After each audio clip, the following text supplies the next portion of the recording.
There are, undoubtedly, places in the world where odd things are simply a matter of course. Our species has created big cities where the world around us struggles to survive in a bubble of bright lights and electricity. But out in the rest of the world, where the common comforts of modernity are a little less common, life can be a whole lot weirder. I grew up on a huge, remote cattle station in the Australian countryside. I went into the city for a few years to study, but I couldn't deal with the crushing closeness of it all.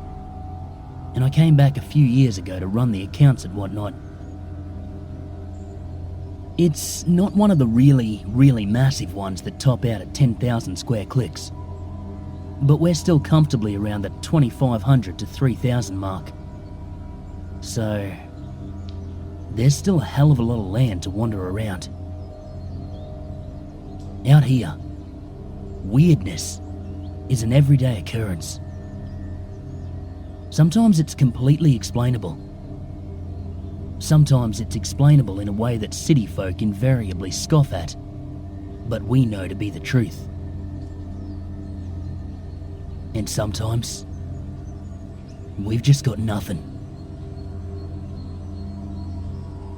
Out here, it's not the stereotypical outback you might see in Hollywood movies.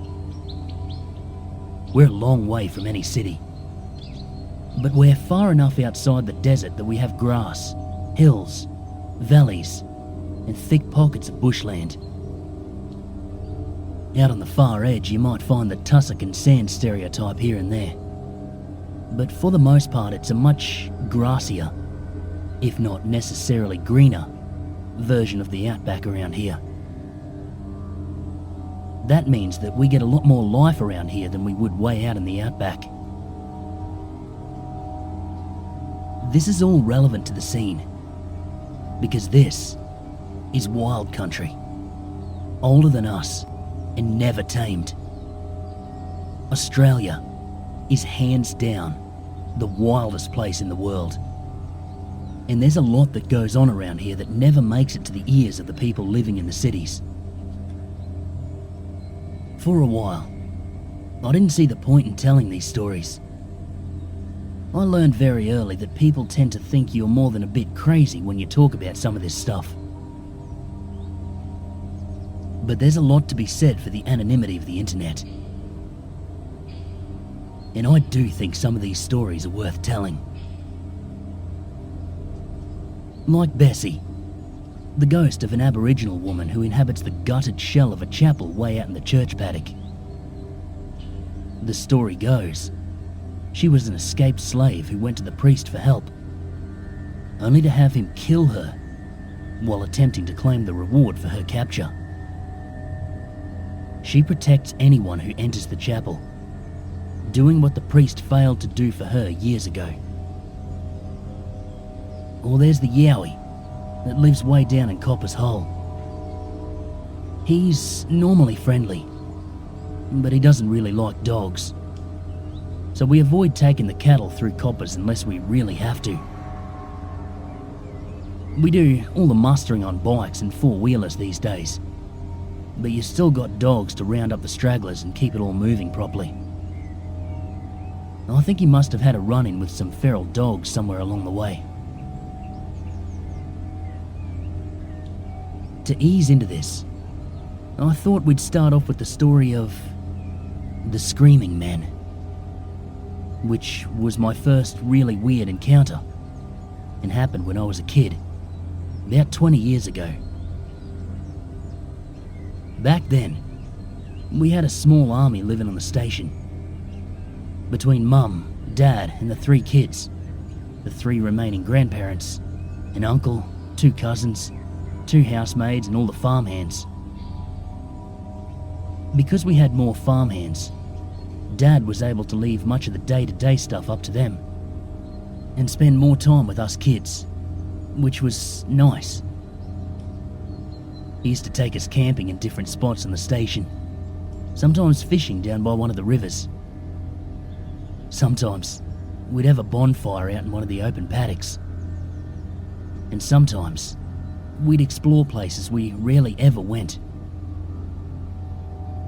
We could never really have a proper holiday, so these trips were the way Dad made up for it, I guess. The trip in question was to one of the more remote spots on the property. A hilly area, way out on one of the edges covered in tussocks and littered with steep ravines. Dad was always a bit of a conservationist, and he used to do wildlife surveys all over the station, so he knew what was around, and he could take steps to make sure it all stayed around. He had an idea that some kind of lizard was in trouble, might live out there. And so my brother and I went along as little helpers. We spent most of a day setting up little drop traps for whatever critters might be scurrying around, as well as throwing dirt at each other, chasing each other around the big tussocks. It was high summer, so the sun was still up at least 8:30, and we took advantage of the warm evening, playing hide and seek and sliding down one of the steeper hills on cardboard box sleds. That night, we cooked bacon over a roaring fire and had bacon sandwiches and toasted marshmallows and billy tea. It was nice.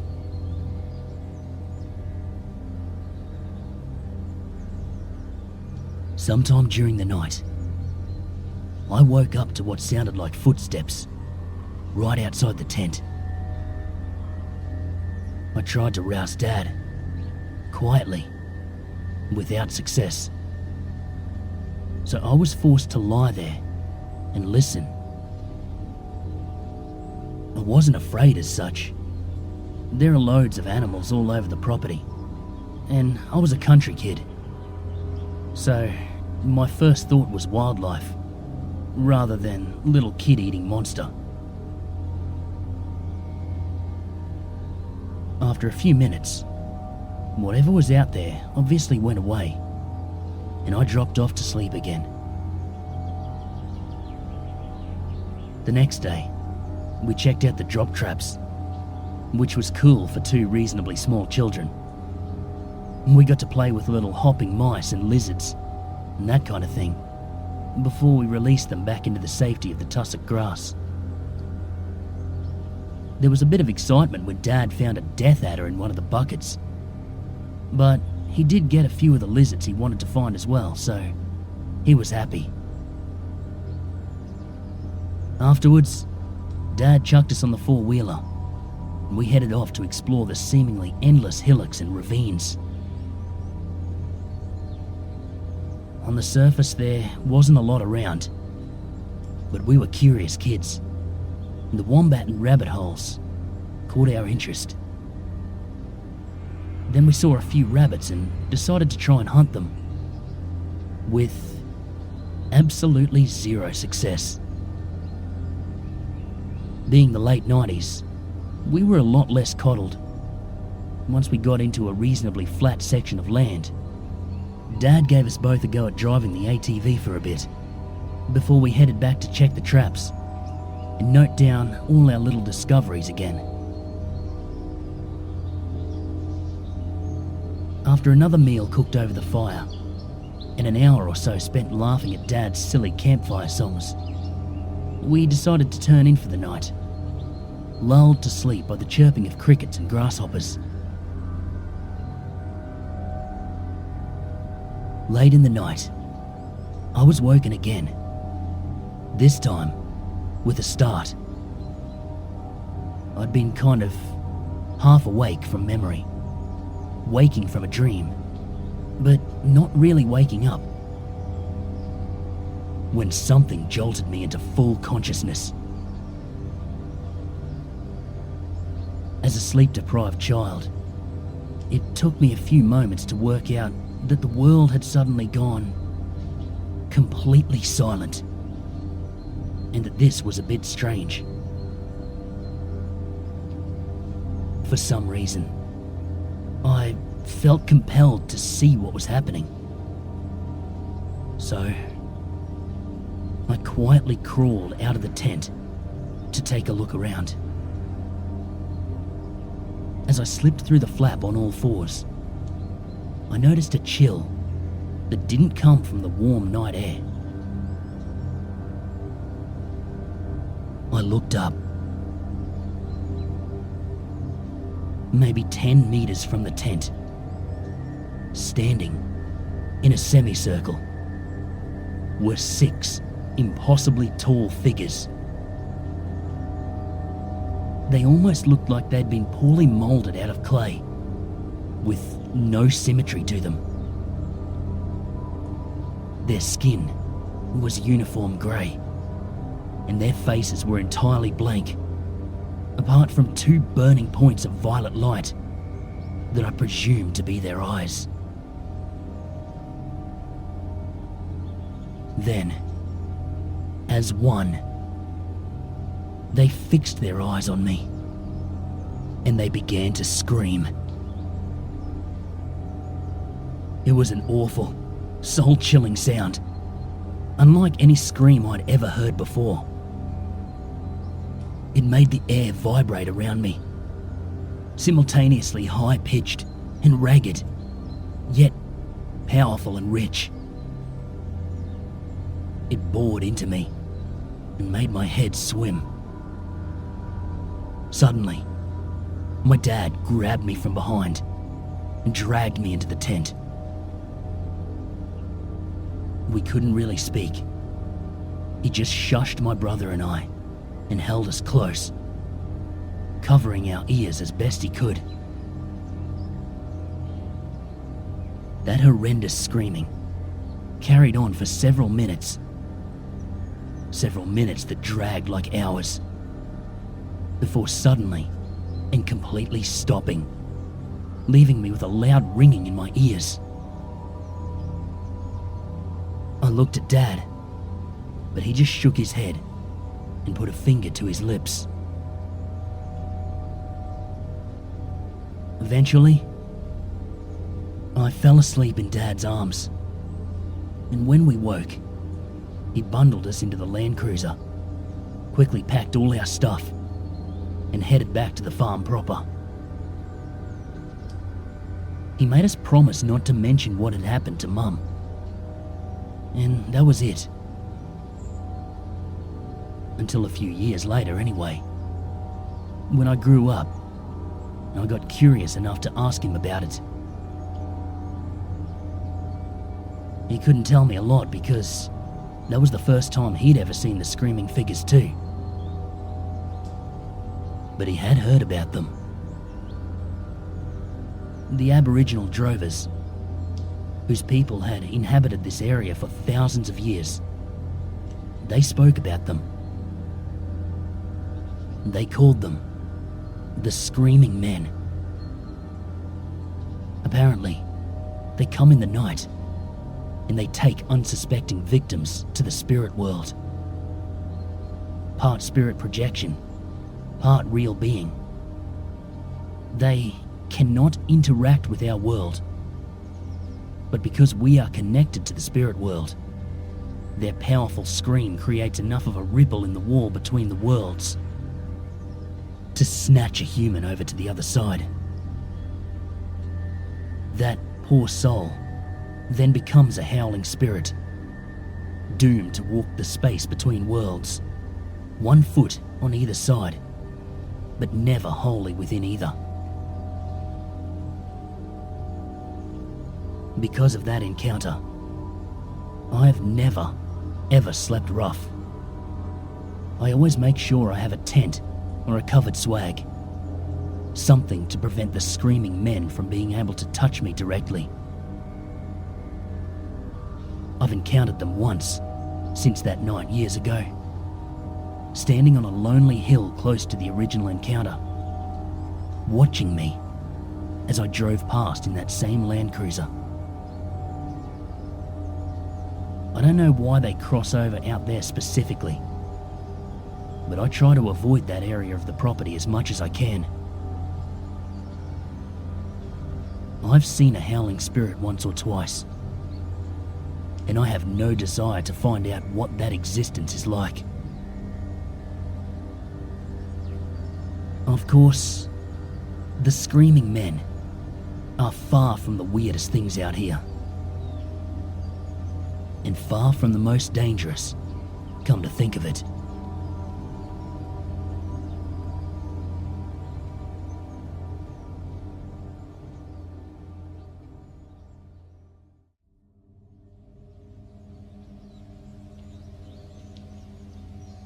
Have you ever seen a pixie circle? I'm not sure if everywhere even has them, but I've definitely seen them all over the Outback. Circles of bare soil, surrounded by grass that refuses to grow into the centre. And no one really knows why. We got a whole bunch of pixie circles, not all that far from the farm compound. Almost perfect circles of barren earth, bordered by thick grass, so close together they could almost resemble honeycomb. The field stretches for hundreds of meters, in every direction, pockmarked and alien. When the Europeans came out, they brought their own myths of fairies and such with them, and so the name Pixie Circles was born. I've never really spoken to any of the indigenous folks about them, because they were always just basically a slightly weird grass formation. But I assume that they must have had their own mythology around them too. Of course, the truth is always stranger than fiction way out here. When I was very little, I used to play in the pixie circles. I was a bit of a rough lad growing up on the farm, but there was always space in my head for princesses and fairies and kings and all that stuff. The pixie circles were one of my favourite places from around the ages of 6 to 12. Because you see, I was told the anglicised version of the reason for their existence, and the idea of fairies appealed to my imaginative side. I used to run around in them, playing dress up, imagining that I was a king and the circles were my kingdom. A few years ago, in my late teens, our property was almost directly under the shadow of a blood moon. For the older crowd like my dad, this was just a meaningless distraction that would prevent him from getting enough sleep to run the farm. But for me, it was really cool, and something that I didn't want to miss. Not to mention, I had my first serious girlfriend at the time, and we'd take any advantage to hang out. So, after dinner on the night of the eclipse, we threw an old mattress in the back of one of the utes, stocked up on snacks, coffee and a 6-pack of beer, and drove a short distance up the hill, behind the farmhouse, to get a better view. And some privacy. We'd been up there for 3 or 4 hours when the eclipse began. The moon slowly darkening, growing redder and redder. It was pretty spectacular, and with no light pollution to speak of, we had a great view of the show. As the moon got redder though, I started to notice another glow. Below us, on the other side of the hill, the field of pixie circles was beginning to glow a faint red as well. The light, it seemed to be coming from the soil in the circles. At first faint, but growing ever brighter as the red covering the moon got darker. I pointed it out to my girlfriend, just to make sure I wasn't losing my mind, and we divided our attention between the reddening moon and the glowing circles. As the eclipse reached its zenith, I noticed that the soil in the Pixie circles was moving, which grabbed my attention pretty quickly. It shifted and cracked from beneath, and to our horror, creatures began clawing their way out of the dirt and shaking off the ochre dust clinging to their fur. They were tall and muscular, with long legs and backwards-facing knees, and arms that hung down well below their waists. Dark fur covered their bodies, apart from their heads, which were baboon-like and completely bald, while on their back formed a thick mane. Large, bulbous eyes gleamed red with their own internal luminescence. There must have been 20 or 30 of them. Once they'd all struggled clear of the soil, they seemed to shimmer. And suddenly, where they had stood, were tall, Aboriginal men, wearing nothing but a loin cloth.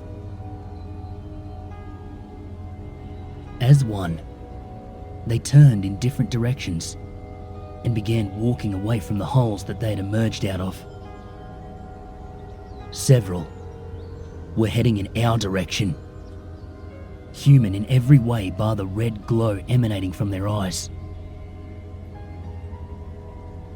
We freaked out. I got the distinct feeling that we did not want to encounter whatever these things were. So we both bolted around to the cab of the ute and skidded down the hill towards the farm. Our flight was noted by Murray, one of the senior workers, who met us at the farmhouse door with a puzzled look on his face. His brow furrowed as we related what we saw. "Get inside, young miss. We'll handle this." He trotted off to the quarters, presumably to gather some help. I half wanted to follow, to see what these things were. But I knew I probably couldn't do anything to help. We did, however, run upstairs and out onto the first floor balcony. I figured we'd be safe enough up there, and I might get a chance to sate my curiosity. Sadly, it was a bit anticlimactic. I saw a group of men storm off in the direction we'd come from, carrying bright torches. They vanished into the night, their light the only thing that suggested a location. Then came a commotion. Loud shouts in the local indigenous dialect, punctuated by inhuman voices speaking the same language. Someone must have put fire to a few branches or something, because suddenly there were flames licking at the night, waved back and forth. This went on for maybe half an hour before the men returned. Murray, making his way back to the main house, noticed me leaning over the balcony trying to see what was going on. He shook his head in amusement and beckoned me to come down. "We call them Mamu," he explained downstairs. "They live underground or in hollow trees until they wake. Mamu are very dangerous. You did the right thing getting out of there. They are vicious cannibals if they catch you, but they are sneaky and they don't like to fight. Hate fire also. And we have words to deal with them. They won't bother us again." With that, he rose and headed back to the quarters. He was always a man of few words, our Murray. I avoided the Pixie circles for quite a while after that, but I think the blood moon was a major factor in raising the Mamu. We've seen eclipses since, and a handful of the local farmhands have always headed out to the Pixie circles, putting up bonfires. I'm not sure if any more have woken up, but the guys generally won't talk about it, for fear of bringing bad luck on themselves. I will say though, one night I was in town when a young Aboriginal man approached me just before I went into the pub. It's not unusual. Contrary to popular belief, most of the guys out here just want enough work to support themselves, and they know that the big farms are the best place to look. I was actually looking for a bit of help too, so I was ready to sit down with him and chat. But this kid, he didn't say a word to me. He just smiled, really wide. It was kind of creepy, but he seemed harmless enough, and I figured maybe he'd just had a few too many. I slipped past him into the pub. It wasn't until I really thought about it that I realised his eyes had been glowing ever so faintly red.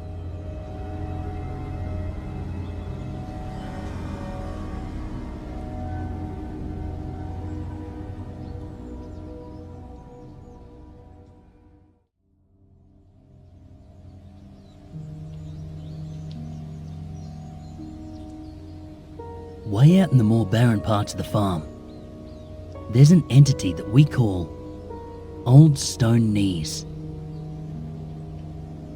We've always known about him, but he's never bothered us in the slightest, which is actually slightly odd.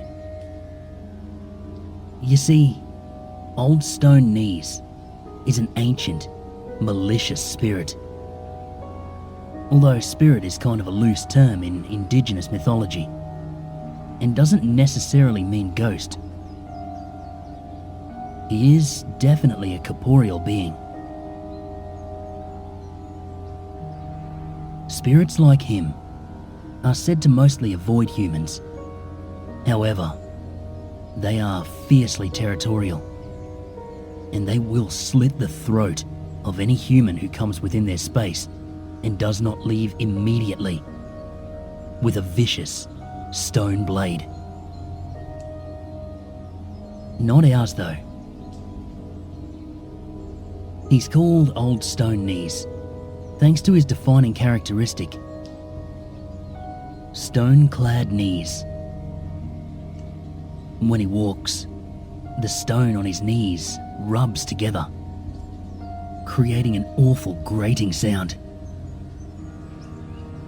Old Stone Knees is tough to spot, preferring to hunker down and stay out of the way. But I have seen him a few times.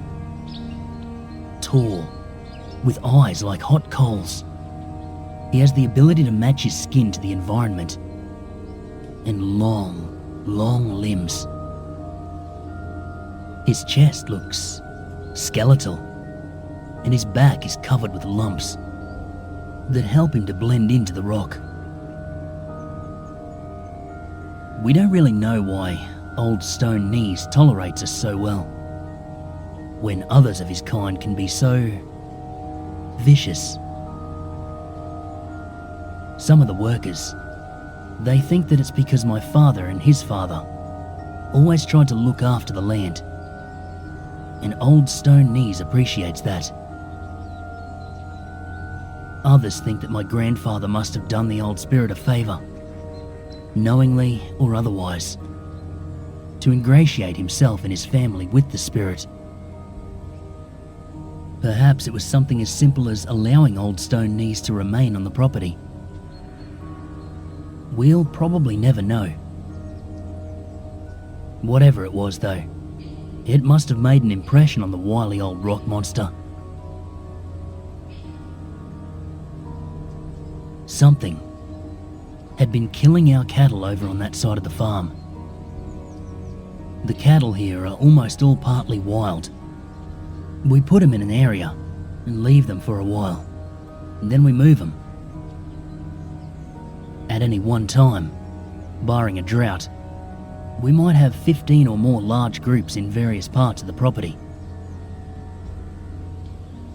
The group out near the barren corner of the property were being killed off by something, and we had no idea what the culprit might be. Someone even suggested old stone knees, because even now, we have absolutely no idea what he eats. But it had never happened before. Dad and I just felt like that was unlikely. Especially because these unfortunate cattle were just about shredded. And I didn't think our rock spirit could do that. Realistically, we should have got the cows out of there and just left well enough alone. But you see, Dad was a curious man, and he passed that trait on to me. We both needed to know what was happening, and so we corralled the cattle in one of the temporary yards. It was often easier to drive the trucks out to the cattle, rather than vice versa. And we set up a stakeout. In the small hours of the morning, there was a huge ruckus at one end of the corral. The cattle were screaming, a disturbing sound that I'd never really heard before. They charged away from whatever had got them so worked up, slamming into the fence at the other end with a resounding clang, denting the thick steel. Dad and I shared a wide-eyed look, and then did something that would turn out to be very silly. We each grabbed a rifle and stepped out of the Land Cruiser. We very carefully made our way around the fence, keeping our eyes peeled for any movement. Once we got to the far end, we recognized that we might be in trouble. The fence had been bashed almost entirely in from the outside. That was the same fence that a stampeding bunch of cattle had been unable to do more than a dent. From our right came an unearthly snarl, and we snapped our rifles around. Standing maybe 50 meters away was a truly bizarre and terrifying beast. It walked on 4 legs that were almost askew, kinda like a spider that had 4 random legs pulled off. Its legs were far thicker than any spider though, even relative to the size of the creature. Its body was squat and powerful, with a tail tipped with spines curling lazily behind it. A strange, almost bell-shaped head housed a savage mouth, almost perfectly round and full of teeth that reminded me of a chainsaw. This thing stood about 5 foot tall at the shoulder, and we were squarely in the firing line as it very clearly sized us up. Suddenly, I was lifted bodily into the air and deposited several meters away behind a large rock. I found myself staring into eyes like smouldering coal. Old Stone Knees held a wickedly clawed finger to what passed for his lips, a clear indication to remain silent. Beyond that rock, I heard the creature making the most awful, choking howl.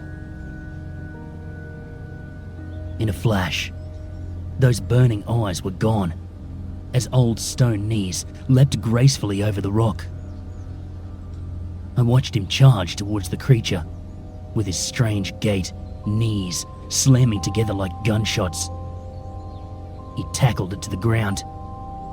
It made that awful howling sound again, and they both rolled into a depression, kicking and biting.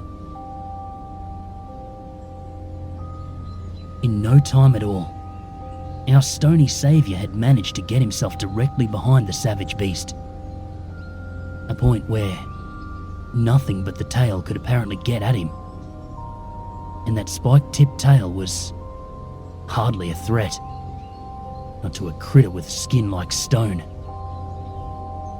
With a smooth movement that demonstrated an unnerving amount of power, Old Stone Knees gripped the creature by the back of the head and lifted it off the ground. His stone blade, which I'd never seen before that night, made short work of the monster, splitting it in two from throat to hip and leaving it a gurgling mess on the ground. It happened like lightning. So vicious and powerful was the attack. There were mere seconds between Old Stone Knees' dash from the rock and that bizarre monster lying bifurcated at his feet. He wiped his wicked blade on the body, returning it to a sheath of some kind, nestled against his long forearm. Dad and I were stunned. We crept stupidly out from our hiding place. We were not quite sure how to react. Smouldering eyes watched us, head tilted in curiosity. I cautiously made my way towards Old Stone Knees, my eyes flicking to the corpse at his feet. Thank you, I said, not even sure he would understand. I'm pretty sure you just saved our lives. I was still shaken by the swiftness of it all. It probably wasn't the most gracious or intelligent thanks I've ever given. Old Stone Knees made a chuckling sound, half laughter and half like pebbles falling on a boulder. He took 2 steps and was right in front of me. I felt compelled to offer more. I'm not quite sure how to pay you back. Honestly. Hell, I'm not even sure you understand me. But if you ever need anything, you can find me at the farmhouse, okay? He chuckled again and placed a hand gently on my head. Understand, he said in a halting fashion, his voice sounding like a landslide. no need. Soft men already give enough. I wondered what he meant by that. But before I could ask, he'd vanished. The corpse and the quickly receding sound of his grating knees, the only sign he was ever there. Dad and I drove back to the farm in silence. When he sent some men out to retrieve the cattle the next day, the monster was gone, a stone can in its place. I haven't encountered Old Stone Knees since, although I have been out and tried to find him. Every time I see new little stone cans though, so I know he's still out there. And I know that for whatever reason, he's decided to help protect this farm from some of the weirdness out there. Some people have guard dogs. We've got a Malingi. Did I mention this place was a bit weird?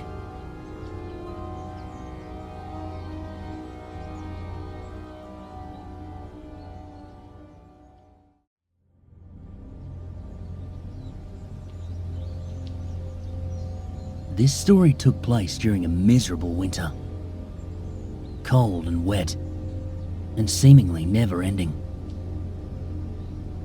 Yes, we do actually get winter out here. And it sucks. Cold winds blow almost all the time, and freezing rainstorms scud over with annoying regularity. We don't venture far in the depths of the colder months, preferring to keep the cattle nearby and spend as much time as we can in front of the fire.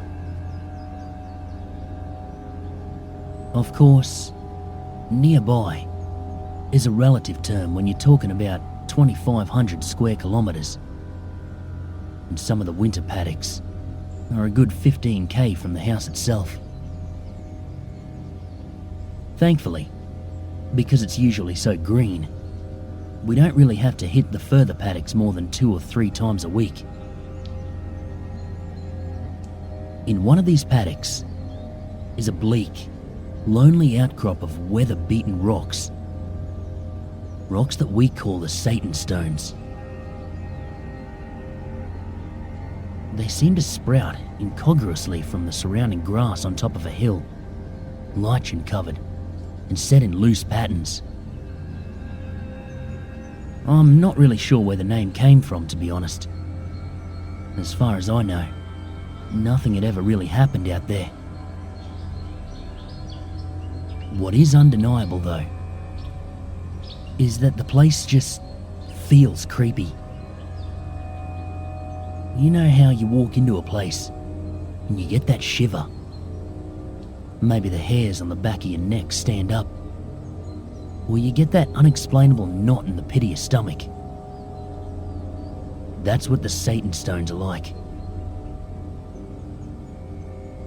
I always figured the name just came from that experience. But don't take my word for it, because I really don't know.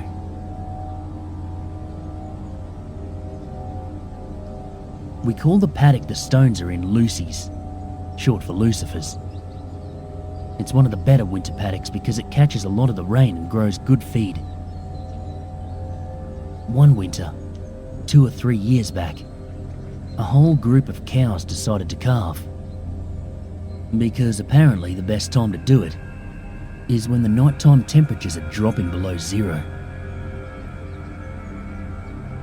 Dad decided that because of the sheer number of newborns, once they were strong enough to leave the tiny house paddock, we'd send them to Lucy's, where the best feed was. It made sense, even though Lucy's is probably our second furthest winter paddock. Well, it did make sense. Until we went out there one morning and found 13 dead calves scattered around the Satan Stones. This is a cattle farm, so a lot of the weirdness tends to involve the cattle. Whether they sense it, they attack it, they fall prey to it, they're involved more often than not. They're also our livelihood, so we have to act quickly whenever something like this happens. These were not the usual cattle killings either. No predator, natural or bizarre, had killed that many calves in one night without feeding on them.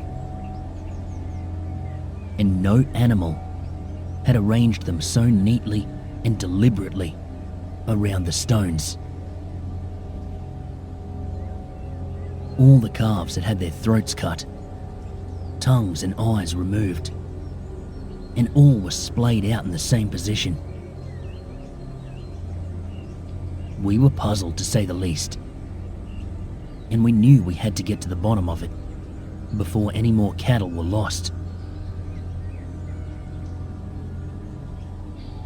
Dad was getting a bit old by this point, and his roomy joints meant that spending a night in a freezing paddock wasn't really his thing anymore.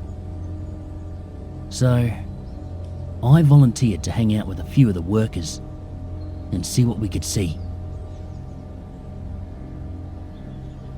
It was a clear night, which is always worse out here because the temperature absolutely plummets. The moon wasn't full, but nice and bright, and we could see the mob of cattle very clearly. They were pretty happily settled, so it seemed that whatever had killed the calves was nowhere nearby. Just yet, anyway. There were 6 of us in the Land Cruiser, so I decided to grab an hour or so of sleep and let the others take the first watch.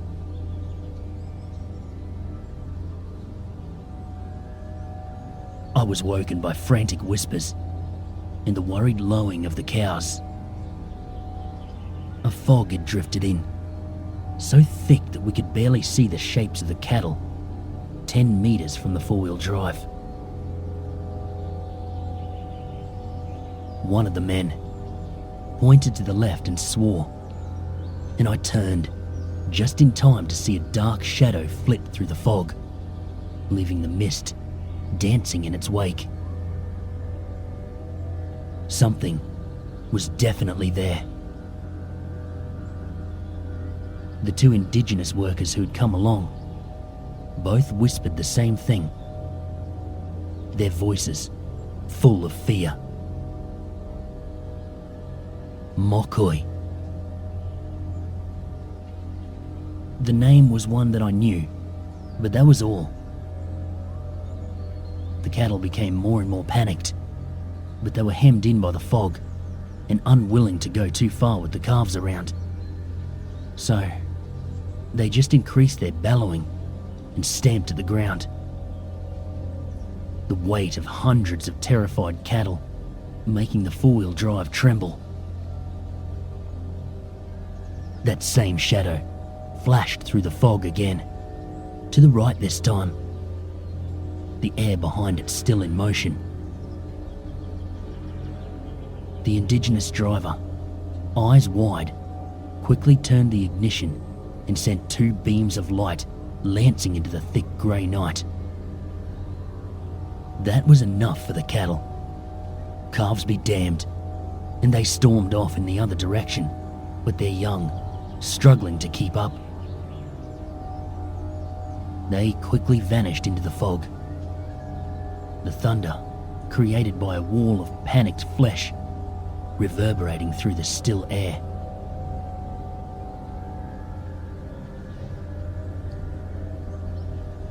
All of a sudden, that shadow materialized in front of us, right in the headlights. Although it seemed ethereal, it definitely cast its own shadow as well.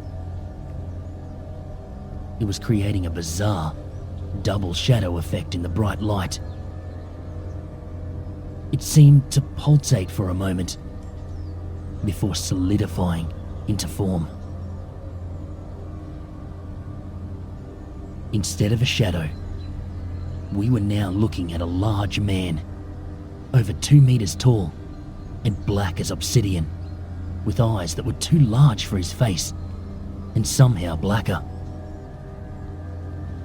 They seemed to devour light rather than reflect it.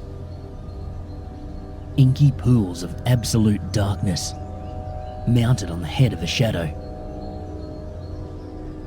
The mist moved around it, hovering just away from the skin, as though it didn't quite want to touch the entity. The thing, which certainly wasn't a man, despite its best efforts to appear that way, flashed a savage grin, showing perfectly cut teeth stained with blood.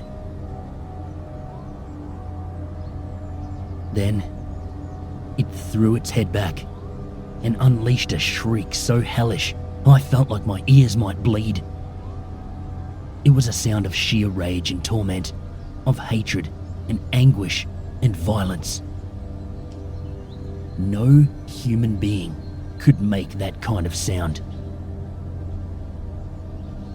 Our driver freaked the fuck out, honestly. He jammed the 4-wheel drive into reverse and screeched out of there. I can't say I blamed him. The shrieking shadow man made no move to follow as the driver fishtailed the four-wheel drive and tore off towards the safety of the farmhouse. I honestly didn't know that any of our beaten old vehicles could go as fast as we did then, skidding back into the main complex at alarming speed. I immediately went to tell my father what had happened. His face fell, and he leapt out of bed with a vigour I'd not seen for a few months. "Go and get Murray." Murray, who you might remember from the second story, has been on the farm for decades. He's hands down the most familiar person with the land and everything that happens on it. And he has way more stories than any of us. A couple of which left him with scars. He came without question, his face a mirror of Dad's. Sitting in front of the fire at the main house, Murray spoke about the Shadow Man and what it truly was. My people, like some others, believe that death is not necessarily caused by anything of this world.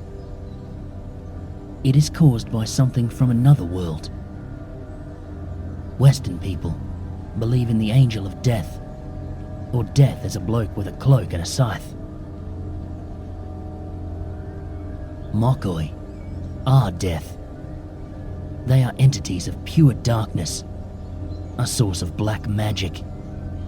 They feed on life itself, and doing so causes the victim to lose their health and eventually die.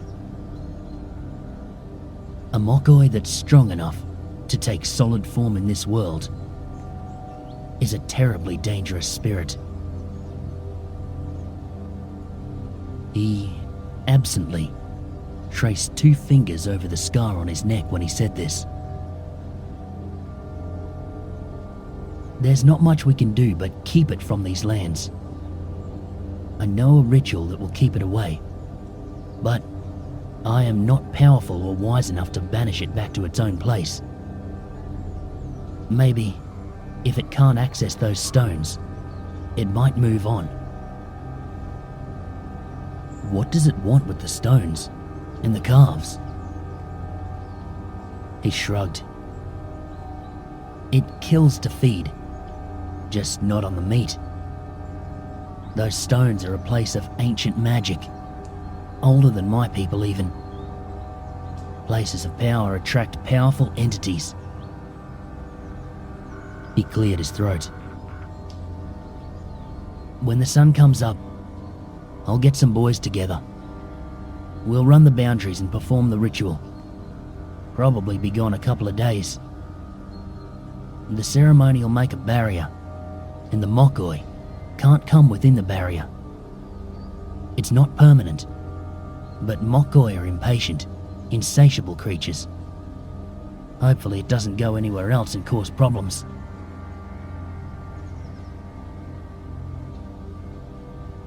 I had a few sleepless nights after that one.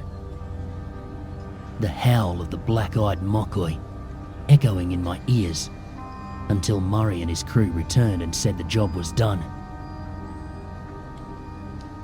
We obviously moved the surviving cattle out of Lucy's as soon as the sun rose, and the Mokoi returned to wherever it came from for the day. Murray and one of his men volunteered to keep watch over the stones for a few nights and make sure that the evil spirit was gone. We turned Lucy's into a lucerne paddock after that, which I thought was quite amusing, in a dumb kind of way. Taking advantage of the fertility of the soil without ever putting animals in there again. We've not seen any signs of a Mokoi since. I didn't forget Murray's scars though, and the way he subconsciously felt for them when talking about the demon spirit. His Mokoi story, which I'll tell later on, made me realise that some of the weird things way out here in the Outback are really, really not to be messed with.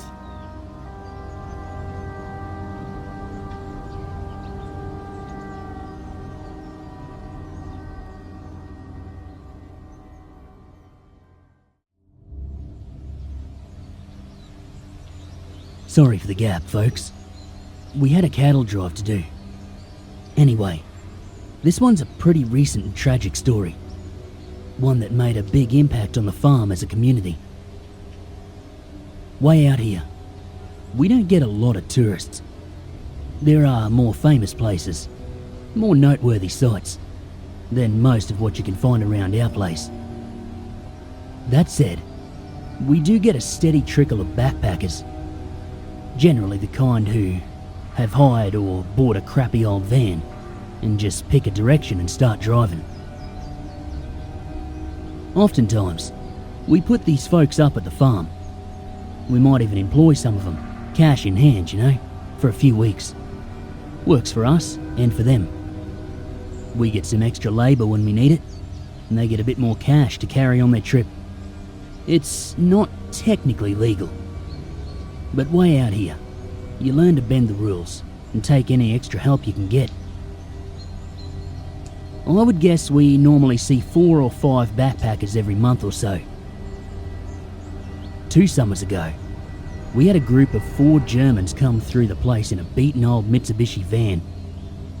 They'd asked around town, looking for a good spot to camp away from the world for a week or so, and eventually they'd been sent up to our place. Along one of the small rivers flowing through the station, there's a series of billabongs, almost completely unspoiled and well beyond the areas where we regularly run cattle. They were friendly enough.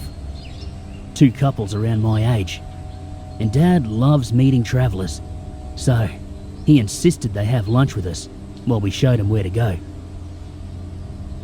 Dad's never really been off the farm, apart from a few trips into the city, and I think he's fascinated by the idea of travelling. He chatted with them for a couple of hours over a few beers, sharing stories, before he pulled out the map and showed them the best way to get to the Billabongs. As they prepared to leave, he gave them the same warning he'd always given me. "Now listen, just be sure you stay well clear of the furthest Billabong," pointing to a spot on the map. "It's got really steep rocky walls around it, and it can flood without rain anywhere near here. It's also the deepest of the Billabongs by far, and it flows through a narrow chasm at the downstream end. You can get sucked under by the current while it looks glass calm. And there's all sorts of shit to get tangled in at the bottom. Walk along the walls at the top if you like. There's a good track that runs along about 20 metres above the water. But never go down to the water's edge. And definitely don't swim in it." They all nodded their assent. We all shook hands and sent them on their way. They'd be out there for at least a week, and they promised to check back in on their way out. So we went about our day as the van trundled off in a cloud of dust. It must have been just before sundown, 6 days later, that one of the women of the group came stumbling back into camp, wearing nothing but bikini bottoms, covered in dust and blood and sobbing, her feet torn to shreds. It must have taken her a full day or more to follow the road back to the farmhouse on foot. She was clearly in shock, and I quickly ran to her. I carried her the last few hundred metres into the farmhouse. Her appearance had set off an explosion of activity. Dad helped me to get her into a cool bath and clean her injuries and combat a full day being exposed to the blazing summer sun, wincing as the water found her wounds and she screamed. He sent farmhands to call an ambulance and gather medical supplies, and the housemaid to find a gown or something for her to wear when the ambulance did arrive. We bathed her as best we could but she was clearly not in her right mind. She had heat stroke and shock, and she made it difficult. She said nothing we could really interpret, although she kept repeating words. They were all in German. Dad and I stayed with her until the ambulance arrived about 90 minutes later. Once she was safely off to hospital, Dad grabbed me by the shoulders. "Go and get a couple of the boys and meet me at the shed as quick as you can. Oh, and grab some rifles too." I frowned, but the tone of his voice snapped me into gear, and we were soon bouncing off down the road toward the Billabongs. Dad was shaking his head and muttering as I guided the four-wheel drive over the rough road as fast as I could. Even with all the weirdness out here, I didn't understand the rifles. It was clear they weren't just for, just in case. If we all had one. And if Dad, infirm as he was coming along, I felt like something really bad had happened. Dad confirmed my fears when he directed me towards the last Billabong, but he was slightly reticent when I asked him about it. "I didn't tell you kids to stay away from that Billabong because of the current." That was all he would say, for the moment. As we came over the final rise and down the steep embankment to the Billabong, my heart leapt straight into my throat. Lying on its side, roof smashed in and surrounded by shattered glass, was the backpacker's van. I shot Dad a questioning look, and he sighed. "Listen, this Billabong, it's home to something big. I've never seen it myself, but my father told me he used to lose cattle to it all the time. When it took a drover, the Billabong here became off limits. That's why we don't run them out here anymore. That's why I always told you kids to stay away." "But why not tell the truth, Dad? With all the shit that goes on out here, we'd have believed it for sure." "Because of everyone else who comes out here, who isn't familiar with the way it works. I needed to be sure that you kids would tell the same story I did. Kids talk, and if people hear stories of monsters, they'll eventually be curious enough to check it out. On the other hand, tell them there's a better than even chance they'll drown, and folks are smart enough to stay away. Well, normally." He nodded to the trashed van. "This Billabong is far enough away from the others we've never had a problem. I should have known someday someone would be stupid enough to come down here." Cautiously, we got out of the car and surveyed the scene. The van had clearly been smashed into from the water with tremendous force. But it was what lay just behind it that saw the bile rise in my throat. Listen, I live on a farm. I've seen plenty of death. Mostly animals, sure. But there was one time we lost a farmhand in an accident on a four-wheeler. Still, nothing can prepare you for the sight of a human torso, mangled and severely messed through the midriff. I felt dizzy and ill and anguished by the carnage on the shore of the Billabong. Dad squeezed my shoulders gently, trying to be reassuring in the face of utter horror. I forced myself to move past the shattered body of the poor backpacker and follow the men further around the Billabong. We were careful not to get too close to the water, I noticed, as I mirrored the others. The Billabong itself was eerily dark. The water, stained, almost black, by tannins from the surrounding vegetation. One of the guys, he pointed to the shore, a little distance to our right amongst a tangle of roots. I noticed something pale, floating on the slick black water. Oh God, a severed arm. I briefly wondered if there was a croc in the Billabong. But that didn't make any sense. We're way too far south. What the fuck did this? I breathed, more to myself than anyone. Dad just shook his head. This is my fault. I should have stopped people from bloody well coming out here altogether. I thought... The sentence died in his throat as he choked back tears. In all my life, I have only ever seen my father, a tough man of the land, shed a tear 3 times. His remorse here was almost palpable. I was staring vacantly into the water, wondering what had become of the other poor bastards in the van. When I first noticed, it was moving, almost imperceptibly. We might have been ambushed, if not for that bit of luck. Guys, let's get back from the water a bit. The moment we did, as though enraged by our audacity at moving beyond ambush range, something burst out of the deeper middle of the lagoon in a torrent of spray, halting just at the water's edge. We all scrambled back as whatever was obscured by the foam let out a monumental roar. The small wall of displaced water seething outwards and over our feet, giving way to a beast that I thought was a myth, even with all the other weird shit out here. It stood maybe 8 feet high at the shoulder, covered in short, thick fur, entwined with algae, and matted down by the black water of the Billabong.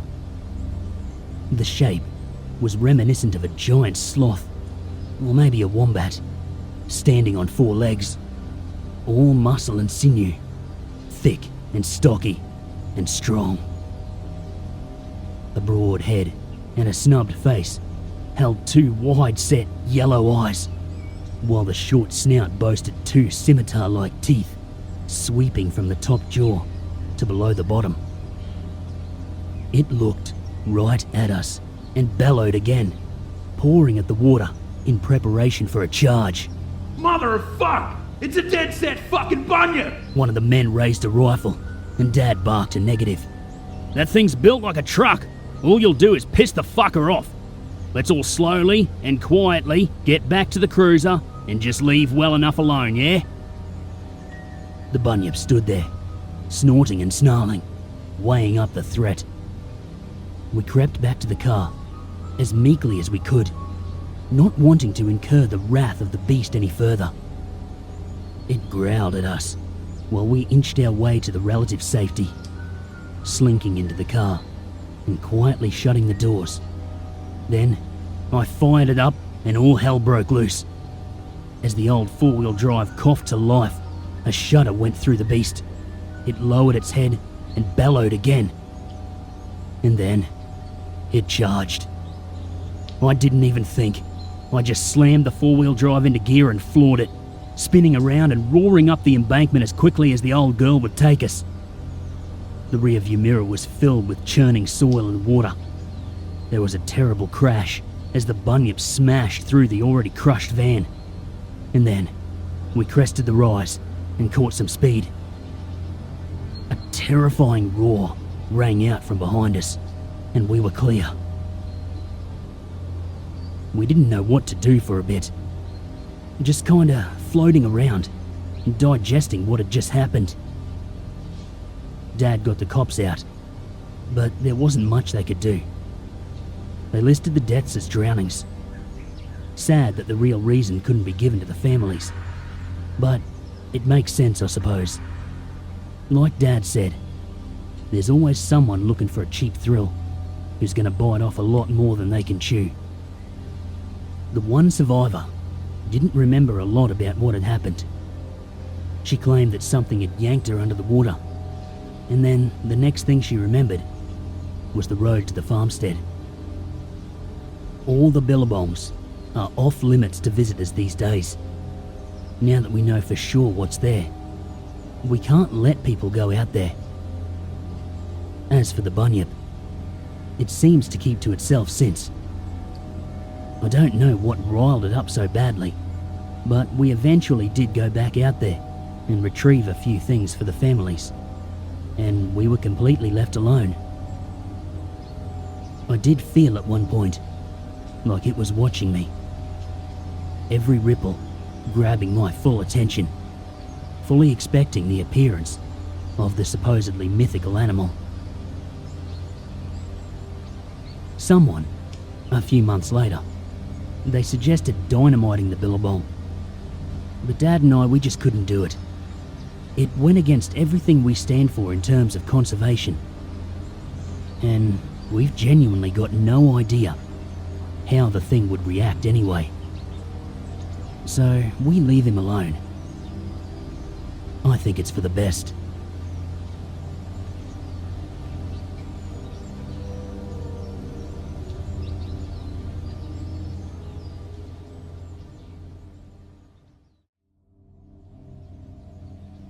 Many thanks to those who have asked me about the drought, but we're actually doing okay out here, all things considered. It is getting a bit tougher to find fresh feed, and we're having to put in longer hours, but we've still got plenty of water in the dams, and the hay sheds are full. I feel for the smaller guys or those who are in drier places, but out here, some of our dams are big enough to have yacht races in, so we'll be fine. After the story of our brief encounter with a Mokoi out in Lucy's, I did say I'd be sharing Murray's story. Murray is a fixture on the farm, and he's been here ever since I was a kid. I genuinely don't actually know how old he is, or what he actually does around here, although I do believe he has some kind of spiritual abilities. He's just Murray, and he might as well be family. A man like Murray has an endless supply of stories about pretty much anything you can imagine. Beyond his own experiences at the farm, he and his family have lived on the land for centuries, passing down all sorts of tales about all sorts of happenings. This particular tale, although it didn't happen on our property, is the one that chilled me the most, particularly given our Mokoi problem. As a young child, Murray lived in a community quite a way west of our property. It's fair to say that Murray, although his family did escape much of the worst that Aboriginal people had to endure, was raised in poverty. But at the same time, he'll tell you himself that he never really wanted for anything. Coming from a long line of ancestors who lived off the land for millennia, he and his relatives eked out their existence much the same way they always had. I have no idea when any of this took place, but I'd guess that Murray must be at least 70, so I'm gonna say it must have been about 60 years ago. He was living in a tiny village, one of several collections of very basic tin buildings within about a 50-kilometre radius or so that formed the basis of a community. During a particularly hot, dry summer, things started going missing. At first, it was just small things, totems and trinkets. The people didn't think a lot of it.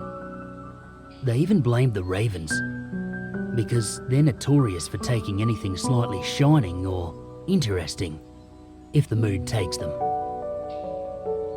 When the ravens themselves vanished, and things kept on disappearing, they blamed one of the children. And when that child went missing, shit really hit the fan.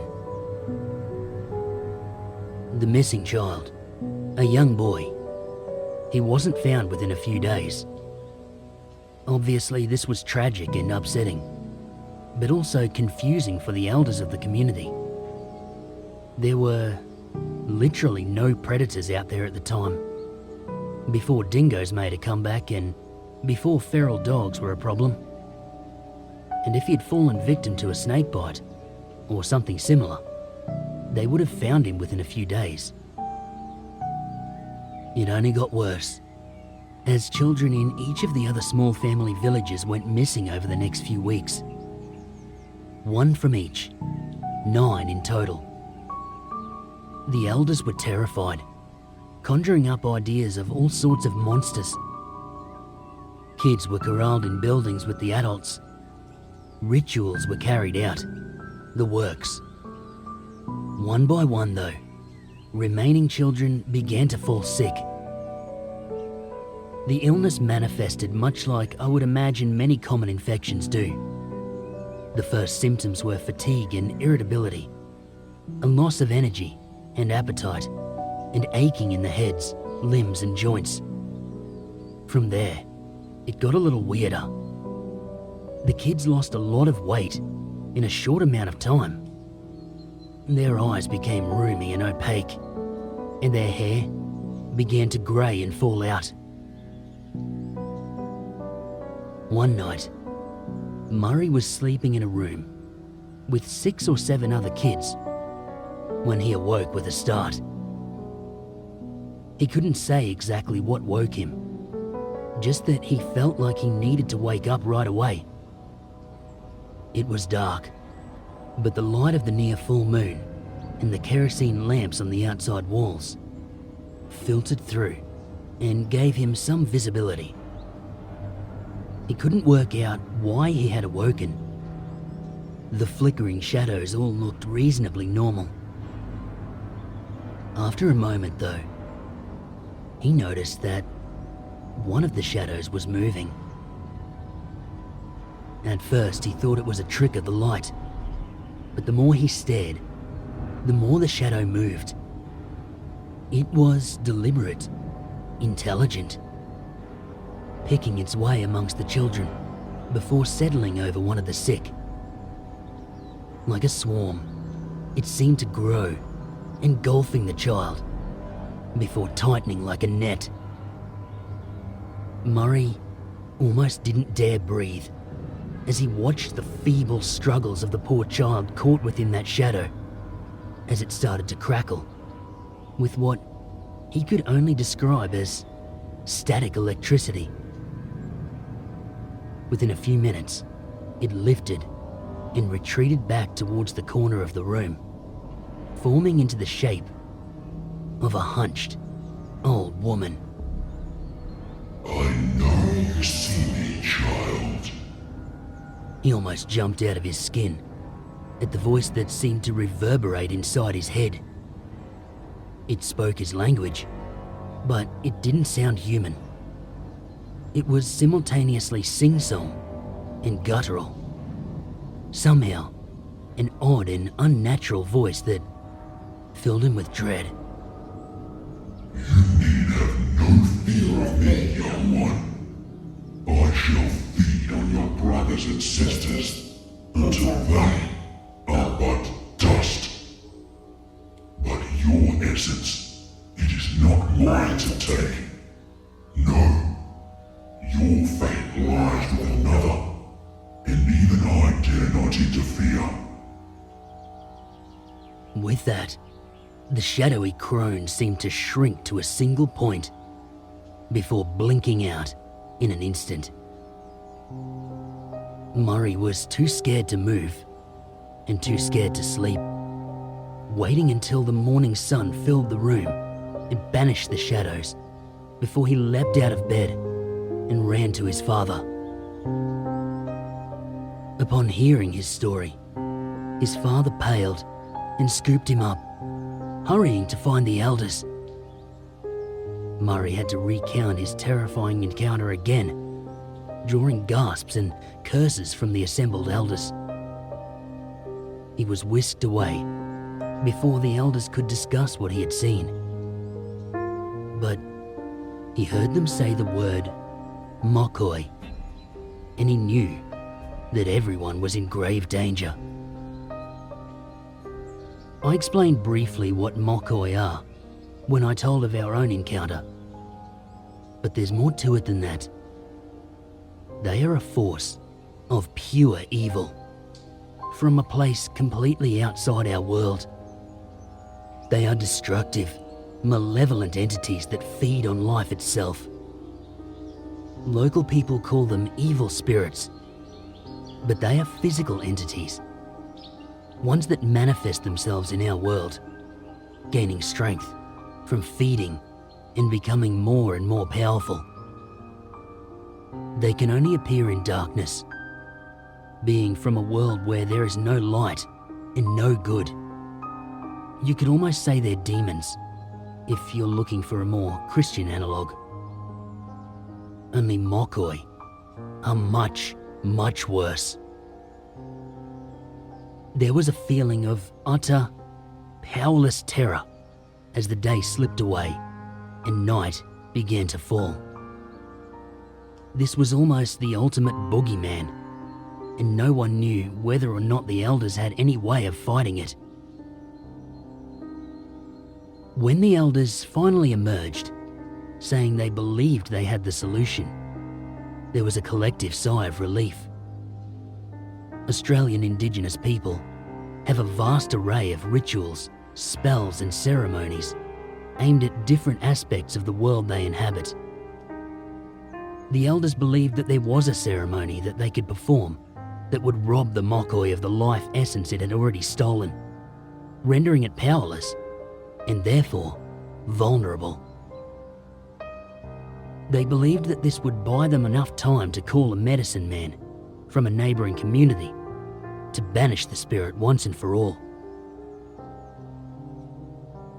As night fell, two of the elders sequestered themselves in the building that the children were sleeping in. They were adorned with the appropriate ceremonial paints for protection and took with them plants and herbs to prevent the Mokoi from leaving before the ceremony was complete. The rest of the villagers, they took refuge in another building, warded with symbols to fend off the spirit. It was tense, but most of the kids managed to eat their meal and fall asleep. Murray, however, was not one of them. Eventually, almost everyone had dozed off, and Murray could hear the faint sound of chanting and other vocalizations coming from the other building. He felt that something was wrong long before it happened. The tone of the song shifted, becoming more desperate, and then something laughed. It laughed so loudly that it woke up several of the folks sleeping around him. A demented laugh of pure and total disdain. One of the elders shouted, and then everything went to shit. From the dormitory building came a scream, unlike anything Murray had ever heard. A scream of sheer terror. It was immediately joined by another, and that sick laughter boomed out again. Two of the men ran for the door, but they found that it could not be opened. They would later say that someone was on the other side, begging for the door to be opened, but the spirit would not allow it. Then came an even worse sound. The two elders screaming in chorus. Murray said that it was the most terrifying sound he had ever heard in his entire life. Shrieks of torment, so agonizing that it must have taken all sanity and left something animalistic behind. There was nothing human left in that sound, as though whatever torture the Mokoi had devised for those poor elders had robbed them of anything but the most basic instinct. Those screams went on for almost 2 hours. Several of the family took up their kids and ran into the night, desperate to get away from whatever unearthly horror was unfolding in that building. Others were simply frozen like lambs, miserable, unable to act. Eventually, The scream spluttered and died, and an almost palpable silence fell over the entire village. As the seconds ticked by, a shadow began to form in the center of the room Murray was in, prompting panic as the Mokoi shifted its attention to the remaining family members. This time, the Mokoi took a different form, one that Murray believed was close to its true appearance. Tall and lean, the spirit seemed to shift and boil, making detail impossible to see. There was a mouth full of perfect razor teeth, eyes blacker than anything that should reasonably be, and 4 arms ending in savage claws as long as a hunting knife. One of the uncles snapped out of his stupor and, for some reason, decided to attack the creature, which decapitated him with nothing more than the flick of a wrist. Murray watched dumbly as the disembodied head dropped to the ground with a soft thump. He should have been terrified. He should have run. But Murray was overcome with a sense of calm that he had no explanation for. A voice filled his head once more, much like the Mokoi had the previous night. But this voice, it was different, warm and wise. He did not understand the words, but he found himself repeating them in a voice that wasn't his own. The Mokoi immediately tilted its head and fixed with a glare. It seemed to blink out of existence and then blink back directly in front of him, picking him up with a hand so cold that it stung his skin. What an interesting development, said the spirit, sounding more amused than anything. I can see why your fate is as it is, little sorcerer. It traced a claw over Murray's cheek as he continued to speak words beyond his own comprehension. Suddenly, the Mokoi pulled the claw back, as though it had been shocked. Its demeanor changed entirely. I may not be able to kill you, worm, but that does not mean I cannot put an end to this all the same. A clawed hand closed around Murray's throat, and the cold sensation grew into a scorching burn. The voice in his head never wavered, and he felt a strength fill him, combating the pain. Murray's story gets a bit sketchy here. I think partly because he's getting on, and partly because whatever the actual sequence of events was, it was all so hectic, and he almost felt he was an observer in the whole thing. The Mokoi, apparently feeling his strength too, howled and threw him across the room. He crashed through a tin sheet wall, but the words never stopped, and he never actually hit the ground. It was like he was hovering. The Mokoi let out a shattering roar and was gripped by white light that snaked around it like vines, trapping it in place. The light vines seemed to tighten, and the black spirit thrashed and shrieked in a rage. As they tightened more and more, the Mokoi began to shrink, and eventually it vanished in a blinding flash of white light. When I asked him how he managed all this, Murray absently fingered the burn scar on his throat and smiled. Who knows? Something helped me, that's for sure. Might have been an ancestor spirit. Might have been the spirit of the land. Wanted that evil thing gone. Might have been a lot of things. I never could remember what I said to banish the Mokoi. We burned the village the next day, got the hell out of there, and eventually wound up here. I started to train with a medicine man, but I didn't feel like it was the place for me. The land out here called to me, and so I turned up and asked your grandfather for a job. Been here ever since. That was all I could get out of him. About the Mokoi anyway. Something that he said still resonates with me though. The bit about the Mokoi not wanting him because he was fated for something else. Murray just shrugged when I asked him about it and said it was up to the spirits to decide.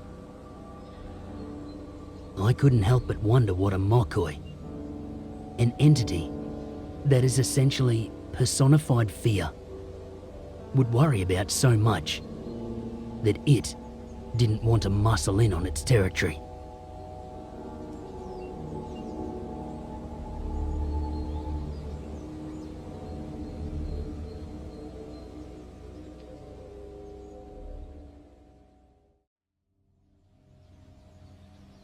Out here, apart from the odd really terrifying incident, like the one with the bunyip, there's pretty much everyday weirdness.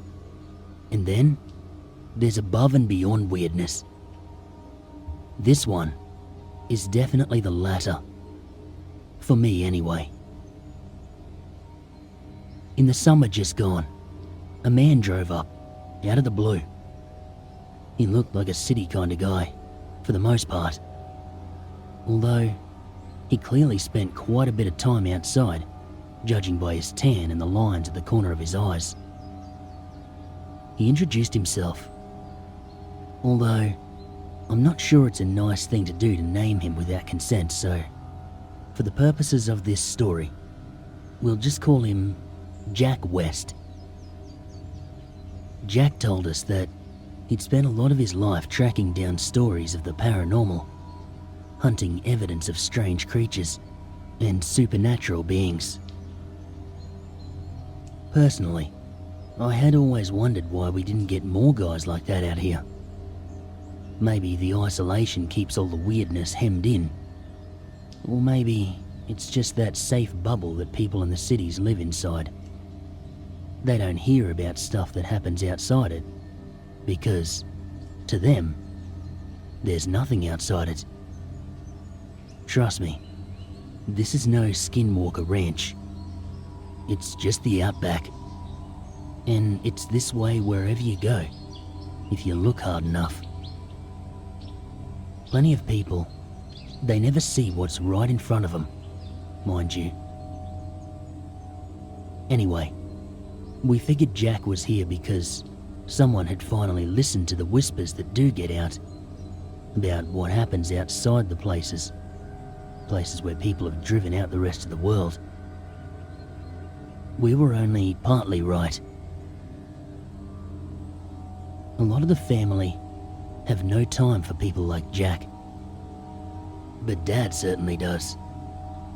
He says he appreciates people who are able to look beyond what they're told to be true and make some effort to find what is actually true. No more than a handful of people will ever believe anything Jack writes. Much like no more than a handful of people will believe anything I talk about in these stories. So, we welcomed Jack in for a cup of tea and a chat. It turned out, he was looking for a dinosaur. No, I didn't say that wrong. See, there have been stories for as long as I can remember of a monster that, at the very least, closely resembles a dinosaur. The Burren Jaw has appeared in ancient cave art, and most people, they thought it was a spirit creature. Until there were some sightings of it in the 70s, I think. Even these days, so-called Burren Jaw tracks will show up every now and again. But it's not something I've ever really taken seriously. Not until I met Jack. Jack was very enthusiastic and had a wealth of knowledge about cryptids of all kinds. He was actually a very interesting man who had seen and done a lot, if his stories were all true anyway. Dad particularly was captivated, although I did see a little eye roll when we finally got onto the subject of the Burrinjaw. Jack wasn't perturbed at all though. "Yeah, that's about the reaction I normally get," he laughed. "But I genuinely think it's out there." He was an animated guy, passionate about what he believed in. Within minutes, there was a map of the region spread out on the table, and Jack was pointing fervently at various areas. "Over here, there was a sighting in 1976, and down by Dover Bridge in 1990. There were a series of sightings reported in the area around Janet's Gap between 1978 and 92. In 2001, a hiker reported seeing tracks along the river in Blackwater Gorge. But the best sightings come from the hills north of here." He jabbed a finger at the map, indicating the range of crags that just pushed into our northern border. They were pretty unfriendly, and riddled with deep ravines and steep gorges, but they weren't really high enough to have any official name, as with most ranges in Australia. We'd named them the Carterfield Hills, after the property my great-grandfather grew up on. "These hills, they're a hotspot for Burrinjaw sightings and evidence. I found dozens of stories from way back in the 1800s, up to about 2 years ago. And then, last year, a soldier was out there just keeping himself sharp, and he had an encounter with, well, what he described as a large reptile that stalked him for several kilometres. That was about 150k away from your border, but the roughest country is where I think it must live if it's out there. And that's the southern end of the range, nearest your property. I came to ask your permission to access the hills from your place and move further north from there. Otherwise, I've got to go about 100k further." Dad had a look in his eye, his curiosity clearly aroused. "Yeah, sure. On one condition." Jack smiled. "It's your land, mate. What can I do for you?" "I want to come with you." He laughed at that, but not derisively or anything. "You know what? That sounds like a great idea. I know nothing about the terrain out here, so a partner who does would make it a lot easier." And Jack then looked at me. "You want to join in the hunt?" Truth be told, I didn't really. There were a lot of reasons, but mostly, I just thought it was too weird, even for out here. I still said yes though. Dad's pushing 65 now, and a life of hard work has taken its toll. So I thought someone would probably need to look out for him and potentially bring him back down if and when we couldn't keep up with Jack. There was preparation and such, but ultimately, 3 days later, we were driving Jack's truck into the Carterfields. He was thorough and well equipped, with a fully stocked state-of-the-art four-wheel drive that I seriously thought could probably climb Mount Everest. Of course, due to the terrain, we would have to do a lot of walking in the Carterfields. It's a seemingly endless series of sharp ravines, deep, narrow gorges, and low, steep hills, all clad with thick bush. We spent the afternoon setting up a base camp. I'm not exaggerating when I say this guy had more gadgets than I knew existed. He had thermal cameras, starlight cameras, trail cams, and these big microphones that looked like satellite dishes, and all sorts of other stuff too. He must have been loaded. Anyway, that night, Jack wanted to have a preliminary look around, just near where we were camped. It was a warm summer evening, and we spent a few hours just walking around within about a 2-kilometre radius of the campsite with the thermal camera. The amount of hidden life it revealed was actually pretty amazing. But predictably, there was no giant dinosaur, and so around 2 a.m, we tromped back into the camp and collapsed into our swags. 4 more days were spent just exploring the ranges, hiking in and out of thick pockets of bushland, choking deep ravines. I'd never really spent any time in the Carterfields, so it was actually pretty eye-opening for me. I didn't believe in living dinosaurs, but the terrain out there made me wonder what actually could be hanging around. Some of those places, we would easily have been the first humans to ever poke around there. Almost anything could live out there. Jack assured me that most of his expeditions went like this. Rare and undiscovered creatures are rare and undiscovered for a good reason. And this was the 3rd month of solid exploration for him. I didn't think we'd find anything anyway, but I definitely didn't think we would when he told us that. I certainly wasn't prepared to find the 45-centimeter long, 3-toed footprints in the sand along one of the river gorges. It was a sheltered, picturesque spot. High sandstone walls and shallow, cool green water with a coarse sand, shore and bottom. The trackway, it ran along the river for maybe 30 meters before veering into the water. Dad and Jack, they were ecstatic, and I have to admit, I was pretty shocked. They looked something like emu tracks, but no emu gets that big, even out here in the weird lands.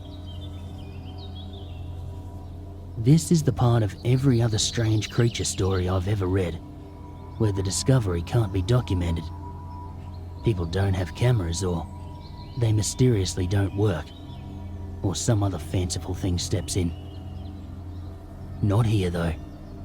Jack was meticulous, photographing and measuring every single track dozens of times from all angles and perspectives, and casting those that he could in the soft sand with plaster. The man was obsessive in documenting the find. I have no idea where all that data went, but I presume it must be out there somewhere, for anyone who knows where to look. With that done, we decided to stay out and explore the area more. We were all well used to roughing it, and from the enthusiasm the other two were exhibiting, I gathered we probably wouldn't be getting a lot of rest anyway. A thermal and a starlight camera were broken out of our heavy packs, and we ate a hasty meal before sloshing through the shallow river in the direction the tracks were headed. Unfortunately, the shore on that side was rock rather than sand, and there was no sign of any tracks anywhere on the other side. We guessed that the animal would continue heading in the same direction it had been on the other side of the water, and set off as the sun began to sink, walking along a rock shelf that protruded out into the river. Look, I have to admit, it was a bit surreal and ridiculous. We were, as far as I could tell, tracking a damn dinosaur. We were tracking something anyway, and it was big, judging by the damage it did to the shrubs as the walls of the gorge dropped away and it pulled itself up the riverbank. Jack reckoned that an animal that left prints that size would have to be just under 2 meters tall at the hip. And I still couldn't believe that such an animal existed out here. The path we were following, it made me feel uneasy. Whatever made it, it was chugging through the thick brush like it was nothing. The first brief encounter we had was just after midnight. By this stage, we must have walked 5 or 6 k's through the rugged hills. We were on top of a bald hill, checking the hard-packed dirt for any sign of the direction the creature had taken, when suddenly, a flock of birds burst out of the pocket of bush just below us in a flurry. The trees themselves were shaking, as though something massive was moving through, with no regard for the thick forest. From somewhere down in that shaking mass came an unearthly cry. It was a weird, kind of keening squawk. It sounded off 5 more times before the trees settled and silence fell again. It reminded me of a bird, but the loudest bird you've ever heard. And it threw me off, because I kind of expected Burrenjaw, if it was real, to roar. Maybe I just got that idea from Jurassic Park. I don't know. Along with the calls, which Jack no doubt recorded, so thorough was the man, we got the barest flash of something hot, on the thermal imager. The outline scattered by the foliage. I can't say I really wanted to dive down into the bush after it, but I didn't really have a choice, because that's exactly what Dad and Jack did, and I wasn't going to be hanging around on a hill all by myself either. This thing, it was fast. We were moving at a good clip, but by the time we got down into the thicket, it was well and truly gone. The ground was all torn up, but Jack wanted to push on and try to get the shots of the animal, rather than the damage it had done to the scenery. We tracked it for a couple of hours, despite having been only a few 100 meters behind it at the first thicket. Every so often, we heard it calling somewhere ahead of us, that same bird-like cry as before. Once, we even heard a response, much more distant and somewhere off to our right. Jack absolutely lit up at the idea that there might be a population of these things out here. It must have been near on about 5 a.m. when it all happened. Hunting anything is about sharp flurries of activity amongst long periods of nothing. And it turns out Burrenjaw is no different. The sky was just starting to brighten again. Not dawn, just the first hint of light. We'd been chasing this thing for hours, and we were tired and sore. The adrenaline of our earlier close encounter totally spent. We'd just pushed into a little bit of a clearing in a small valley when it stepped out in front of us. Even in the shadows, under the trees, it was clearly bigger than I thought it could be, and still go unfound for so long. 2 meters or so at the hip, and easily 8 meters nose to tail. I suddenly felt very small. We all froze completely. Jack, with his camera fixed on the beast that stood no more than 20 meters away. I felt like it could cross that distance before I blinked if it wanted to. I'm not ashamed to admit that I was pretty fucking terrified at this point. The Burrenjaw, it was nothing like I expected, apart from being the same shape as a lot of the dinosaurs I knew. Oh, and the teeth. The teeth were pretty much what I expected. The feathers were a surprise.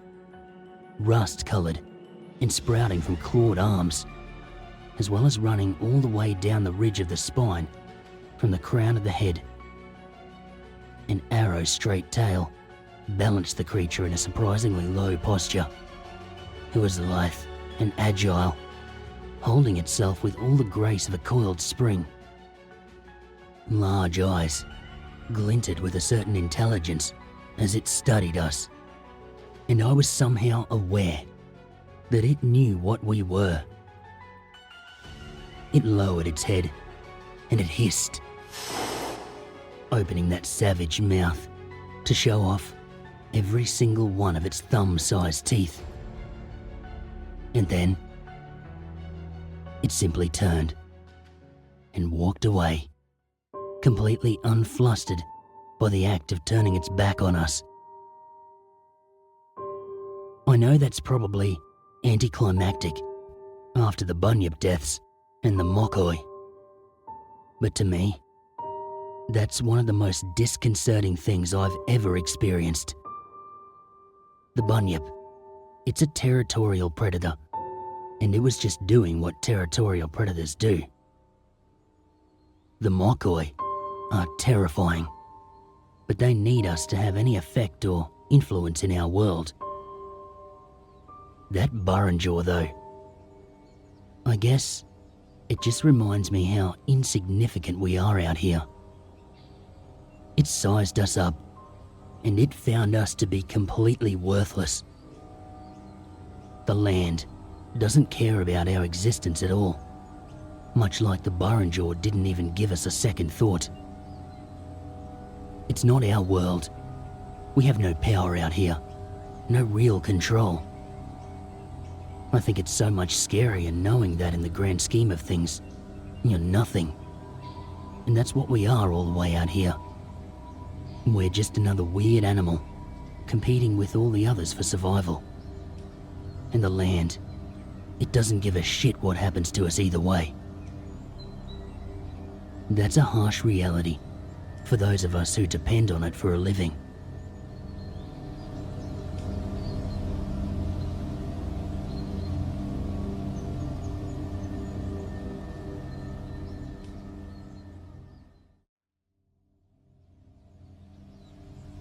Normally when something odd happens out here, there's an explanation somewhere in indigenous culture.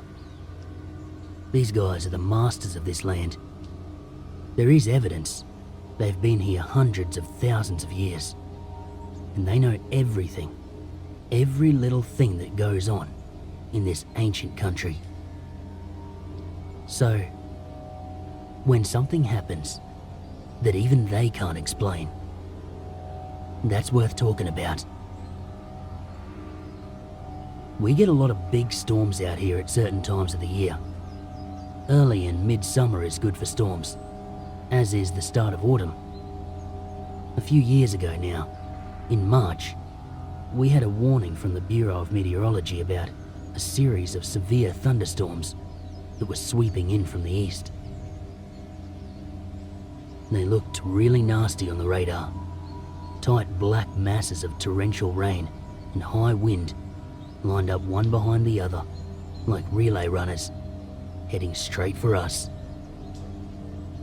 We were definitely going to have to batten down the hatches, lock shed doors, tie down anything that the wind could get to, shutter the windows, all that sort of stuff.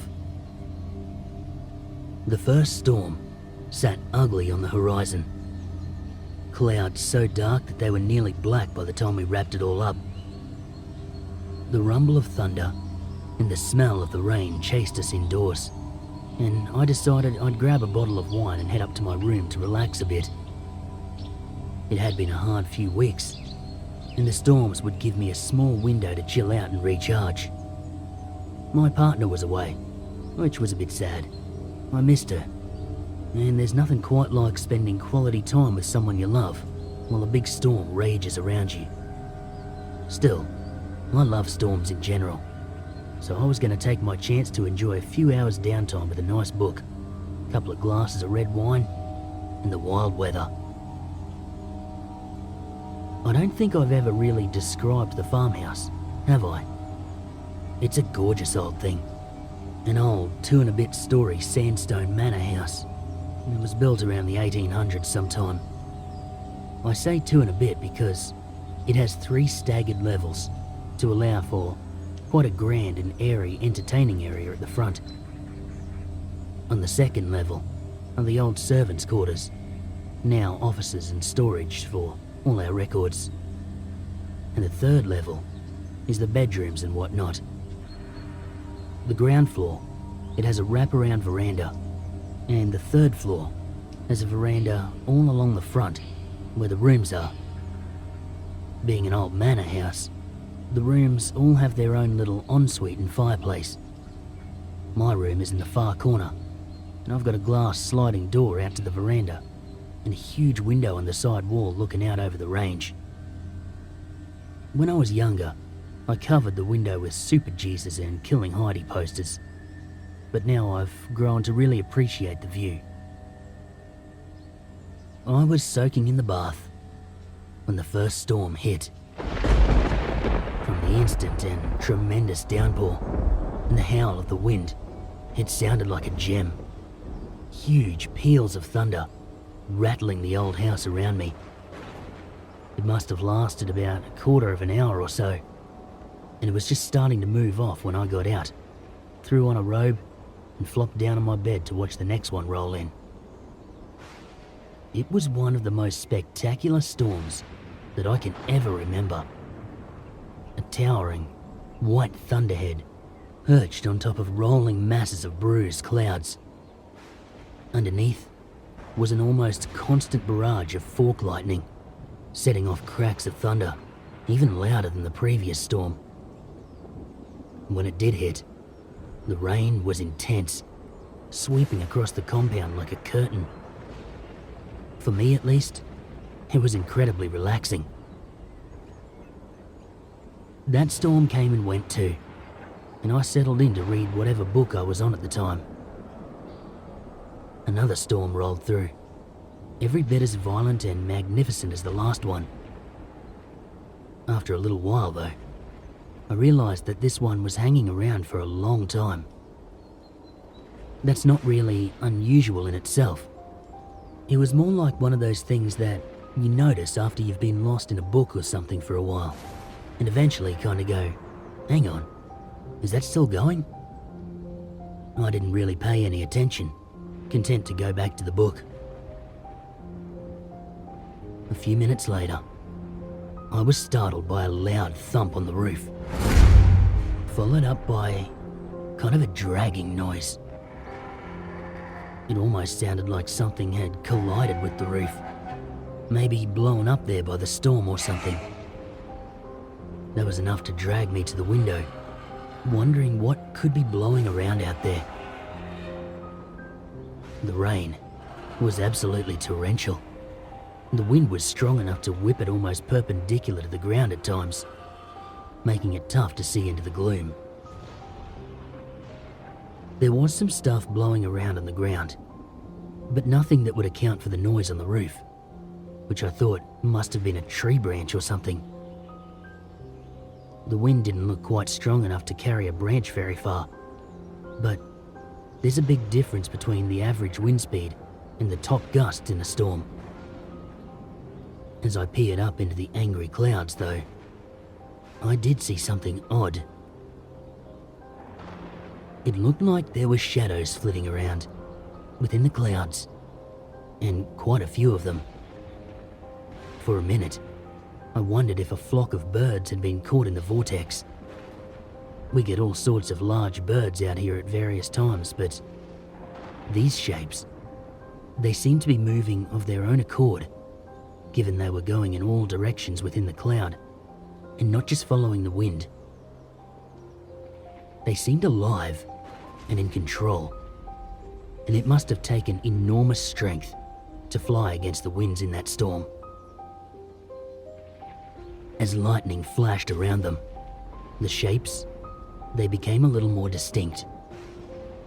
They were still muffled by the clouds and the downpour, but the more I looked, the more they looked like really big, powerful birds. I could make out what looked like wings at least. I kind of felt like I was seeing things. But then the storm picked up again, and something, it descended from the vortex into the yard in front of the house. Suddenly, I was looking at 4 incredibly strange creatures standing in the mud, not 50 meters away from the house.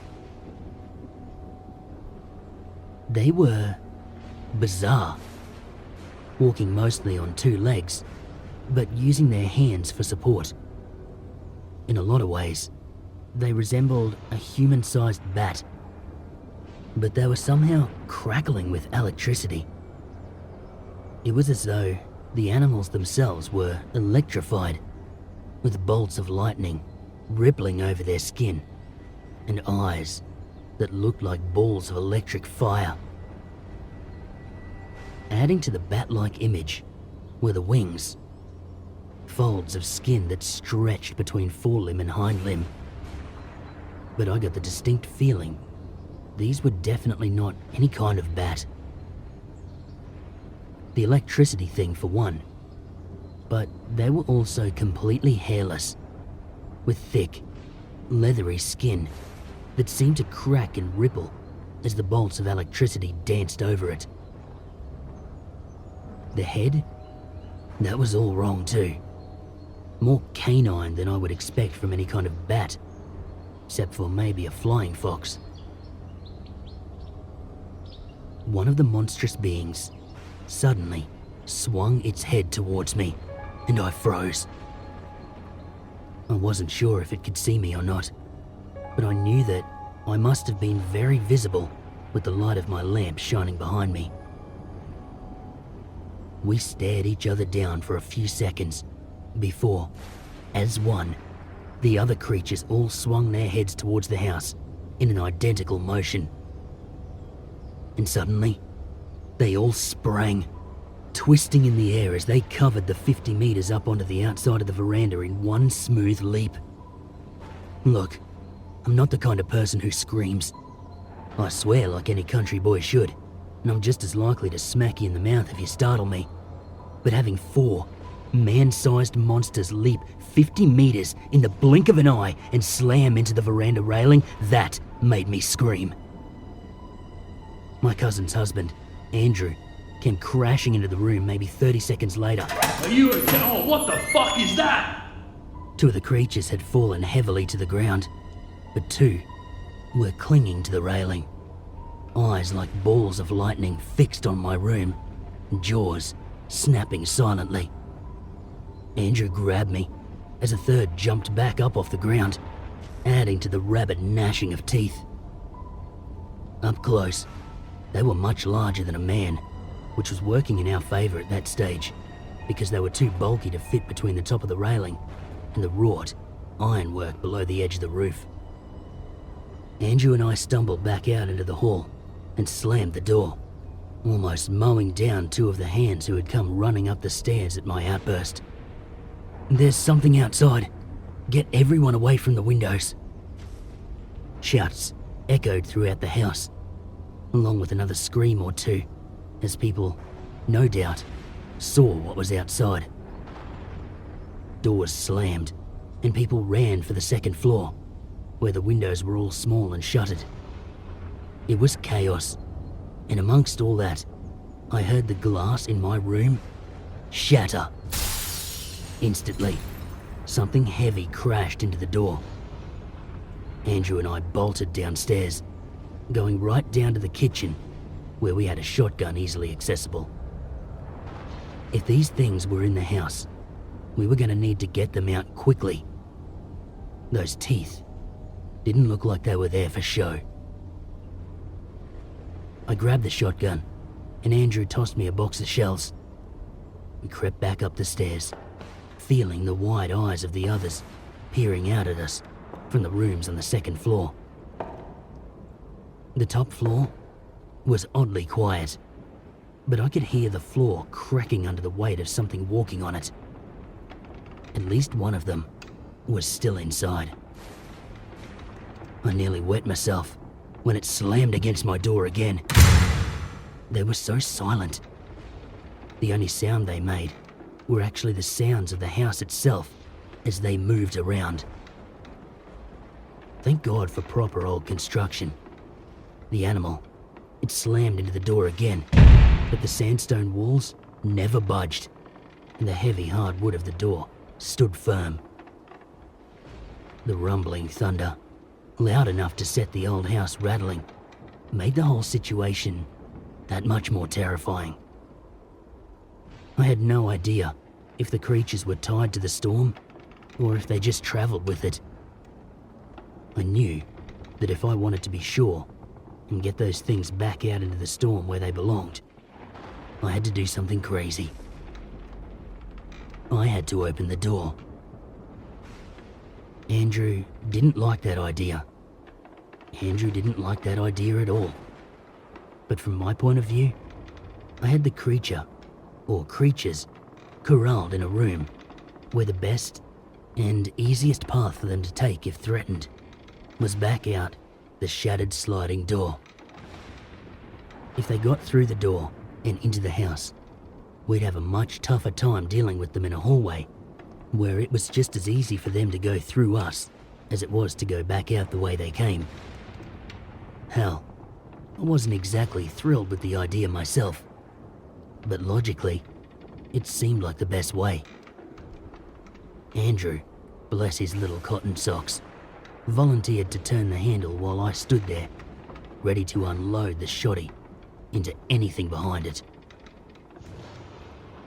I took a deep breath, and I braced myself in the hall, not far from the door, shotgun held in a strong firing position in case the thing inside charged.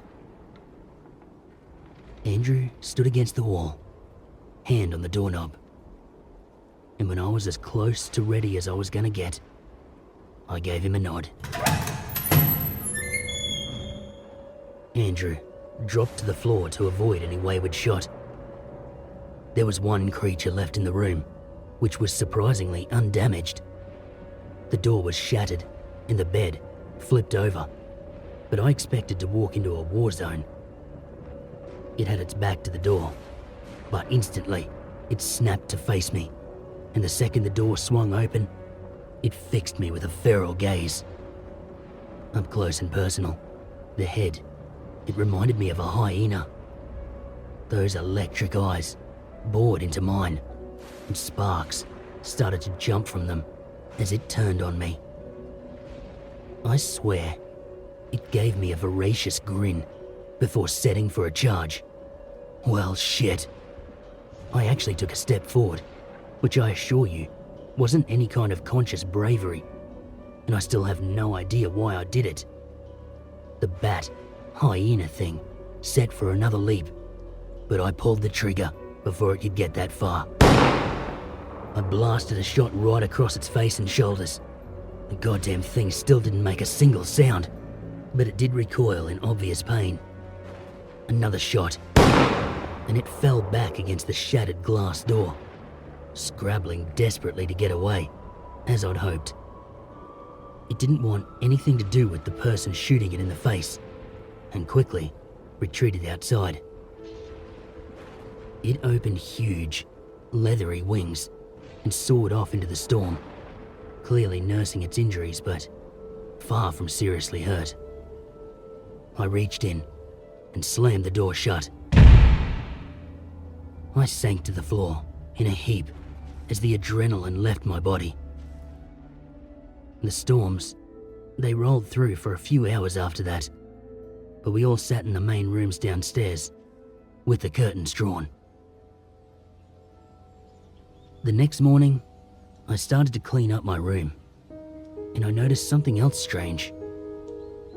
Where the creature had bled, the wooden floor, it was scarred, as though it had been etched by spilled battery acid. The scarring is still there, actually, the only reminder of an incredibly strange experience, made even stranger by the fact that no one has any idea what we encountered.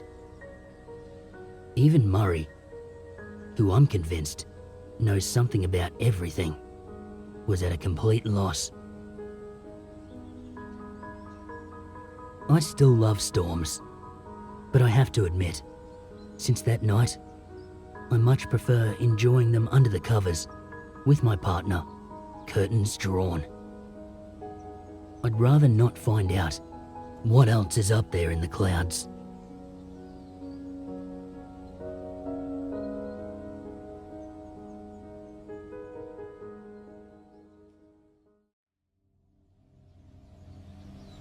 Fire? is a fact of life in Australia. No matter where you live, it's a landscape that has evolved in many cases to rely on the flames for survival. Plenty of tree species only seed after a burn, for example. Even in the cities, there is no escaping the reality that is summer bushfires. Canberra, our capital city, came within hours of burning to the ground in 2003. Homes on the outskirts of Sydney are lost to fires regularly. I can't think of a country on Earth that burns as often or as fiercely as Australia does. All over the country, the local indigenous tribes used this tendency to their advantage. Fire stick farming is an indigenous method of burning and renewing the land on your own timetable, rather than the erratic natural cycle. It was crucial to human survival in areas of the Outback, and there's no way Australia would be the land of this today without it. Of course, plants aren't the only things that rely on fire, as we found out several years ago. I was in the final stages of recovering from a bad injury, and you'll hear that story in my final installment, I promise. And for the best part of a year, I'd been mostly doing work from the office and around the yards, which was a bit of a drag for a guy who loves being in the great outdoors. Especially as summer heated up and the long drives began. I missed it. But I was in no state to help out. We needed all hands though, when a dry lightning strike turned half the property into an inferno. It had been a hot and dry summer, as they often are, but a particularly dry winter followed by a short period of spring rain and explosive regrowth set up fire conditions that had us all on edge. There's not much of a firefighting service all the way out here, and whole farms have been completely annihilated by bushfires in the past. Anxiety was running high. There was a huge collective, "Oh shit," when we spotted the smoke that Sunday afternoon.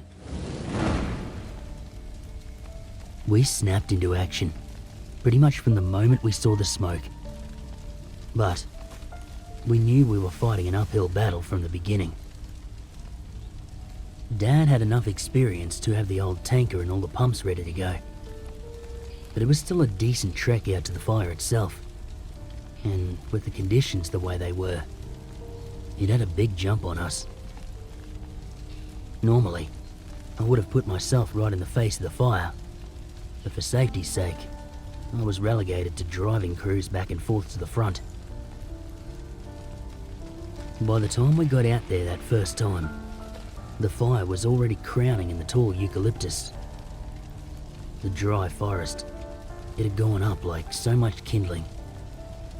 A horrifying wall of towering flame that was being blown towards us at startling speed. The tanker was already set up, and it was doing what it could, but I could already see that containing this one was going to take more than what we had. Thankfully for us, one of the things we can access with no notice out here is a water bombing chopper that roosts about half an hour's flight away. Even with the help of the chopper, this fire, it was just too fierce, and it was pretty clear we were fighting a losing battle for the first 6 or 8 hours. Well before that time elapsed, I took matters into my own hands a little on one of my trips back into town. I got one of the guys who had come from town to help take my spot, and I grabbed a few others to help me get the bulldozer ready. It was already loaded on the back of a truck, but I needed to be able to get it off. So I took a big risk and unstrapped everything but the main cable. With my injury not fully healed, wrestling that big old semi over the dirt roads was a rough experience. But I eventually got to where I wanted to be, an area square in the path of the fire, with a bit of a natural break. My plan was to widen that break and hope that we could maybe hold the fire long enough for it to either burn itself out or turn back on itself. It was hard, jarring work basically by myself. A couple of the guys heading back to the farmhouse after their shift kindly stopped and relieved me for a while. But I did a lot of it alone, ploughing trees down and pushing them back from the open ground through the night and into the next day. By sunrise, I had created a nice little break, widening the gap to a good 500 meters or so. As the day went on, I kept at it, and eventually, the firefighting crews started to assemble in the break, having been beaten back by the flames. And the chopper was preemptively bombing the bush in front of the fire, hoping to take some of the sting out of the inferno when it did arrive. We slogged it out for almost another full day before the fire was turned back and we could contain it. It was another 6 days of flare-ups and fire management before it was finally safe, and nearly 10 days before we were satisfied it was out. This story, it isn't about the fire itself, so I feel like I've undersold it somewhat. All told, almost a quarter of the property burned, which is a massive amount of land. But no one was seriously hurt, and we didn't lose any major assets or animals, so it was a win on balance. The lull after the fire was almost as deep as the fire was intense. Everyone was absolutely wrecked. I think, in a way, that was a big contributor to how badly we missed what came out of the fire. It started, as best as I can tell, when one of the hands reported strange, monkey-like sounds coming from some of the burned-out areas. On its own, this was hardly weird. We hear wacky sounds every other day, so we didn't really think much of it. A few days later, though, I heard it for myself. We were checking a few paddocks and fixing fences and so on that had been damaged by the fire. It was coming out of a thick area of torched trees behind one of the paddocks near the fire break. It sounded like a pack of chimpanzees, or maybe jackals. Not totally canine, but not totally primate either.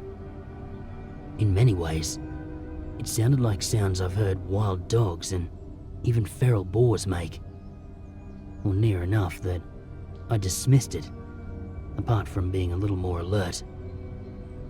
An injured or desperate group of either animal could be lethal in the wrong situation.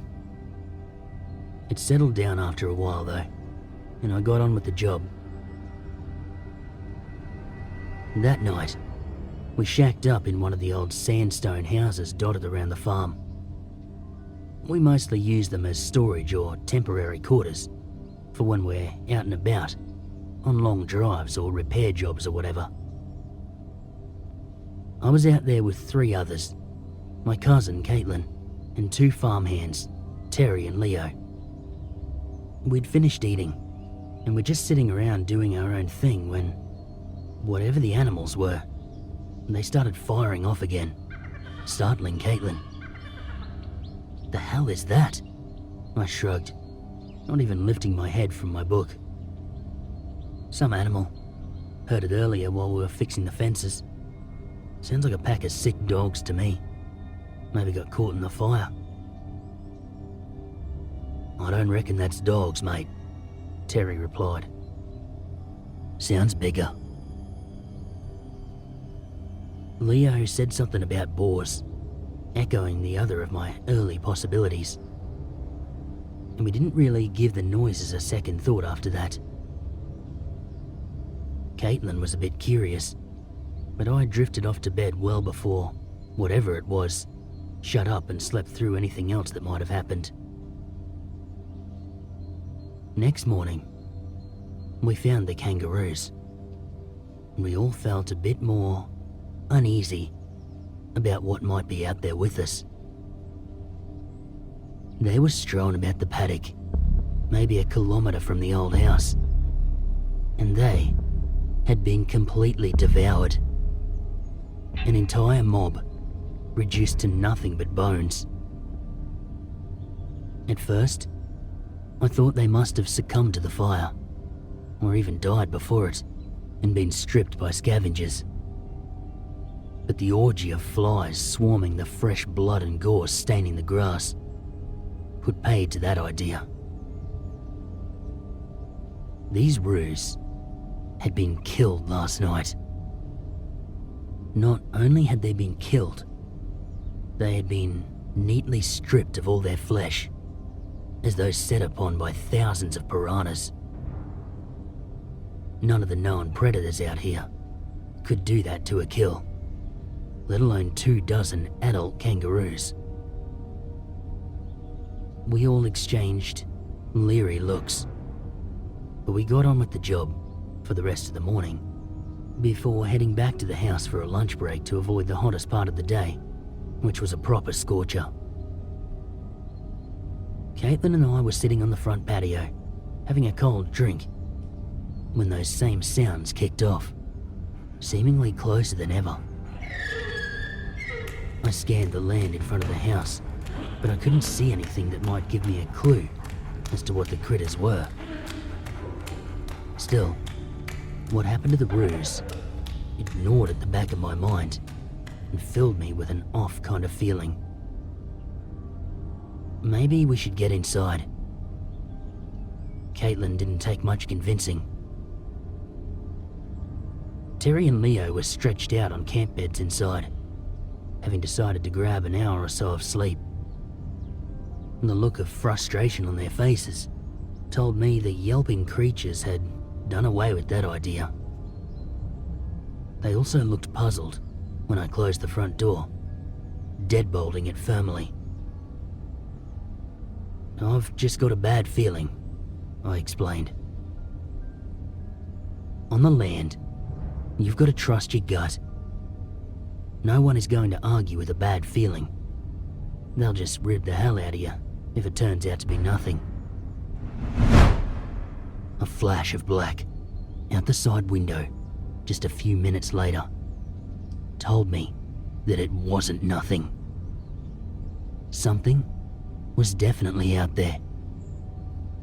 The strange yipping and yelping now surrounded the house, rising to a fever pitch. Something skittered across the patio, the sound of claws clicking on the old wooden boards.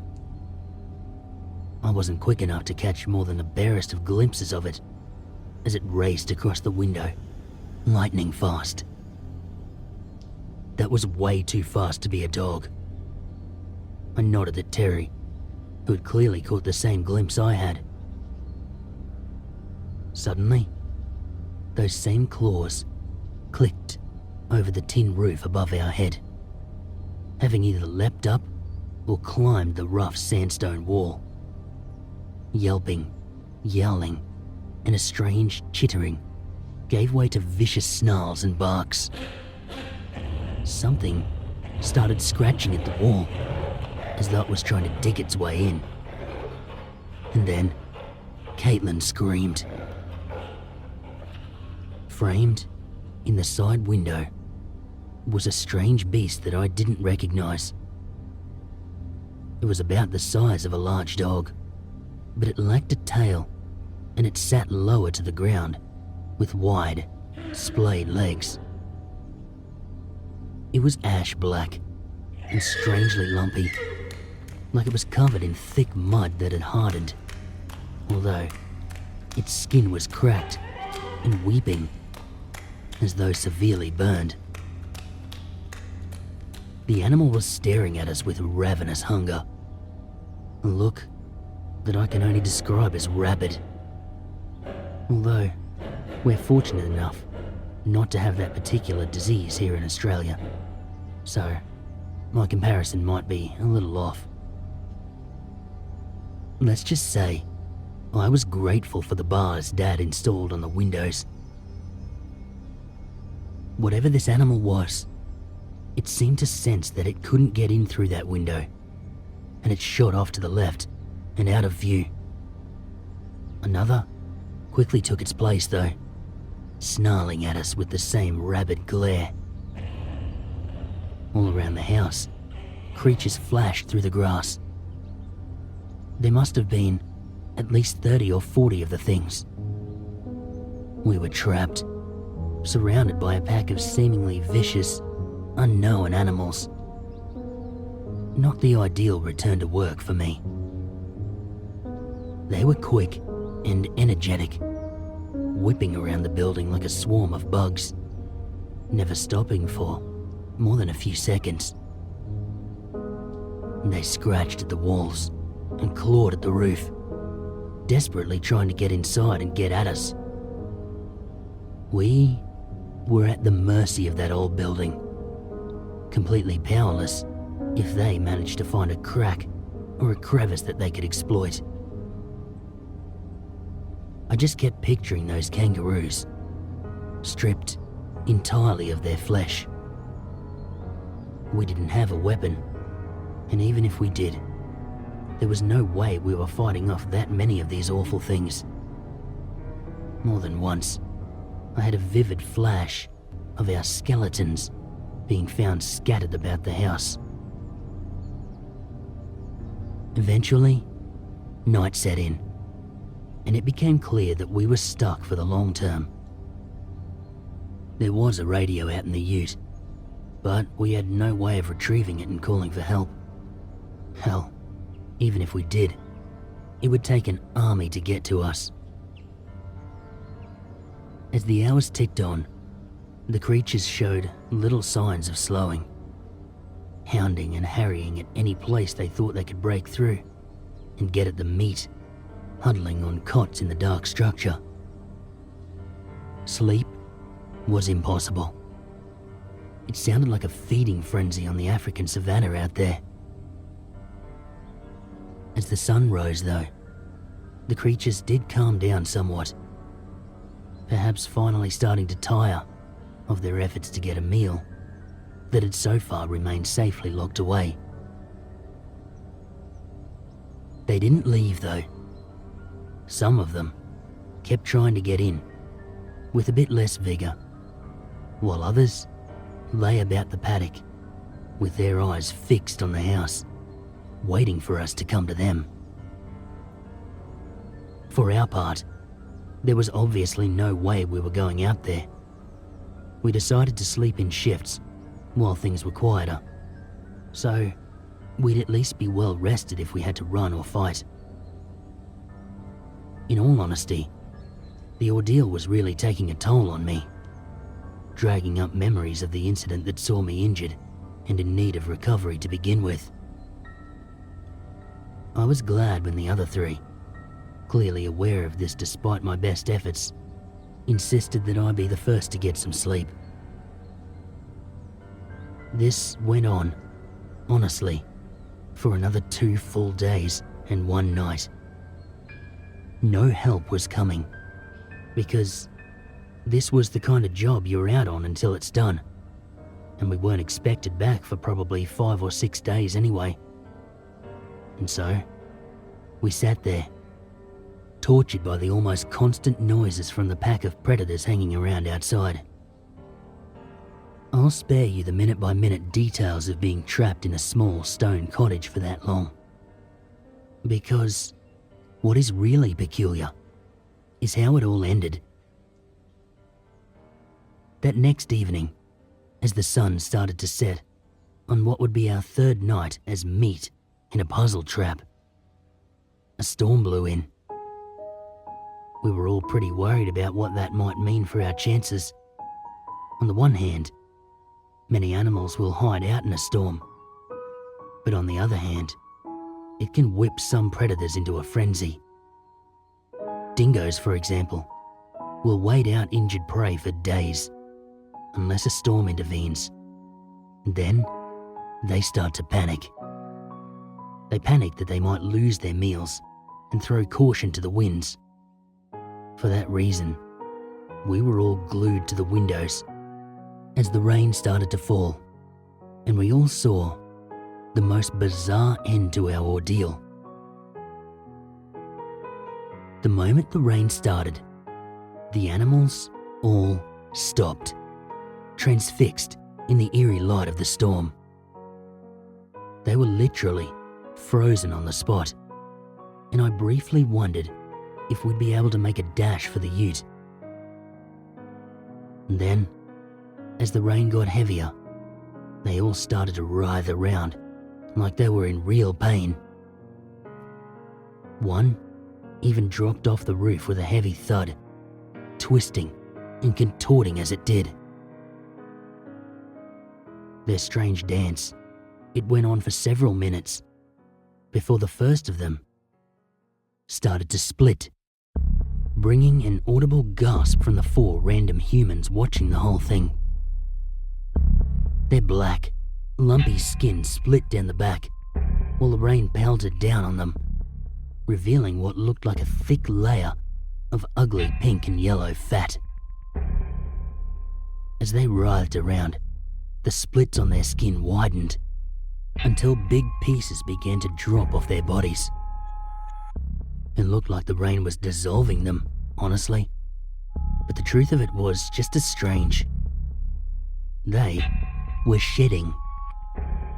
All around the house, the creatures were shedding big chunks of skin and fat, exposing another layer underneath. Cracked, dry, and oozing black skin. It was replaced by slick, pale brown, shining and moist in the storm. It was morbidly mesmerizing. As the outer layer of flesh dropped off, almost entirely different animals took their place. The body shape was similar, low to the ground and 4-legged. But they now looked much smaller and stronger, with huge eyes and a vicious air about them. If anything, the new version looked more dangerous than the old, like a man crossed with a piranha. When they had fully emerged, though, they simply sprinted off into the burnt bush without so much as a glance at the house, leaving behind a rapidly disintegrating outer layer of skin. One by one, they vanished like a shot until we were finally alone, wondering exactly what the hell had just happened. When we eventually finished the job and headed home, we had a hell of a story to tell. As it turns out, these creatures are known to some indigenous tribes, but they aren't supposed to exist here. They hibernate, sometimes for decades, under the soil in dry, fire-prone areas, growing a kind of second skin to insulate them for the day the fire comes and wakes them.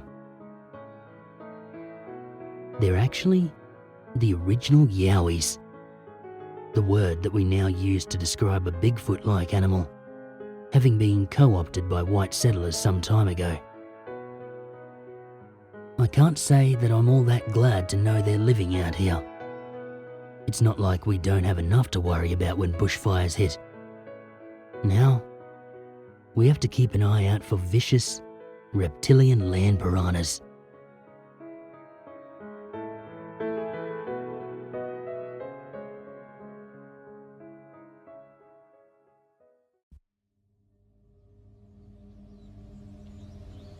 I must warn you guys, this one is quite long. I considered splitting it in 2, but it's such an important and defining experience for me that I'd rather keep it all together. This is also going to be the last story for now, because I don't really have anything that tops it, and I hope I never do. One of the most intriguing aspects of Aboriginal lore when I was a kid were the giants. Lots and lots of different tribes, they told stories of cannibal giants roaming the outback. In some places, The giants were reasonably solitary, wandering the land and causing trouble.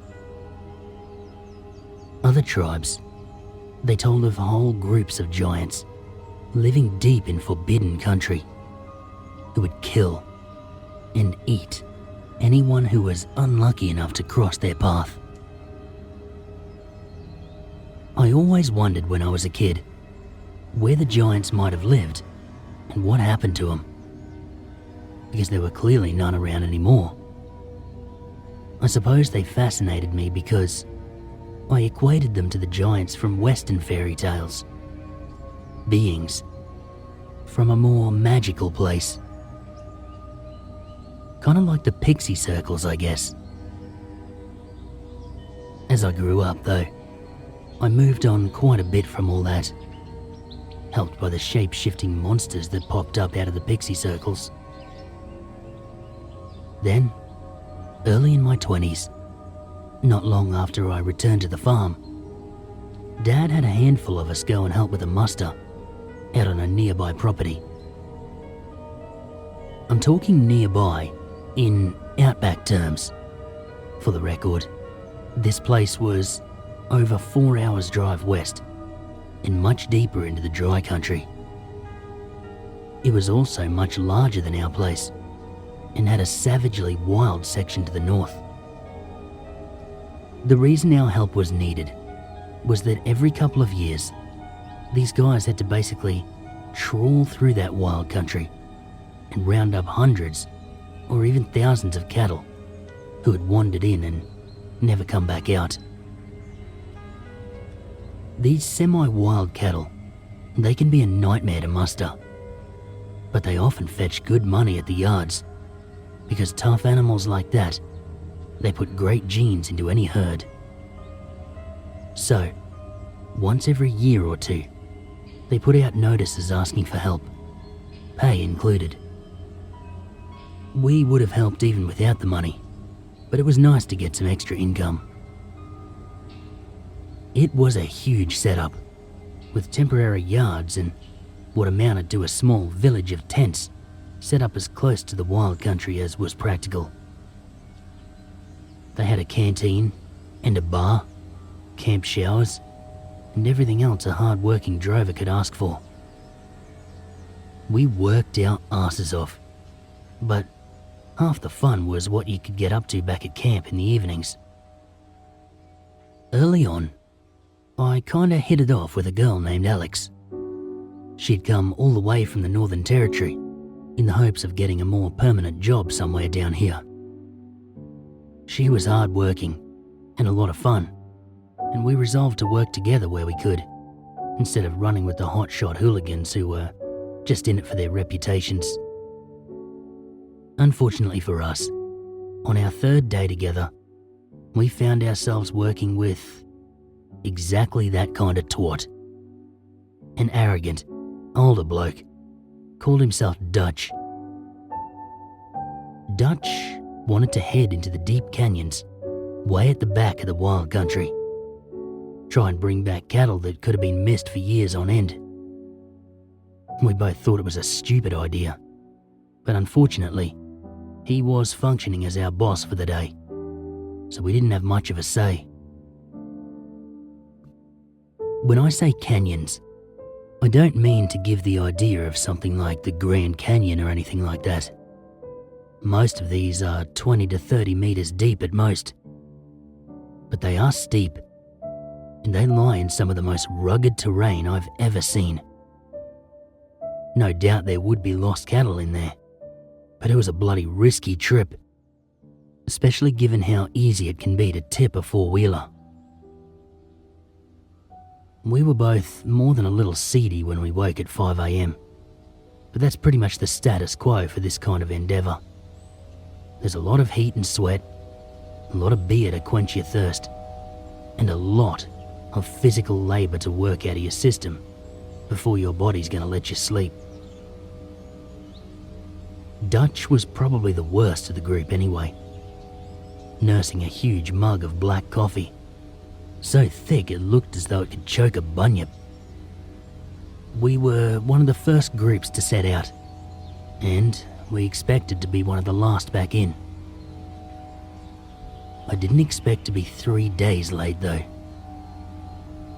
The idea of a drive like this is to corral the cattle, rope them, and slowly build up a chain of animals ready to herd back to the main site. It's an absolute nightmare in rough country, and I was not looking forward to the canyons by any means. Within half an hour, my ass was already numb from the endless jarring jolt of the four-wheeler, and we still had a good hour or more to travel. By the time we did get over the last ridge and saw the canyons crawling over the landscape below us, I was sure I was going to need a new spine.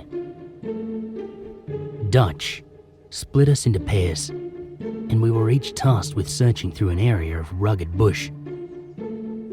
Alex and I were given an area to the southwest of that first ridge, which I thought was easily the toughest country. I was pissed because Dutch gave himself and his mate the easiest spot, and he let us two young'uns go out into the hardest. But I'm stubborn, so I just set myself a goal of finding every damned steer in that shithole. We spent a bit of time slogging over the next ridge, not seeing any signs of cattle, before Alex spotted a ragged-looking steer down in the bottom of the canyon. We decided to leave one four-wheeler at the top, in case we damaged the other, and head down into the canyon together. These are quite ancient places, and there are plenty of collapsed walls and eroded ridges where you can get down, although they're admittedly pretty white-knuckle at times. Alex took the controls, and we found a way down, eager to grab what we could and get that day over with. It was actually pretty easy roping the cattle in the canyon, because they didn't have a lot of places they could go. We got 4 or 5 tough bastards in about 2 or 3 hours, tying them together to a thick tree near the path out. The next one though, he was the troublemaker. We spotted him drinking from a small pool hard up against the canyon wall. But instead of running away as we approached this one, he decided to have a go at us. Alex half swerved, half stopped to avoid it, and the steer whistled past and up a small ravine to our right. Damn it. I didn't even know if we'd get the four-wheeler in there. But I told you how stubborn I am, so we were going to give it a go. Thankfully, we squeezed through the narrow entrance and into a slightly wider ravine. At least the steer would have nowhere to run. In hindsight, we should have just let him go. About 500 meters up the ravine, something changed. A skitter of rocks fell maybe 100 meters or so in front of us, and Alex slowed the four-wheeler, scanning for any signs of a rockfall. What we actually saw was much, much worse. A huge shape was crawling out of a cave, set maybe 10 meters up the wall of the ravine. It looked vaguely human, but it must have been 15 feet tall and near on the same color as the rock walls around it. Its face reminded me of a Neanderthal, quite flat and broad, and thickly matted black hair hung well past its shoulders. I vaguely remember Alex swearing up a storm, but before we could do anything more than register its presence, the massive thing smacked us with a club. The four-wheeler took the brunt of the blow, but Alex and I were far from unscathed.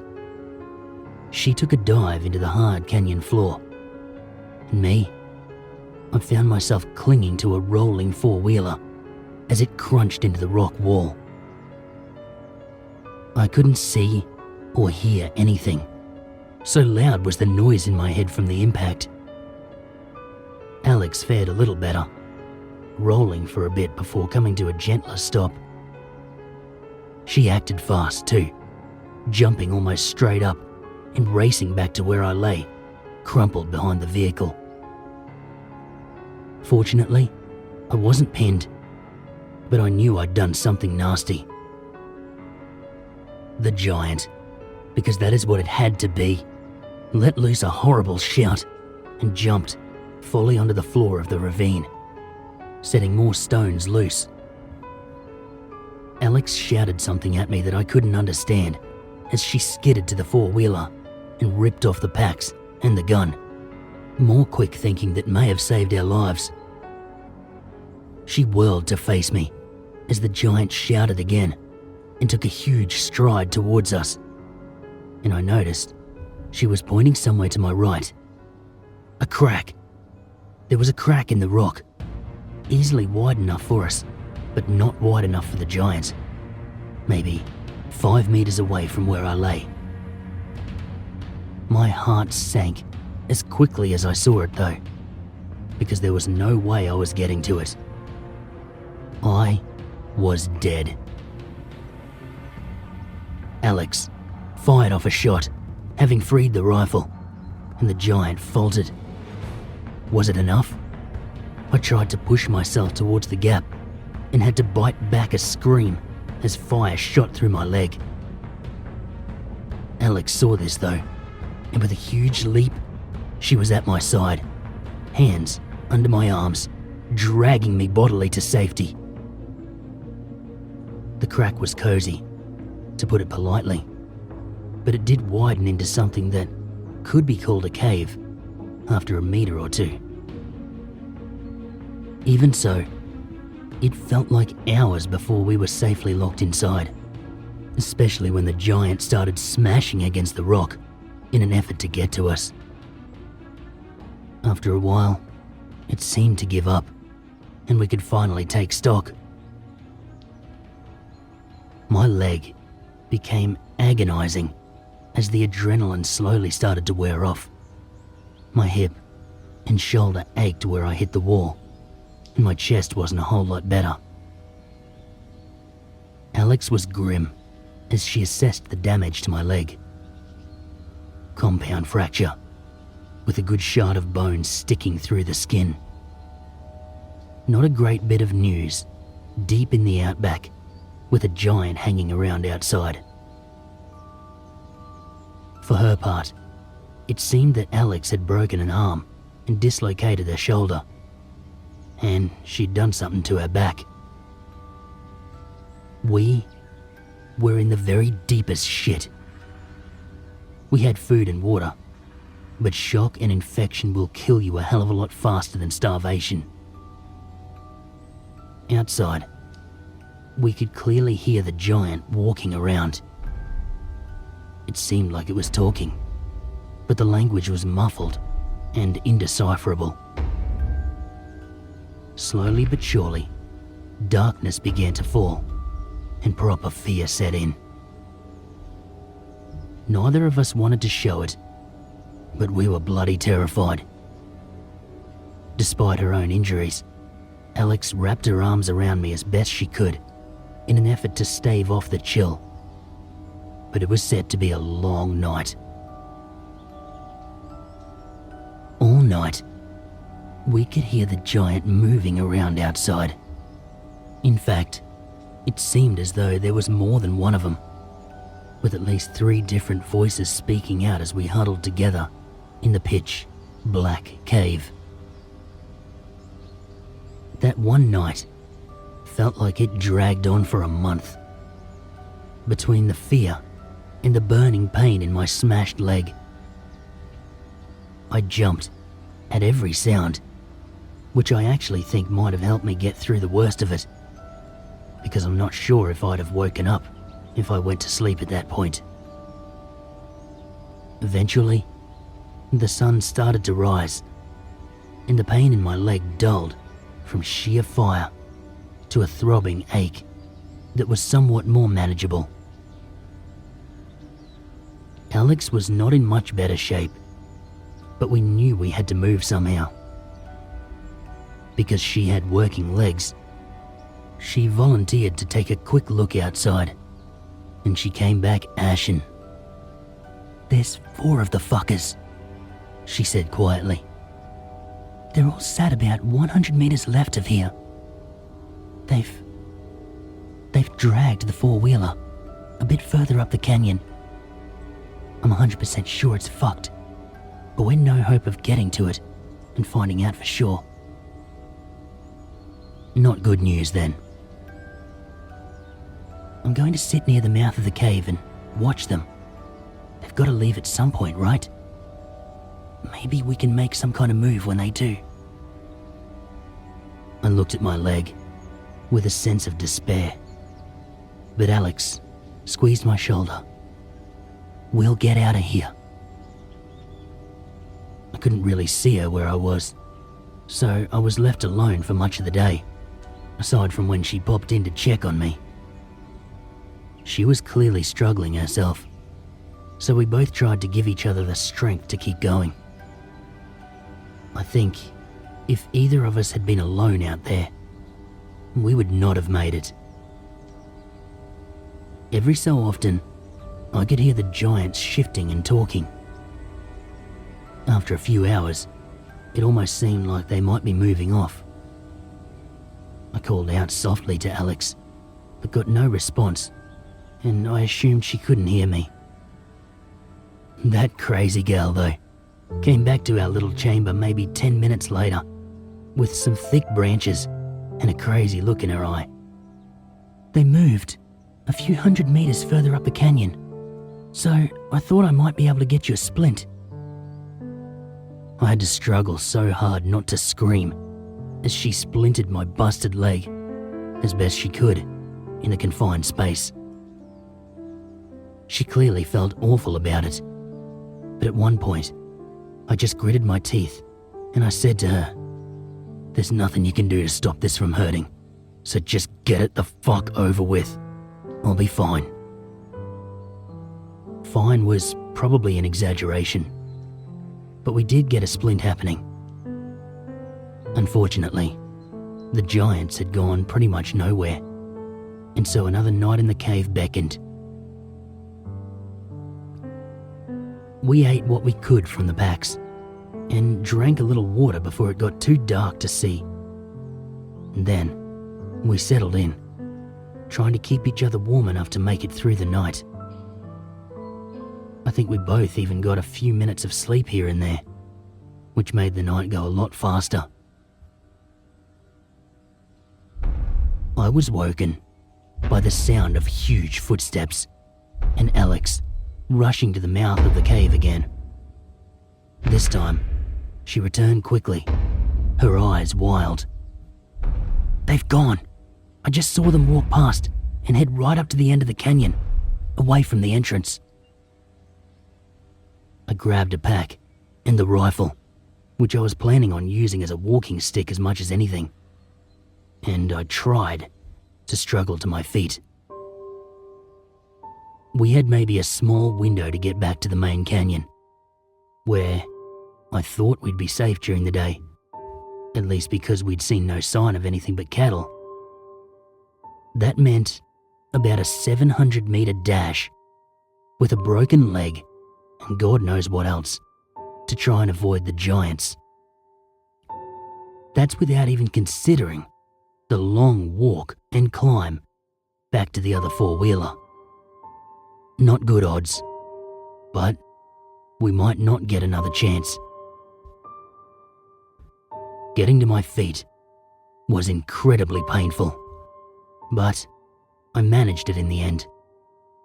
Alex looped an arm around my waist, and the splint at least kept my leg from dragging around and hitting things.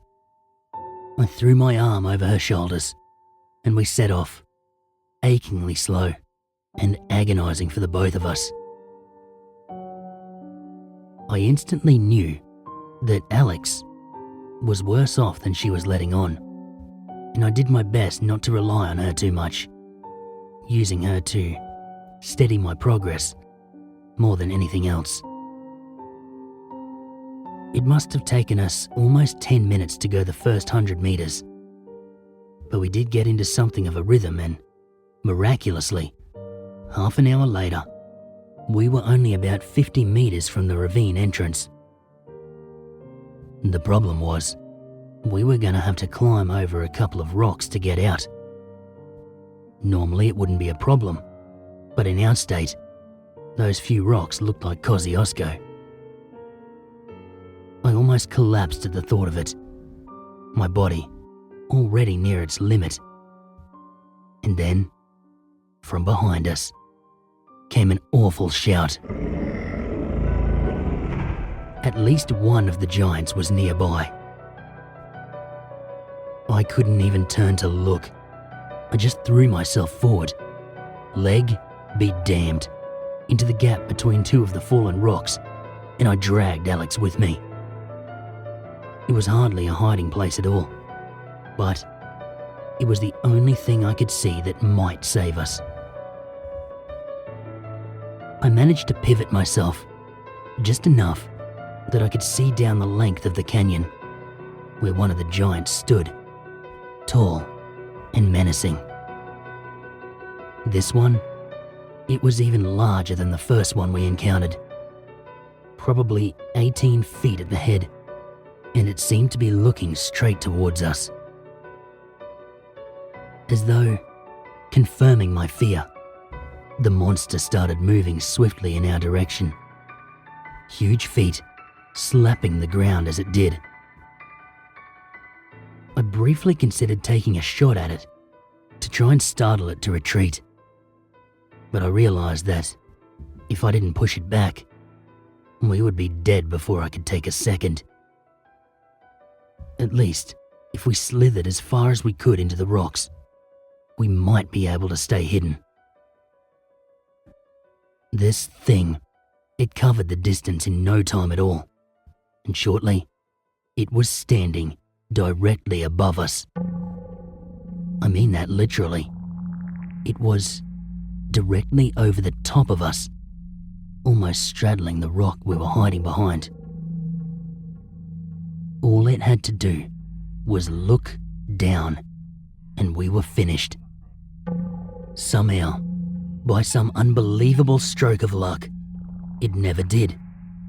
It seemed to be surveying the world outside the ravine, and as it stood there, and we held our breath, I started to realize why. Somewhere, off in the distance, I could hear a chopper. Clearly, they were searching for us out here, and the sound of the chopper was what drew the giant over, rather than our presence.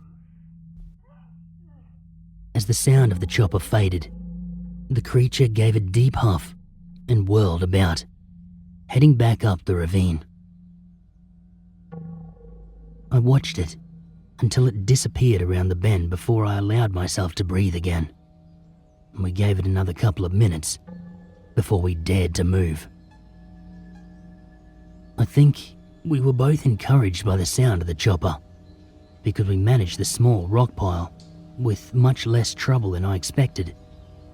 We were soon out in the canyon proper. Part of me wanted to slog through the rest of the day and try to make the ATV by morning, but I knew we would not have the energy, and I wasn't sure if the giants might come out into the main canyon under the cover of darkness. We decided instead to struggle on until we found a suitable cave, rest up, and start again in the morning. We probably made it through a full kilometer of agony before we saw a decent cave, crawled inside, and collapsed. During the night, in between the fits of sleep I managed, I was sure that I heard those huge feet walking up and down the canyon. The few hours before sunrise were dead silent though, so I decided that that day would be it. All or nothing. I wasn't sure we'd survive a lot longer anyway, so it was a case of make it to the four-wheeler or not make it at all. That became even more true when I couldn't properly wake Alex. I knew her injuries were worse than she had let on, and it seemed that she was deteriorating fast. She was semi-responsive in the pre-dawn light of the canyon, but I couldn't wake her enough to get her up and going, and I was overcome with despair for a while, wondering what I could do.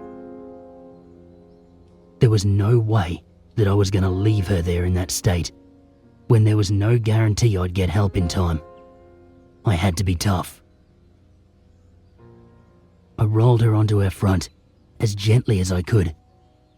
I strapped the pack to her back, clenched it tightly around her waist, and rolled her back over. And then, I took one of the surviving lengths of rope, looped it through the straps of the pack, and I dragged her out of there. She had got me through the first 2 days, and I was going to get her through the rest of this, or die trying. I did say I was stubborn, didn't I? With the splint and the rifle, I sort of managed to get a hop going. I would drag Alex close behind me, hop forward on the slack rope, and then drag her a little further. Poor Alex moaned in pain every time I dragged her, but I had to shut that out and focus.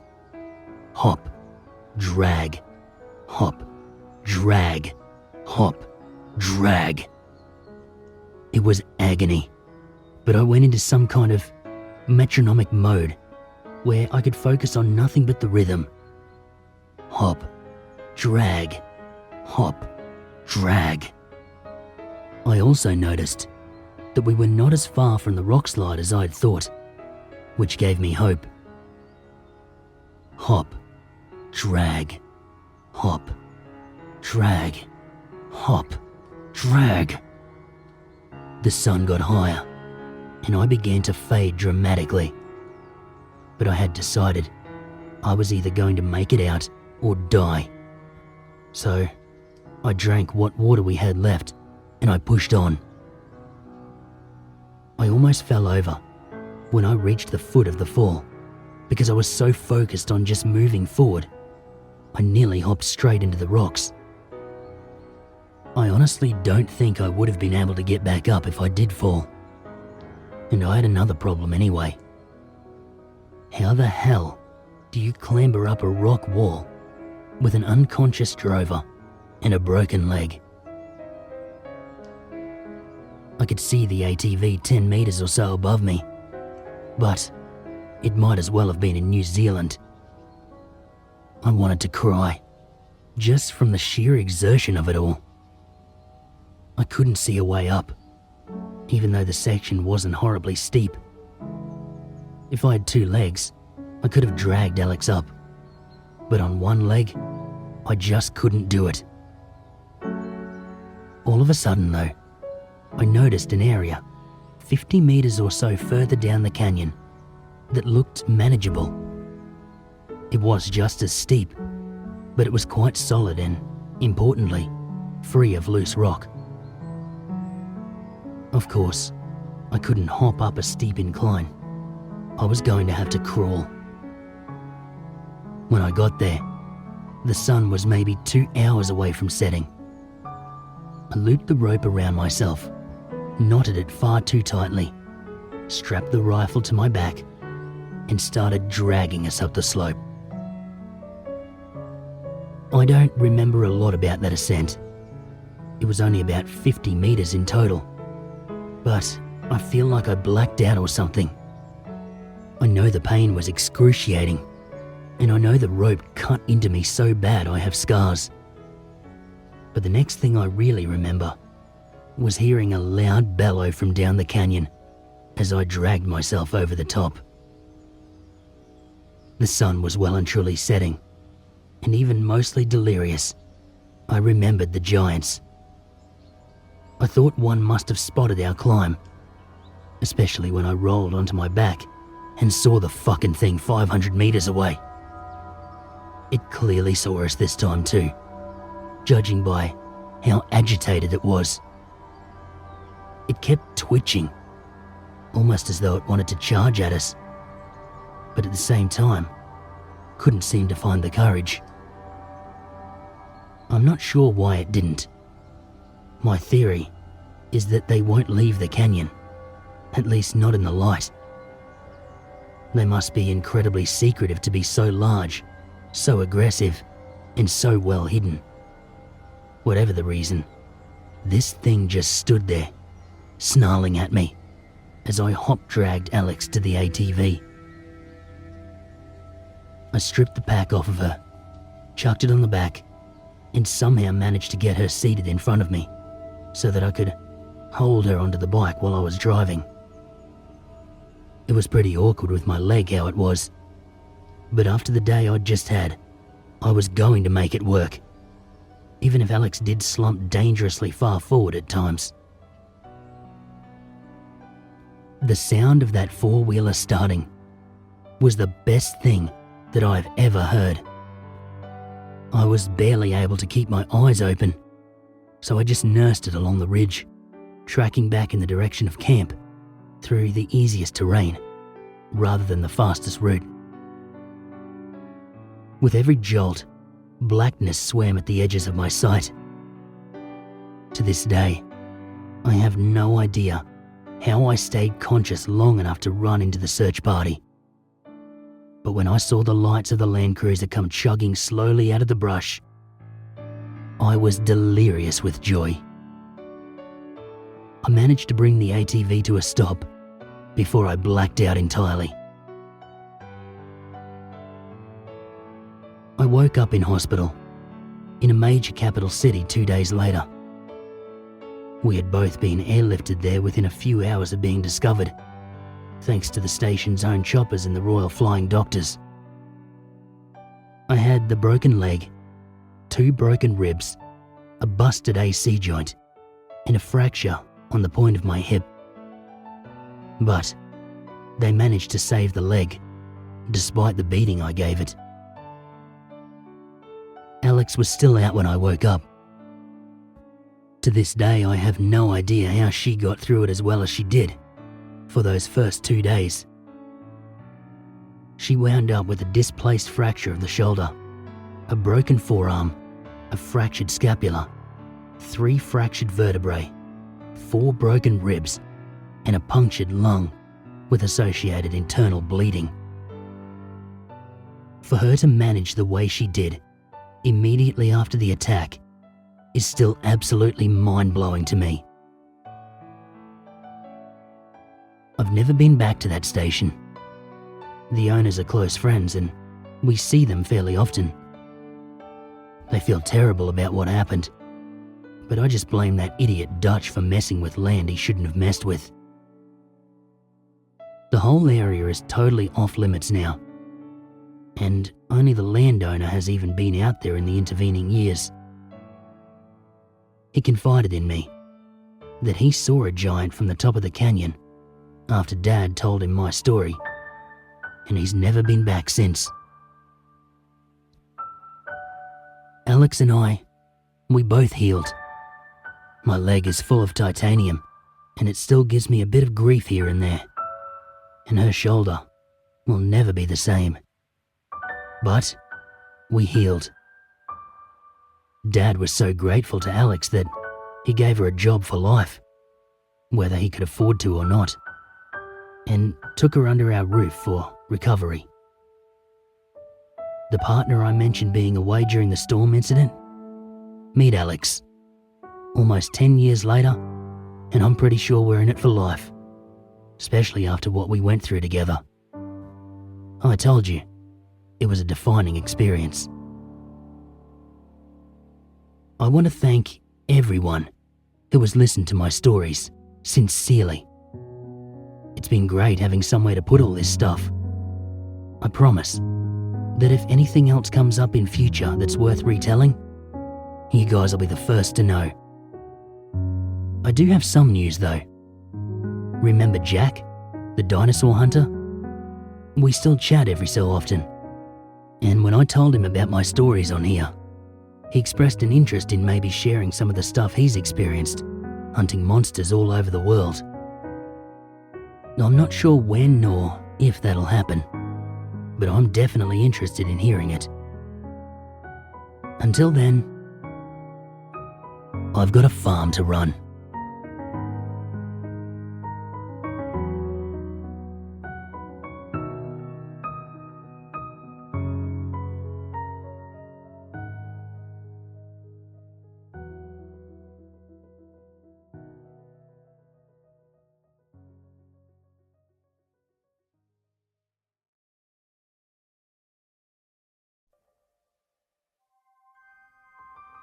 Do you know of anyone who's ever just completely disappeared? Disappeared with absolutely no leads. I live by myself in an old ex-government house in the suburbs of Canberra, Australia's sleepy capital city. I go to university during the afternoon, and I work 4 or 5 hours at a local shop most nights to pay rent. So, I spend most of my downtime zoned out on the couch until weird hours watching trash TV. I've always been somewhat of a poor sleeper, and I like the small hours of the night, especially in a glorified country town like Canberra. It's quiet and incredibly peaceful. Until a few weeks ago, I even enjoyed the odd late night walk over into the reserve, with nothing but owls and possums and the ghostly quiet local mob of kangaroos for company. That all changed when the strange things started happening. Towards the beginning of winter, I was up late, just sitting in the dark, having helped my neighbour's daughter sneak back into her house. We'd started a bit of a relationship not long after her 18th birthday. Nothing too serious or long term, but being 25 myself, and given we were just having some fun, we thought her parents might be a bit uncomfortable, so we decided we'd better keep it a secret. It was a typical Canberra winter's night, icy cold and clear, our breath crystallising in the still air as we whispered our goodbyes.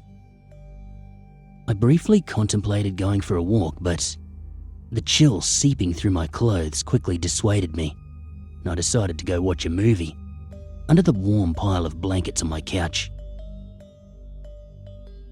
It would have been about an hour later when I heard a large engine just off in the distance.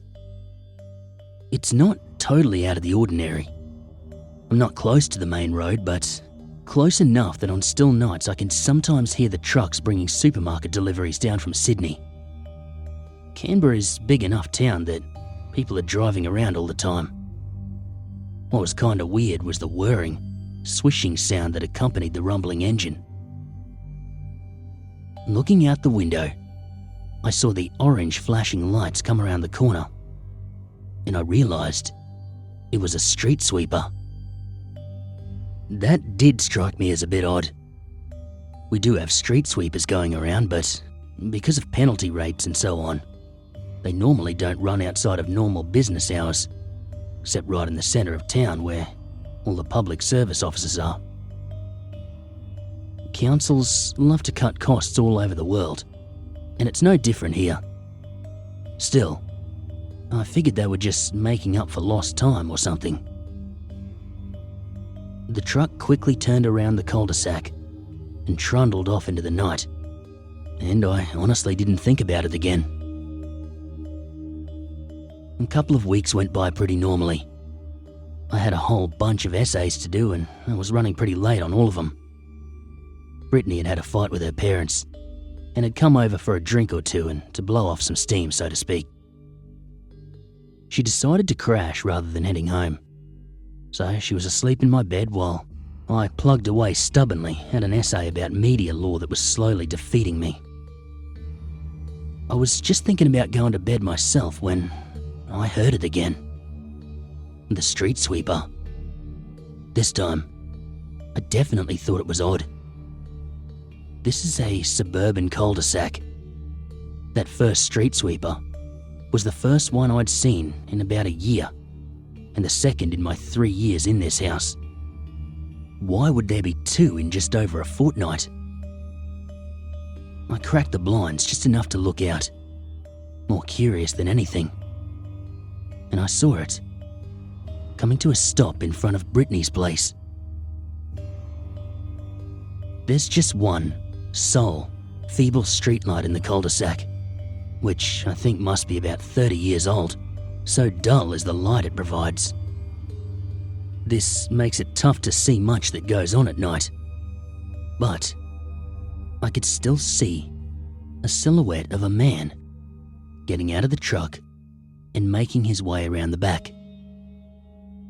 He moved, strangely, almost drunkenly, and I briefly considered calling the police. I can only imagine the damage a drunk driver in a big truck like that could do. But I decided to just watch for a moment. The whole thing seemed slightly off to me. The figure walked into the center of my neighbor's front yard and just stood there, still. I couldn't be sure exactly what he was doing, but it looked like he was staring at the house. It was weird. I felt like I watched him for about 5 minutes before he hopped back in the street sweeper and started it up, heading off into the night. But when I looked at my watch, almost 90 minutes had passed. I figured I must have dozed off or something, late as it was, but there was something bugging me, and in my foggy mental state, I couldn't quite grasp what it was. I was tired though. Maybe it would come to me in the morning. When I woke up the next morning, Brittany was in my shower. I rushed in to tell her what had happened the night before. I was worried that she would think I was crazy, but she was surprisingly calm. She dried off and got dressed, telling me she would be back later and that she had something to show me.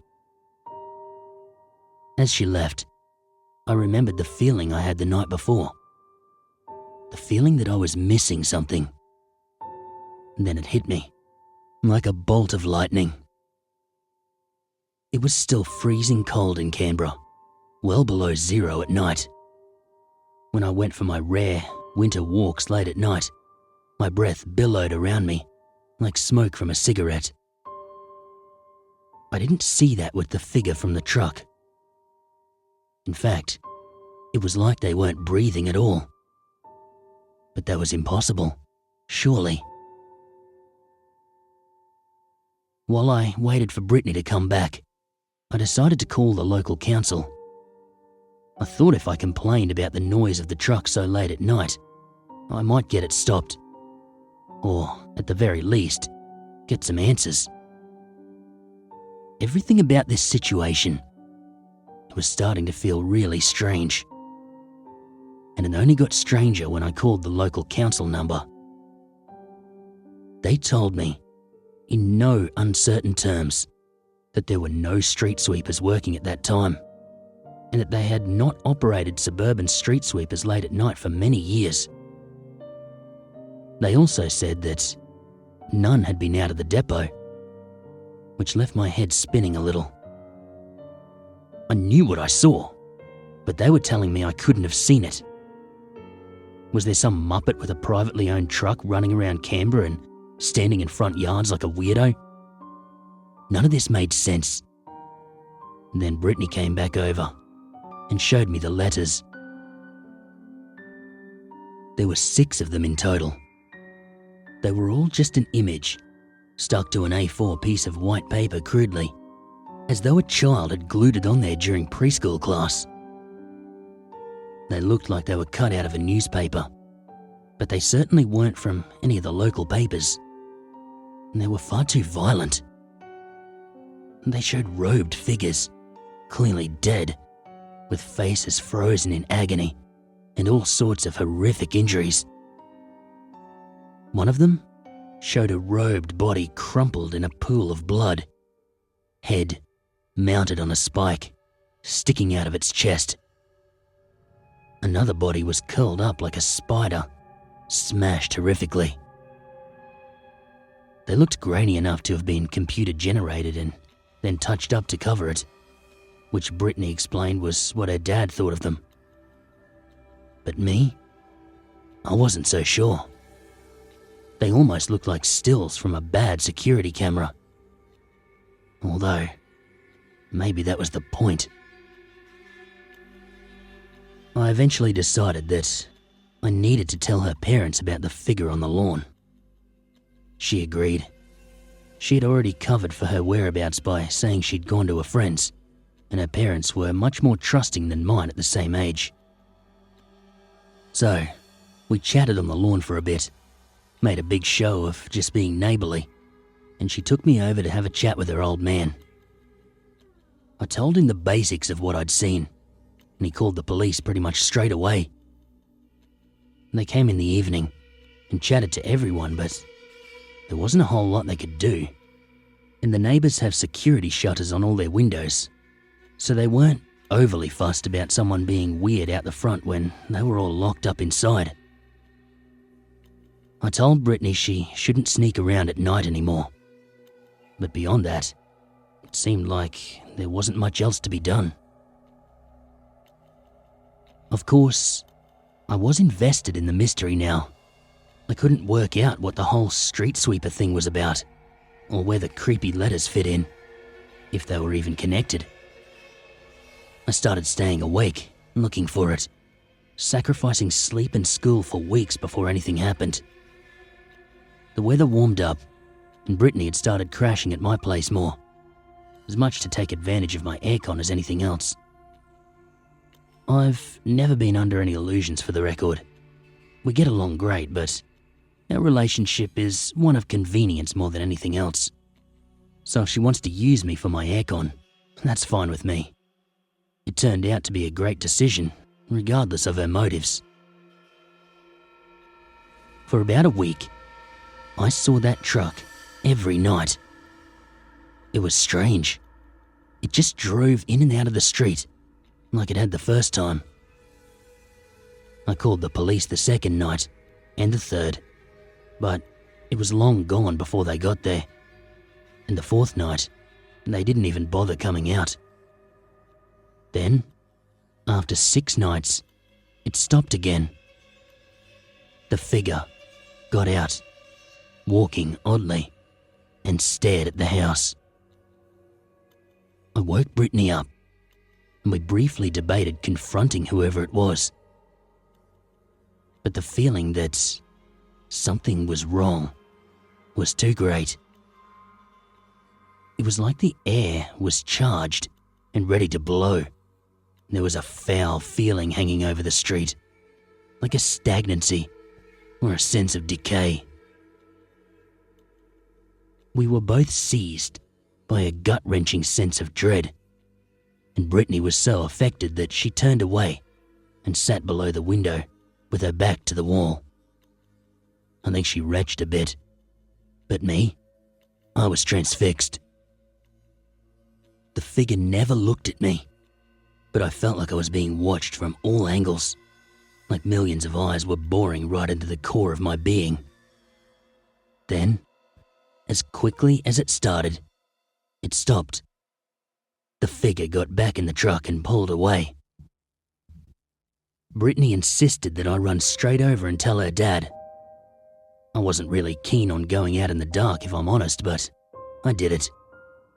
She hid at my place, still conscious of her parents' reaction to her being with me, while I woke her father and he called the police.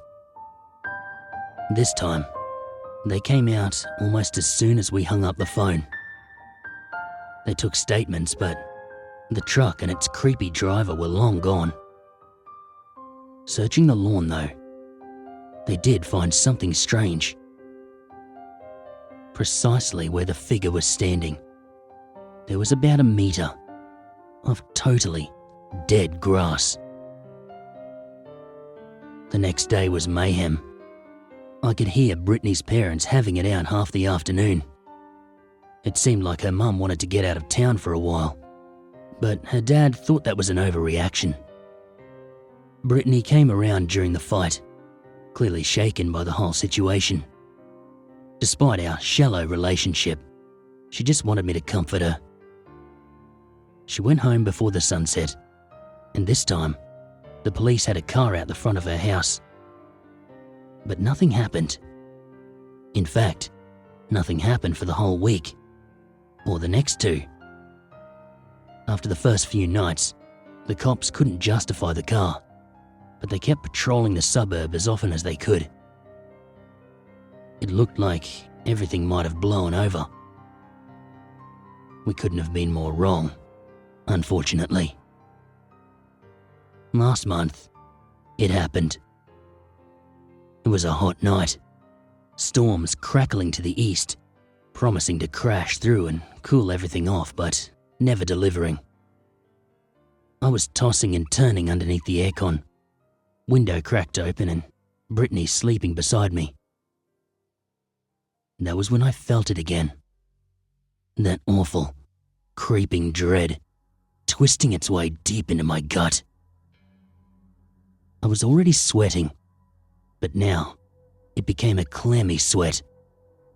My heart beating so hard it felt like it was trying to burst through my ribs. Something was terribly wrong. The air was foul again, but this time it felt like the temperature was rising steadily, and there was a sickly odor that seemed to cling to my nose and throat, heavy and cloying. Trembling, I opened the curtain just enough and peered out into the night, already knowing what I would see. I couldn't understand how the truck had arrived without me hearing it. Maybe I'd been close enough to sleep that I hadn't noticed.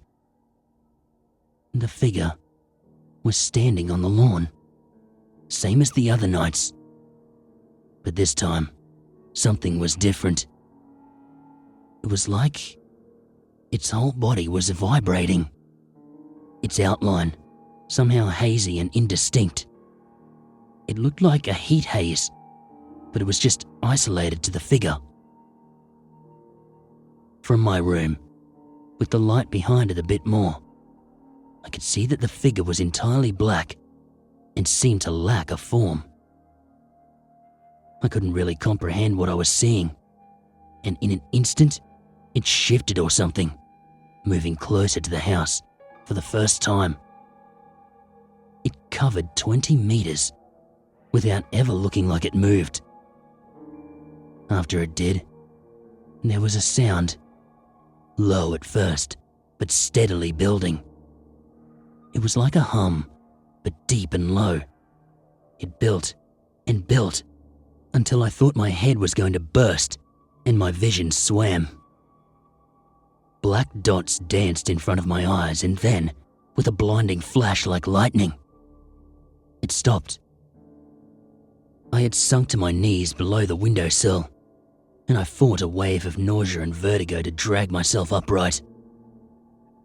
Outside, the figure had turned and was facing the truck again, walking in its strange way. For a split second, it stopped and turned its head, looking straight at me. Its eyes, man, those eyes. I can't quite work out how I hadn't seen them before, but I will never stop seeing them now. Smouldering in its coal black head like plasma, cold and deep purple. They radiated malice and something else that I couldn't place, something ancient and powerful. I felt like an ant under a magnifying glass, at the mercy of a being that was utterly pitiless and far beyond my understanding. Then, it climbed back into the truck and vanished. I don't mean that it drove off. It quite literally vanished out of existence. I don't know where I found the courage to move, but somehow I did. I screamed at Brittany to get up and follow me, not really caring who saw her come out of my house. I had the most terrible feeling about the fate of my neighbours. I hammered on their door while shrieking something panicked and probably completely unintelligible to the 000 operator. But there was no response. The cops arrived within a few minutes and pulled me away from the house. They must have busted the door down, but it didn't take them long to see that that house was totally empty. Everything was locked from the inside. There was no sign of any entry during the night, forced or otherwise. Nothing was taken, but they were gone. The beds had been slept in, but there was no sign anyone had left. The cops reported a strong smell of ozone in the house, like the ionized air after a lightning strike, and a stale and oppressive feel inside, despite the ducted aircon. But that was it. Brittany was obviously distraught, and I'd been pounding on the shutter at the front window so hard that I'd broken some bones in my hands, so we were taken to hospital. The cops came and took my statement, but I didn't really tell them everything. How could I? They'd think I was mental. Shit, maybe I am mental.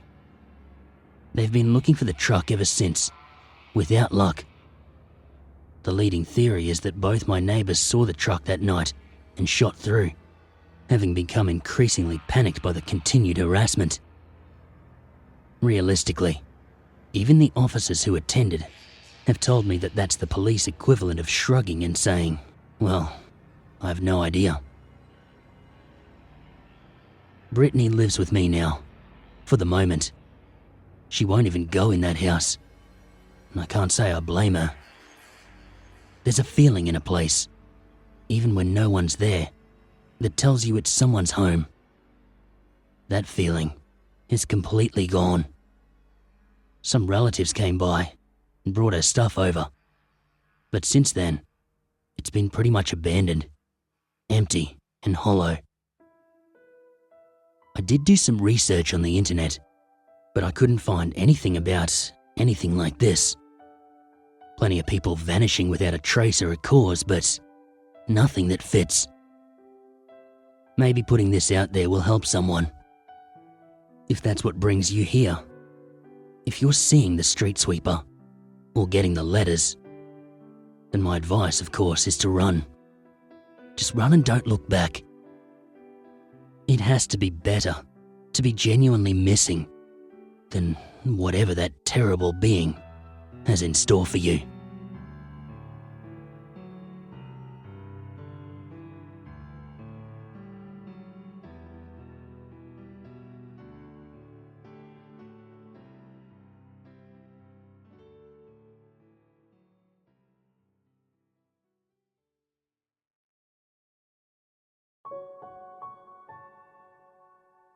I was 16 years old when I first met Misery.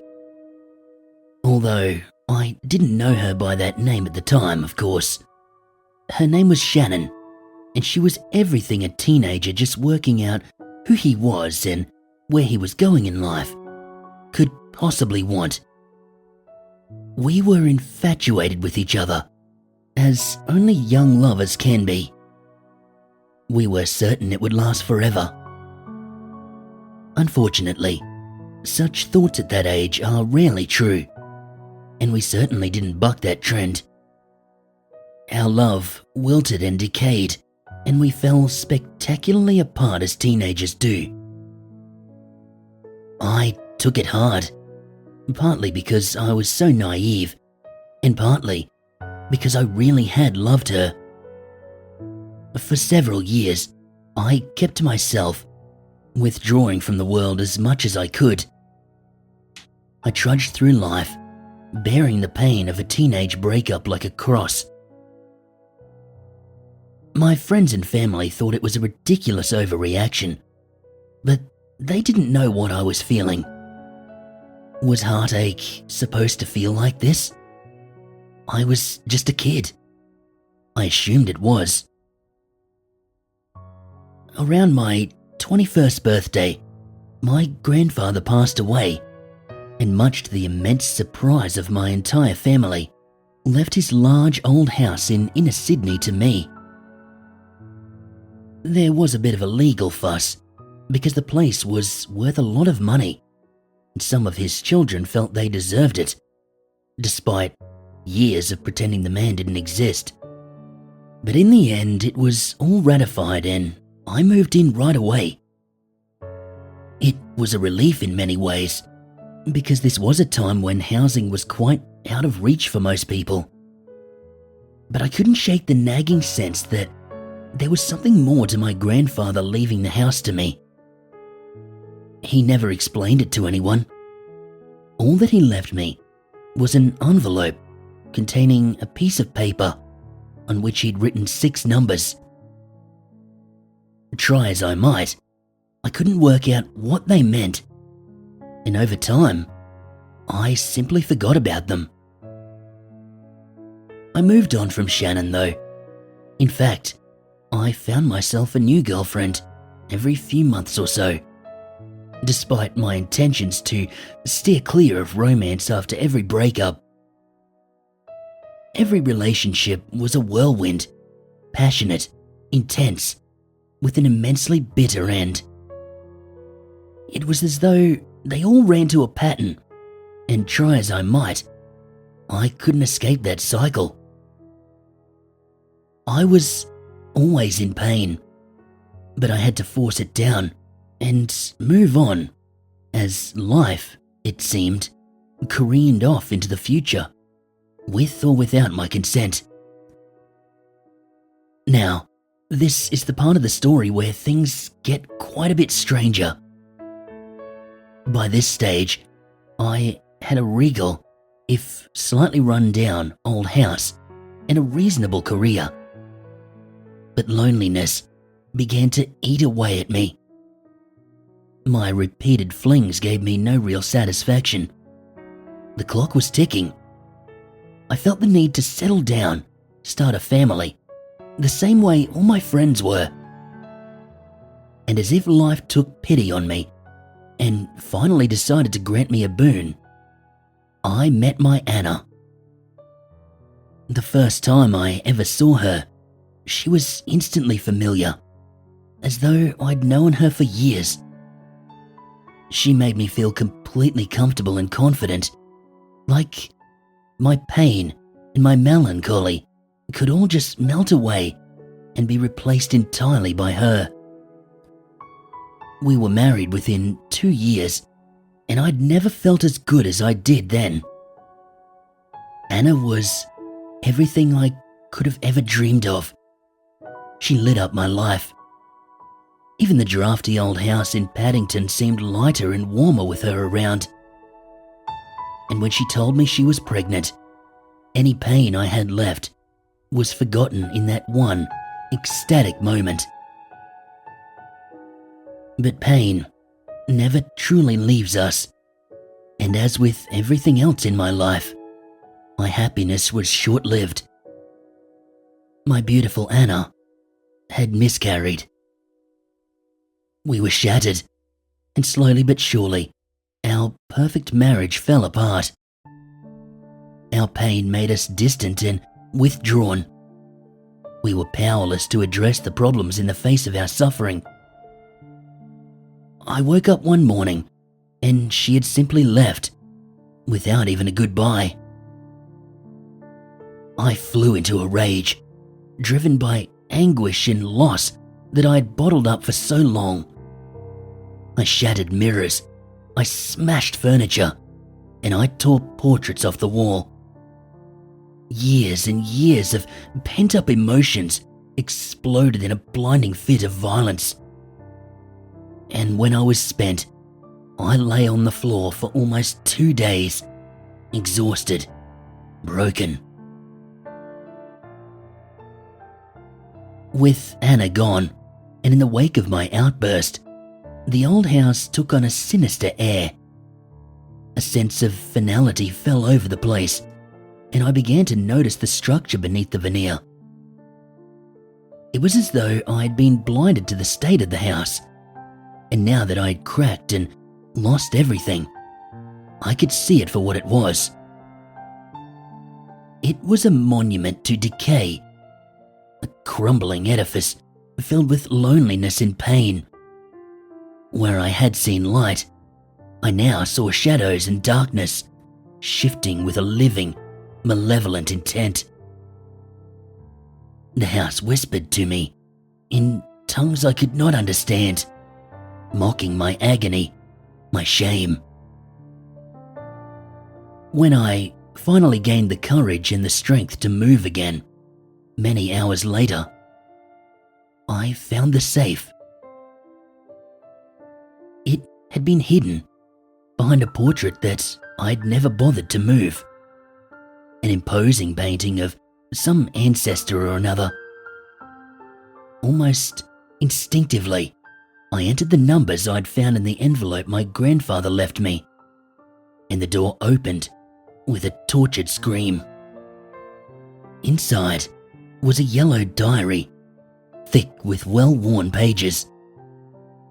I sat back amidst the destruction and decay, and I began to read. Night had fallen by the time I finished what turned out to be a journal, written progressively by generations of my forefathers. My hands shook, and I realized that steady tears had etched small trails down my face. I'd thought that our miscarriage and the death of my marriage were the worst things that I could endure. But the words in that journal brought my entire world crashing down, all over again. It began, it seemed, nearly 500 years ago. In the early 1600s, a man named Riley O'Shea fell in love with a woman named Cerise in Galway, Ireland. They were besotted and quickly became engaged. But Riley was a fiend of a man who eventually tired of Cerise. He had a reputation for drinking and adultery, and when Cerise confronted him over the rumours that another woman had borne his child, he beat her savagely and put her out on the street. Cerise, though, was not a woman to be so unreasonably discarded. She was, as Riley's son wrote in the journal, of old stock, and she had her ways of extracting revenge. Using magics that would be considered nonsense today, Cerise summoned a fairy and set a curse upon the O'Shea bloodline. Soon after, Riley was again besotted, this time with the strangely named Inez. Inez gave Riley everything he'd ever dreamed of and took it from him as brutally as he had taken everything from the devoted Cerise. Riley, shattered, took his own life, unwittingly passing the curse onto the children he had sired through his adulterous dalliances. For generations, this fairy heaped misery on my forebears, presenting itself as lover after lover and feeding on the pain caused by destroying those relationships. As the years went on, Inez chose the members of the family more given to love, destroying the hope and happiness of the most sanguine of Riley's descendants. She broke them down, creating pain and anguish, sustaining herself on their heartache. It meant that none of it was real. Every woman I had ever loved, every happiness and every heartbreak, it had been nothing more than a creation of the fairy Inez. My grandfather was in the journal as well. He had known that Inez would choose me. That's why he left me this house, the house that he had spent the last decades of his life sequestered in. I suppose in some way it made sense to him that his sanctuary should become mine. I couldn't say if he was trying to protect me or simply trying to keep me out of the way of the rest of the world. or if there really was any difference between these goals. But I knew I was supposed to put my own story in the journal. When I finished, I became aware that someone was standing in the door. I was startled to see my Anna watching me write, looking at me with something akin to pity. Only, I knew that wasn't my Anna. Icy blue eyes in place of soft brown were the only visible difference. And yet, everything about her had changed. I don't know why Inez chose to show herself to me. Perhaps she showed herself to all of us once we knew the truth. Whatever the reason, she glided over, ethereal, and much to my surprise, she held me just the way every woman I had ever loved had held me.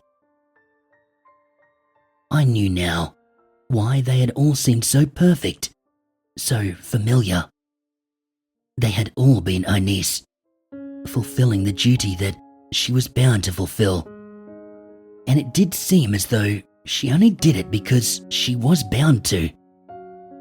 There was nothing evil about her. She didn't seem happy at what she'd done. If anything, she seemed just as miserable as me. I suppose that's probably fitting. See, the word Inez is Gaelic for misery or woe. And despite everything she'd done to me, I couldn't help but feel a pang of empathy for an immortal girl named Misery.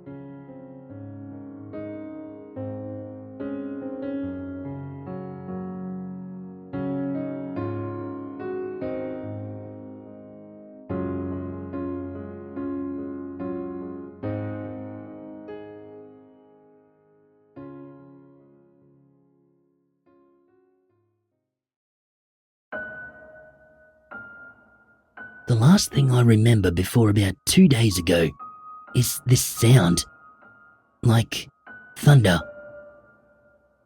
Well, that's not strictly true. I know who I am. My name is Owen, and I think I'm almost 18. I know I have parents and a little sister, because I can see their faces, but I have no idea what their names are. I don't know where I live. I don't know where I am or how I got here. Beyond things that I have to assume are burned so deeply into my memories that I can't forget them, there's just nothing. Every time I try to think about my life prior to waking up here, all I get is this murky darkness filled with that all-consuming thunder. It makes me want to cry. But I'm 17, I think, and I feel like that makes me too old to cry. 2 days ago, I woke up in a white room. I was strapped to a bed, with restraints on my ankles and wrists. Panic set in when I realized that I was being held prisoner. But I found that I was unable to move. It was terrifying. What was happening? Who put me here? And why? I tried to center myself so that I could work out what was going on. I had a trip in my right arm, but there was no way of knowing what was being pumped into me. Then again, even if it had been written on the bag in flashing neon, I wouldn't have known what it was for. The room itself was bare. The walls and the floor were all white, as were the blankets. There was a small window to my right that was covered by grey blinds, and the door was in the far right corner. Near my head sat a tangle of medical equipment, but there was absolutely nothing else in the room. It was entirely bare. I decided to cry out for help. I figured that I must have been in some kind of medical facility. So surely, there must be someone around to explain what's going on. Try as I might though, I couldn't even make a faint squeak. So at this point, I was lying, restrained, in a sterile-looking room, with no memory, no ability to move, and no voice. I've never felt panic the way I felt it then. It felt like the walls were closing in on me. This already small room getting smaller and tighter, crushing the air from my chest. Time seemed to pass erratically, but no one came into my little room. I felt totally isolated, completely lost, struggling for answers. But I did eventually manage to fall asleep. I had nightmares about medical experiments, about deranged mad scientists, but I felt slightly better when I woke up. Honestly, the second day was much the same as the first. I just lay there, trapped, wondering what was going on and why this was happening to me. Sometime during the day, I noticed that my drip bag had been changed. Obviously, while I was asleep.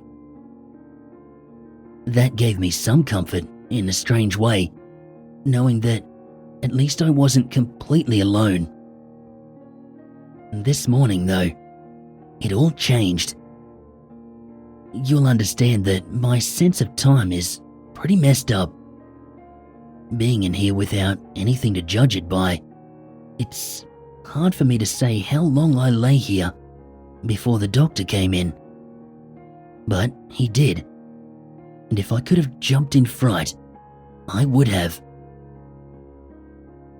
He was a stern-looking man, younger than I would have expected, but wearing a permanent frown.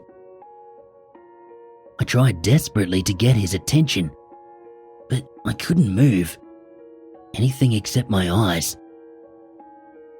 He tutted over the machines for a moment, taking down all sorts of notes before leaving the room. He never once looked at my frantically moving eyes. I was instantly deflated. Not only did I not know what was going on, but it seemed I wasn't even going to be able to find out. My fears of medical experiments and other nonsense subsided, but they were replaced by something worse. I was now truly terrified that I would be like this for the rest of my life and never know why. It must have been well into the afternoon before I came out of my panic. My door opened, and there were voices outside. I couldn't hear everything, but certain words jumped out at me. I heard someone say, "Bullet." Had I been shot? Who would do that? And then I heard a woman sobbing, and someone said, "Brain damage." I haven't got brain damage. I'm perfectly fine. And then again, I can't move. And then the door opened completely, and I saw my parents. Finally, I could hear clearly. "Yes, we are concerned about brain damage. As I said, he's very lucky to be alive. The weapon must have been faulty, or someone's looking out for him. Because even from close range, the bullet didn't penetrate to a fatal depth. At this stage, he's totally unresponsive, but his condition is stable. You should know, though, there is a very real chance he may never wake up." I saw my father cradling my distraught mother, and in one awful instant, It all came back to me. The bullying, the loneliness, the despair, drinking enough stolen vodka to pluck up the courage to write the note, the antique pistol, and that awful, all-consuming thunder as the hammer fell, and then the darkness. I looked at my parents, who I thought couldn't care less about me and what I was going through. I saw how broken they looked. These two people, who had been pillars of strength my whole life, and I wondered how I could have been so wrong. I never even tried to sit down and seriously talk to them. What were they telling my sister? She was only 4. She would never understand. What would she think of me when she was my age? You know something? I was wrong earlier too. I'm not too old to cry.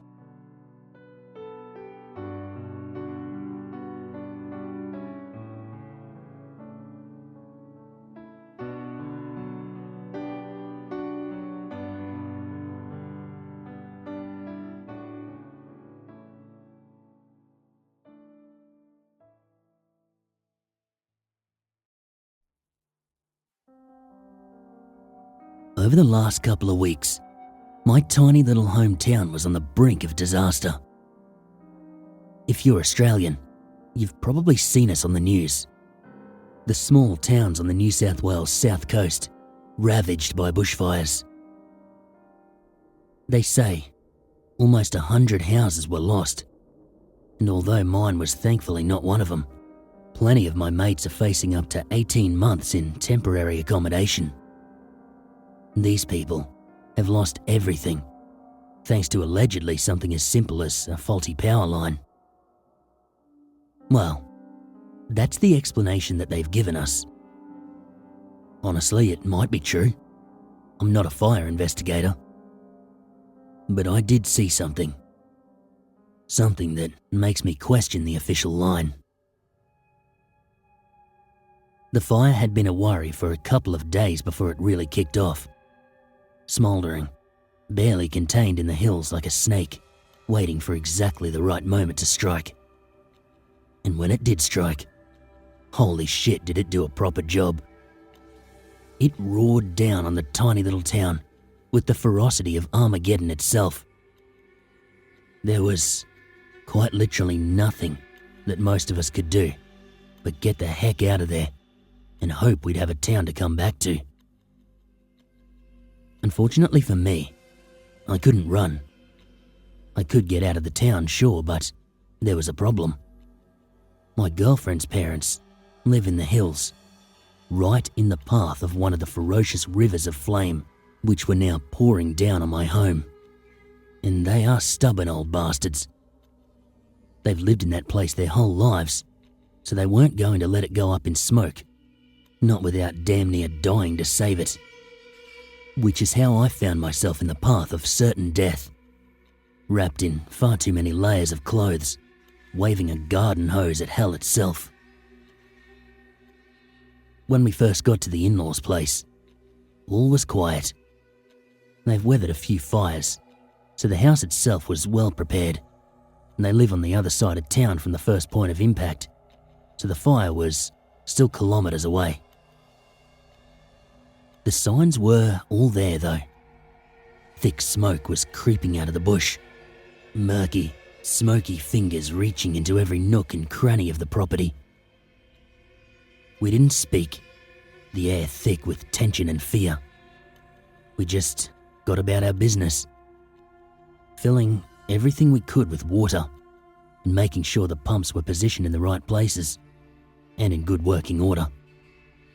As we scurried around like ants under a magnifying glass, the air got thicker, heavy with smoke and heat. And then, the fire was on us. I'm not hurrying things for dramatic effect, mind you. This thing, it literally roared out of the bush like a freight train. I've been in fires before, albeit not this close, so I was expecting it to happen quickly. But nothing like that. The noise and the heat were unbelievable, like a physical impact that sucked the air out of my lungs and filled the entire world with an endless screaming, tortured bellow. I have no idea how I managed to function, but somehow we started up the ancient fire hoses and began soaking the house. There's obviously no point fighting a 40-meter wall of flame with a damn pump, but you need to try and stop the fire bridging the gap from the trees to the property and hope, against hope, that the wind changes or that it exhausts its fuel enough that it becomes manageable. Thankfully, the gap here was a paddock, which is considerably better than the average backyard, and it gave us something of a fire break to work with. Without that, we would have been dead. Of that, I have absolutely zero doubt. They do tell you to evacuate for a reason.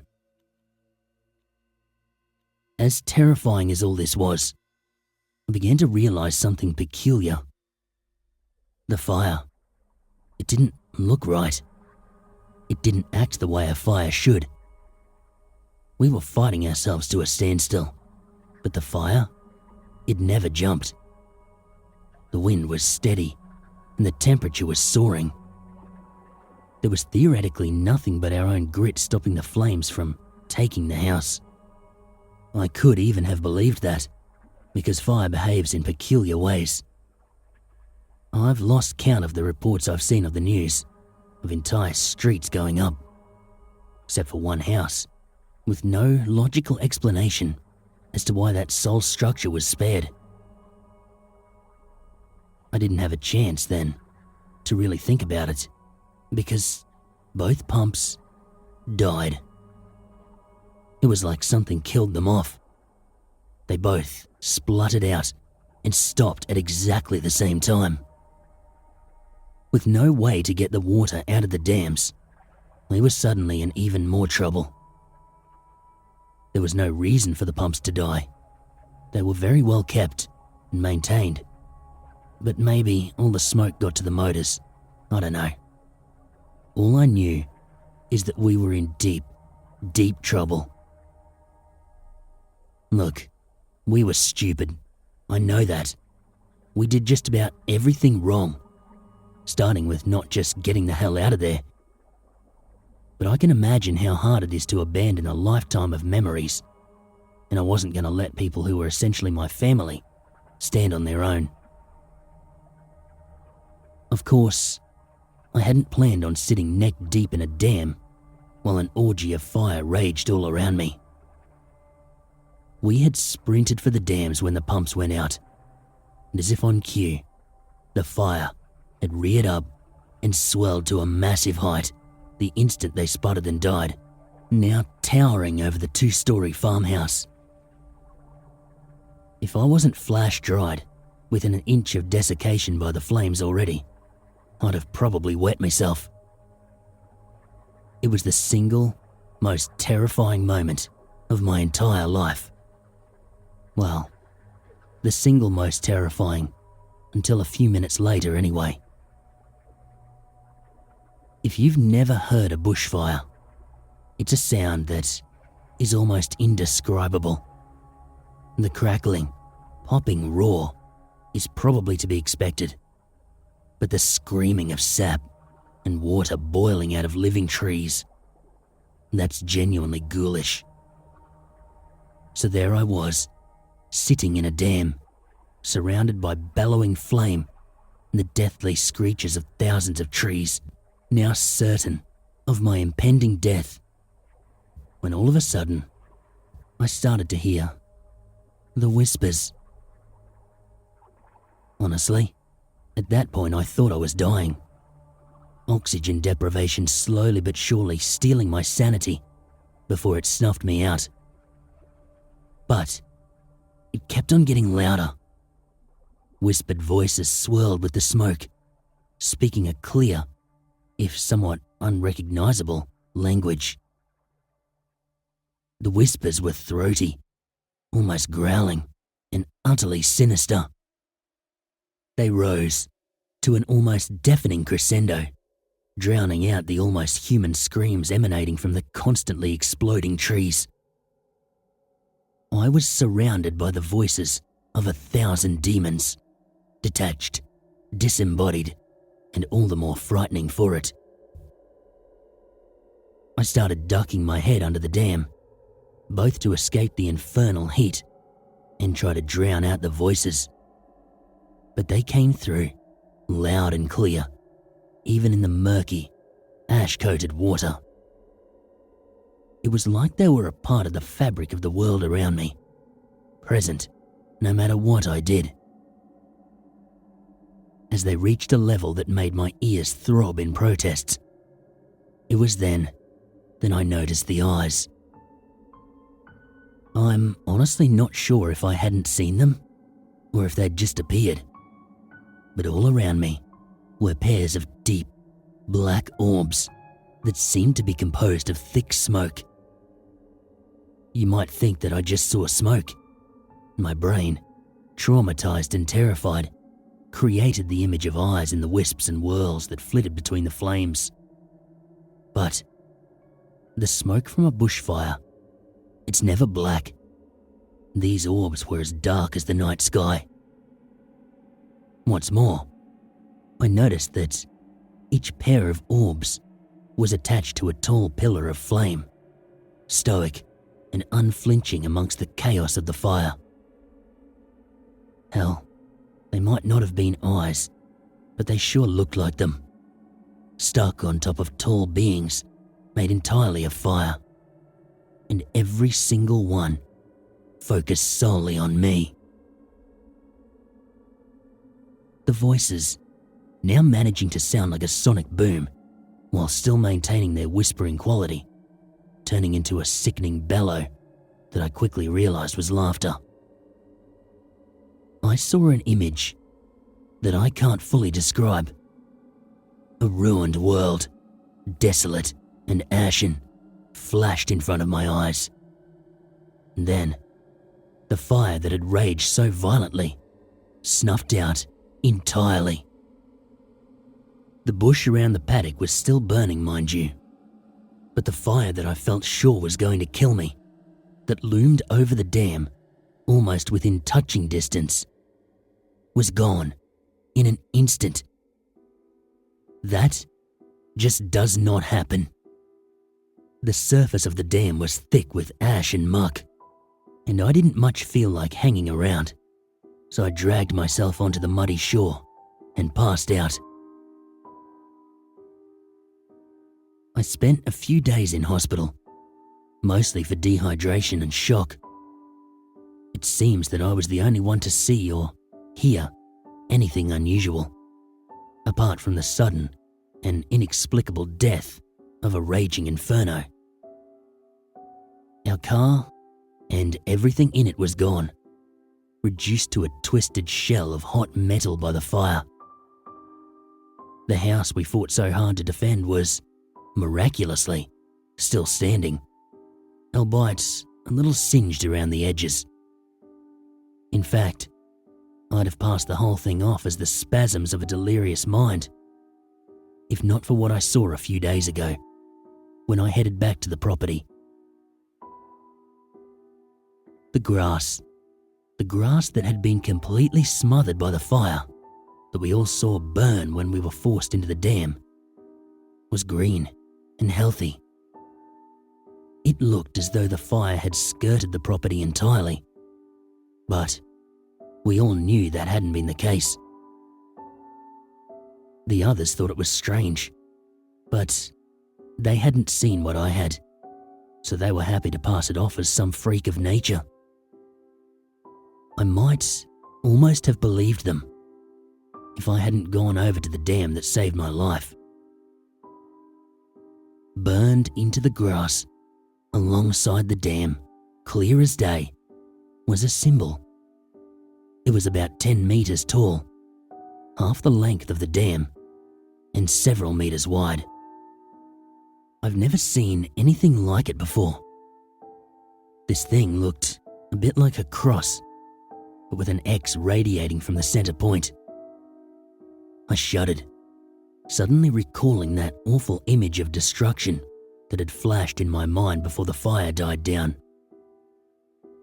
That same symbol had been burned into the ground I saw in my mind's eye, surrounded by utter devastation.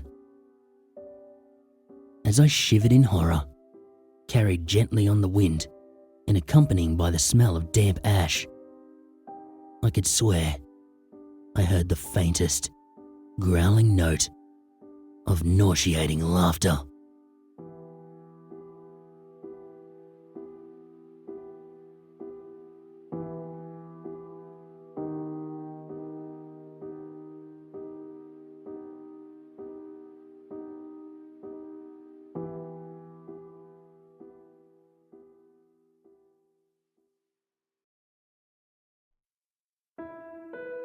On the old highway into town, coming from the north, there sits an immense tree.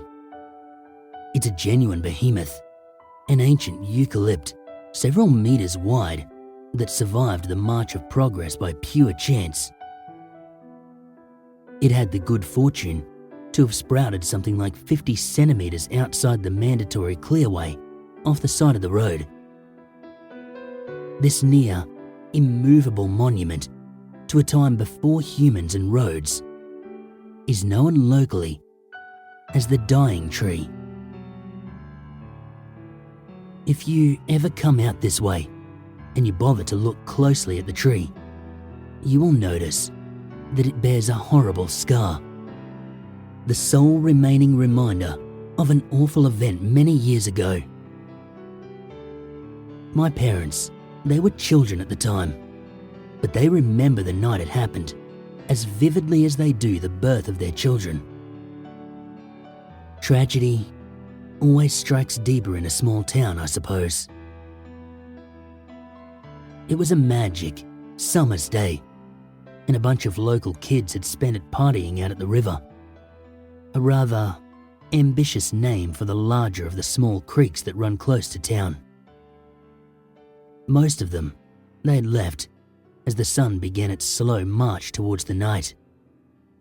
But there are always a few who want to kick on, and it was near midnight when the last handful decided to call it a day.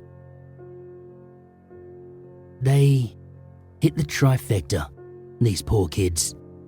They were drunk, they were stoned, and they were speeding. The Dying Tree is just off the back of a slight bend as you come back into town, and in their heavily impaired state, whoever was driving apparently just didn't see it. No one knows exactly how fast they were going when they slammed into the base of that tree. This was the 1970s. There was no real crash investigation unit or anything of the sort. But one of the cops who attended the scene said that when he arrived there was a substance that looked like strawberry thickshake dripping from the unrecognizable mess that had once been a car. I don't know how true that anecdote is, but I do know that there were 5 kids in that car. They never extracted enough recognizable pieces to complete even a single body. Obviously, this crash, it hit the town hard because of both its tragedy and its brutality. 5 young lives had been abruptly cut off. 5 families had been shattered, and in a town of less than 500 people, that's something that touches everyone. But eventually, people healed, people moved away, moved on, or passed on. And over the years, that horrible night bred myths and legends. There are many people who will tell you of driving that road late at night and being passed by searingly bright headlights speeding past them. Once the light passes, however, it simply winks out of existence. Others, they speak of featureless, dark figures in the middle of the road, forcing them to a stop, before turning and disappearing entirely behind the tree. And then there is a story that if you go to the tree at midnight of the anniversary of the crash, put your hands against the trunk, and speak the names of all 5 victims, their spirits will appear. It's become a rite of passage of sorts for teens in my town. Invariably, nothing happens, or kids hear a rustling in the bush or the screech of an owl, and they assume it's the appearance of a ghost. But they never realise they're going on the wrong night. You see, somewhere along the line, someone added to the legend. They said that the crash happened on the summer solstice, maybe in an effort to make the whole thing sound more mystical or something. Truth is, the crash happened a week or so earlier, around the middle of December. These days, there aren't many original families left, so maybe that's why the solstice myth has taken hold. The graves themselves are old and worn now, and those of us who know are happy to leave it that way. Some out of respect, some because we've seen what comes to the tree when you call for it. I had just turned 18 when we went out to that tree. There were only 4 of us, the only 4 who knew the real anniversary from our year at school. At the time, we kept it secret because we wanted to be the only ones to actually experience something. If there was indeed anything to experience. I think that we all thought it was pretty silly at the time. But still, apart from the driver, we all still needed a bit of the old Dutch courage before we headed out. We arrived at the tree at 11:51 p.m. The bush around us was still eerily silent as we piled out of the old station wagon. Tessa, easily the most timid of us 4, insisted on having another pull from the Smirnoff bottle before we even approached the tree. But soon enough, we were all standing there like a pack of idiots, touching the tree and waiting for the last few minutes to tick by. No one spoke. Despite our earlier skepticism, we were all tense as the hours slowly approached. As our watches all ticked over to 12 o'clock, Katie stepped up and spoke the 5 names into the thick, still night air. And absolutely nothing happened.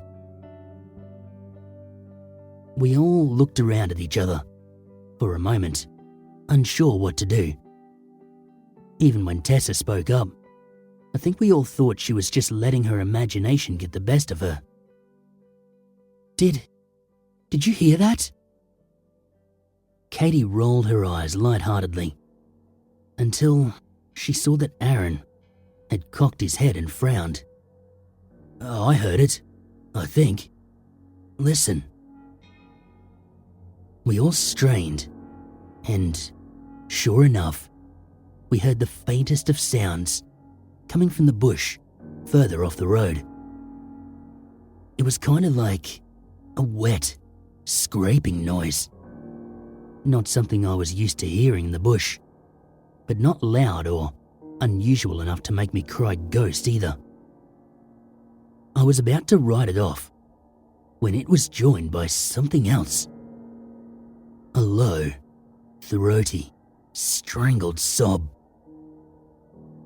We all froze, 4 sets of wide eyes staring simultaneously, dead into each other in the cloak of darkness that surrounded us.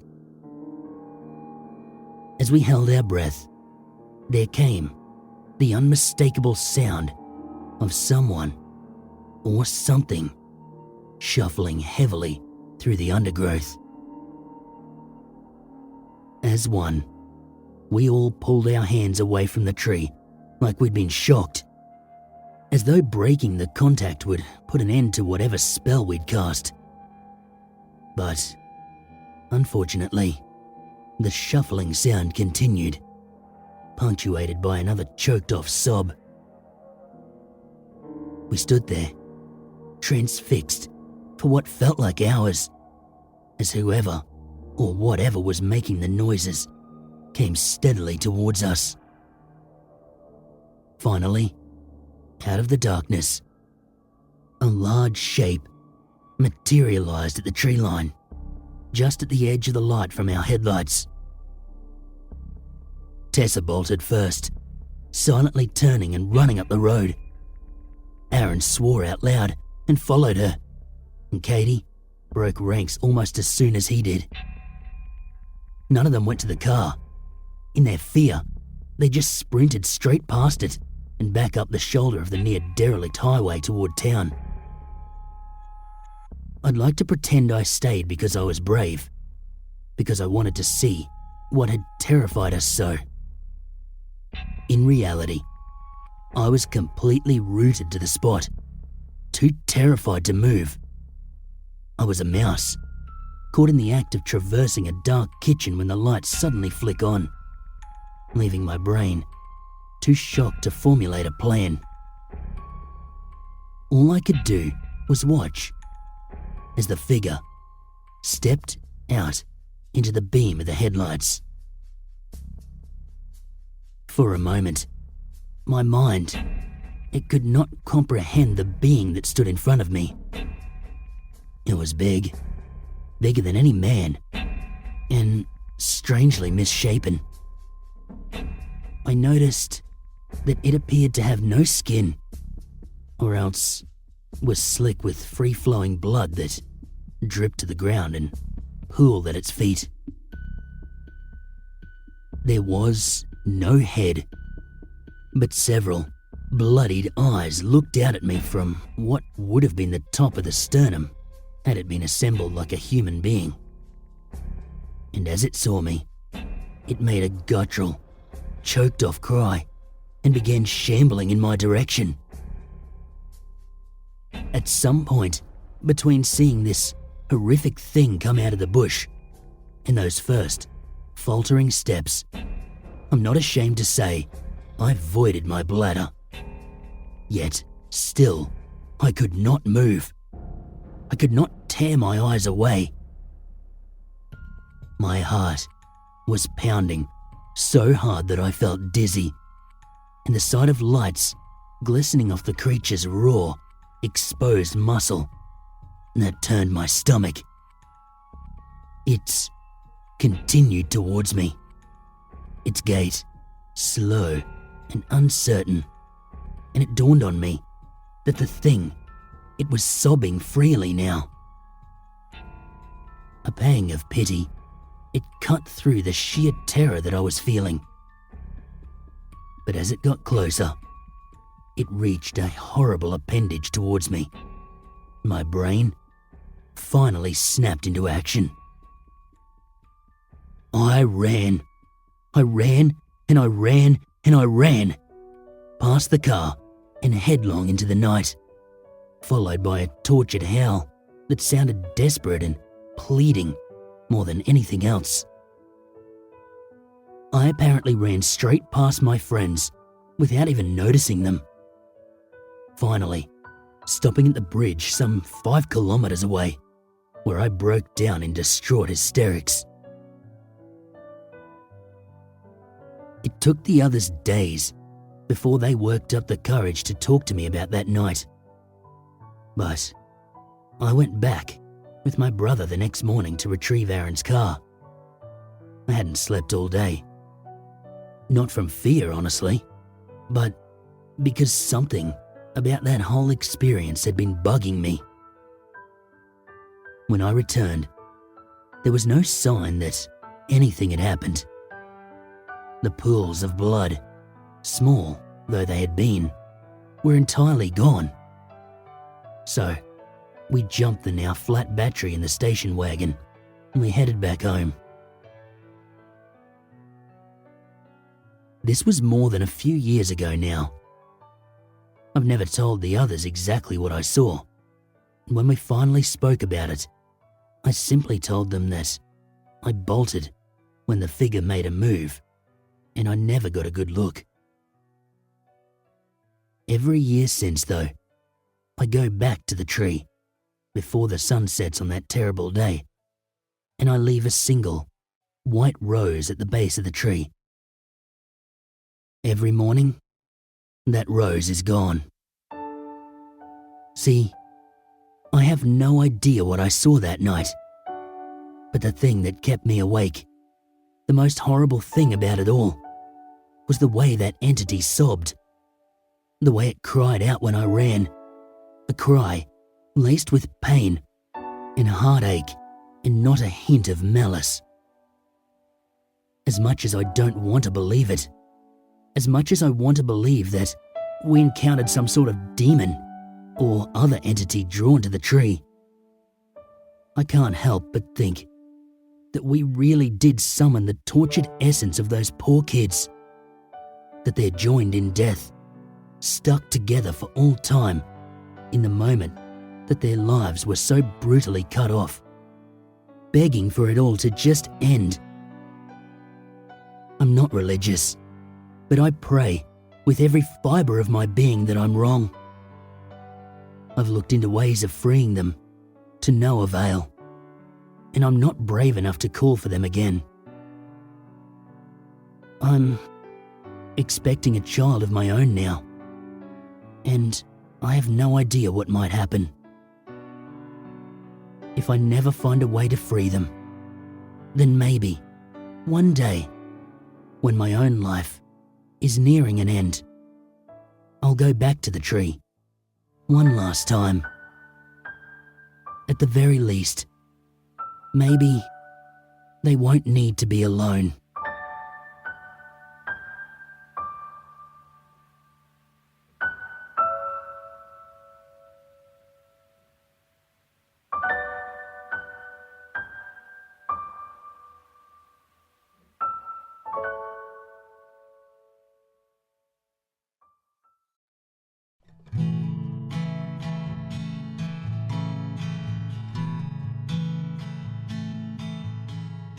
My grandmother was a strange woman. She came to Australia from the old country ages ago, although she didn't really speak about it often. And to this day, I'm not sure which old country she meant. My friends were more than a little afraid of her, shuttered up in her crumbling little fibro house a few doors down from us. They called her a witch behind my back, but she was never anything but gentle and kind to everyone she met. She lived longer than most, finally passing last year at the ripe old age of 102. It was kind of strange having such an old grandmother, but because of her tumultuous upbringing, she didn't marry until she was in her 40s and had my mother, her little miracle, when she was nearly 50.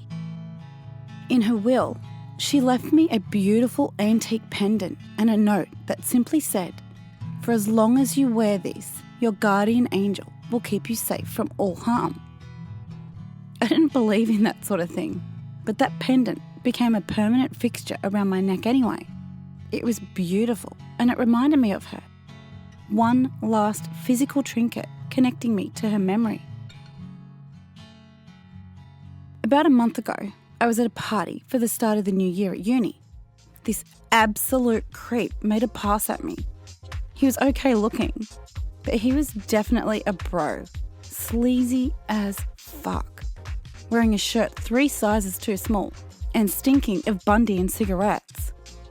As politely and firmly as I could muster, I shot him down. His macho mates all giggled at his failure, and I went back to my friends. A few hours later, the party was winding down. Being from out of town, I've lived on campus for the last 2 years, so it was an easy stumble back to the dorm building. I saw my friends into an Uber and set off across campus, still buzzed from the alcohol. I'd probably made it a few hundred metres when a figure stepped out of a garden to the right of the path. Before I could react, I'd been dragged into the bushes and shoved roughly into the tan bark. I felt my shirt tearing and panic hit me like a train. But there was a hand clamped over my mouth, firm as iron. Do you really think you can shoot me down, you little cunt? The stench of Bundy and cigarettes overwhelmed me. Oh, fuck. A second hand grappling with my jeans button and a feeling of utter helplessness. I couldn't breathe. Couldn't calm my breathing either, and my vision began to tunnel. What the fuck? Suddenly, the hand that was working its way down my pants vanished. The pressure in my mouth and nose lessened. Then, my assailant was dragged bodily off me. I heard a meaty crunch, a gurgle, and then a heavy thud. For a moment or two, I didn't even move, as though that would stop him from coming back. I could hear movement behind me still, and I had just decided to run when a gravelly voice spoke up. Sorry I took so long. Won't happen again. Wait, what? I turned around and gasped.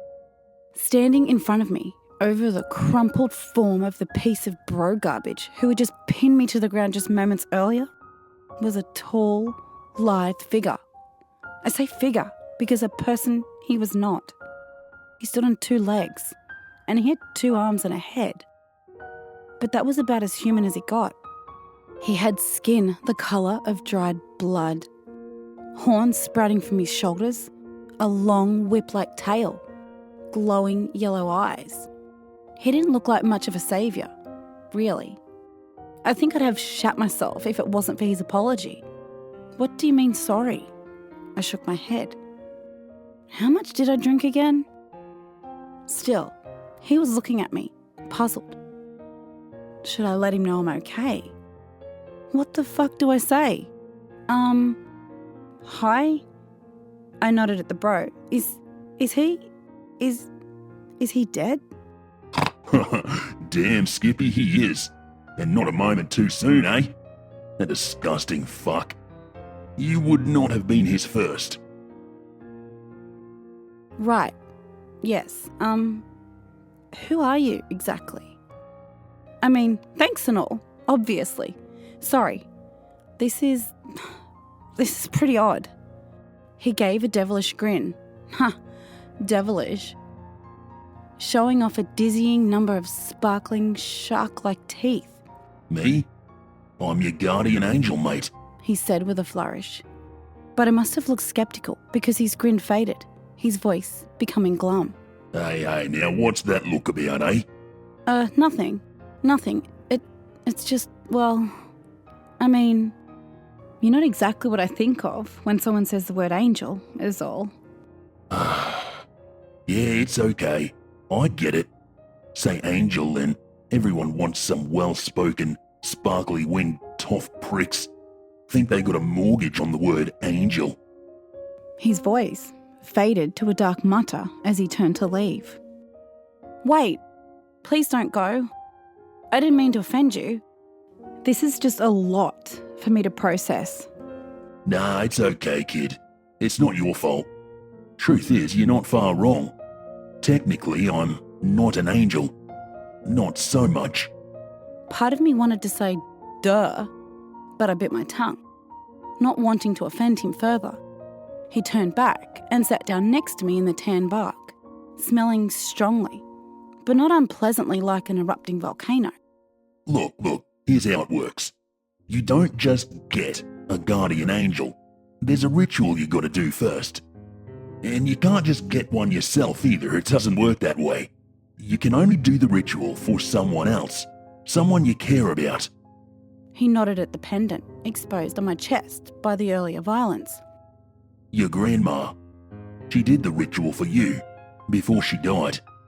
Bound a guardian to that pendant. But she was getting on. She messed up a few bits. It happens amazingly often, actually. Long story short, Instead of an angel, you got me. I digested this information for a moment. Oh, okay, cool. And what are you? 'Cause I mean, you look an awful lot like a demon? He grinned again. I suppose you could say that. You lot have called us that for a long time now, so... if that works for you, I don't mind. I mean, there's a lot more to demons than just demons. You got the devils and imps and sprites and goblins and familiars and all sorts of shit. We're all distinct species, you know, just like you guys. But, yeah, you've had a rough couple of minutes, so we can just stick with demon for now. Right. So you're, evil? He laughed at that, a surprisingly musical and pleasant sound. Listen, sweetheart, you got us all wrong. Angels, demons, we're all on the same side. Only difference is, us demons, we aren't afraid to get our hands dirty. He shifted lazily, stretching out a bit like a cat. Look, you see, angels are all a bit high and mighty. A little bit snobby, you know? They've got all these powers and they've become all righteous and noble and preachy and shit. Works fine, to a point. But, you know, there comes a time when you just gotta dig in and spill some fucking blood. He flicked his hand dismissively at the rapidly cooling corpse. You see, guys like him, angels want to reason with. They want to fix him up, whisk him off to other dimensions, show him the error of his ways. Me? I say dudes like that don't deserve it. You reap what you sow. It's not like he made a fucking mistake. He didn't fucking slip one day and oops, oh dear, this is unfortunate, I guess I'm a fucking rapist now. Old mate was fucked in the head. Thought he deserved to be able to just take what he wanted. No guarantee he doesn't have a skinful in a few years' time and slip right back to being his shitty old pre-angel self. With guys like me at your back, things are much simpler. These fuckwits get what they got coming. I looked over the former bro and must admit, I didn't feel the slightest touch of sympathy for the sleazebag who had just tried to rape me. Who'd have thought demons are actually the good guys? Well, I wouldn't quite go that far. I mean, are all humans good? It's same shit. Demons and angels, we walk a very fucking fine line. Sometimes, someone falls over it, just like people do. Or some are just fucking dicks too. You ever heard of poltergeists? Those are just demons fucking with people. Kinda our version of those shithead YouTube pranksters. I have to say, the idea of some demons giggling uncontrollably at one of their mates freaking out some poor, unsuspecting humans by pulling everything out of the kitchen did make me smile a little. So wait, every time I'm in danger, you're gonna rock up and save me, even if I'm surrounded by hundreds of people. I can see that raising a few eyebrows. Darling, I like you. Look, thing is, only you can see me, so it wouldn't even matter. And look, I'm not here to stop you tripping over a fucking pot plant, unless that'd cause you to, like, break your neck or something, you know, potentially fatal. We can only intervene when the likely outcome is serious harm or death. You'll have to wear that broken... Actually, forget I said that. I couldn't tell if he was joking or not. Anyway, it's getting late. Let's get you back home. He clicked his fingers, and suddenly we were sitting in my dorm on my bed. Whoa! What the fuck? You can click your fingers and just appear somewhere else. Nah, not really. The click is just for dramatic effect. He grinned at the look on my face. You go get some sleep now, eh? I'll take care of that sleazebag. No worries at all. See you around. With that, he started to fade as though he was blurring out or something. Wait! He snapped back into focus. You didn't even tell me your name. He looked genuinely taken aback at that. Honestly, no one's ever asked for it. But you do have a name, right? He grinned again. Course I have a name. Don't much like it though. It's a little bit, aggressive. Well, what about a nickname? I have to call you something. Tell you what, a proper nickname is given to you, right? So, why don't you give me a nickname? I thought about it for a minute before realising I had the perfect name ready to go. He was looking at me, trying to pretend he couldn't care less. But I felt like he was well out of his comfort zone. How about Harry? There was a pause, and he burst out laughing. Harry.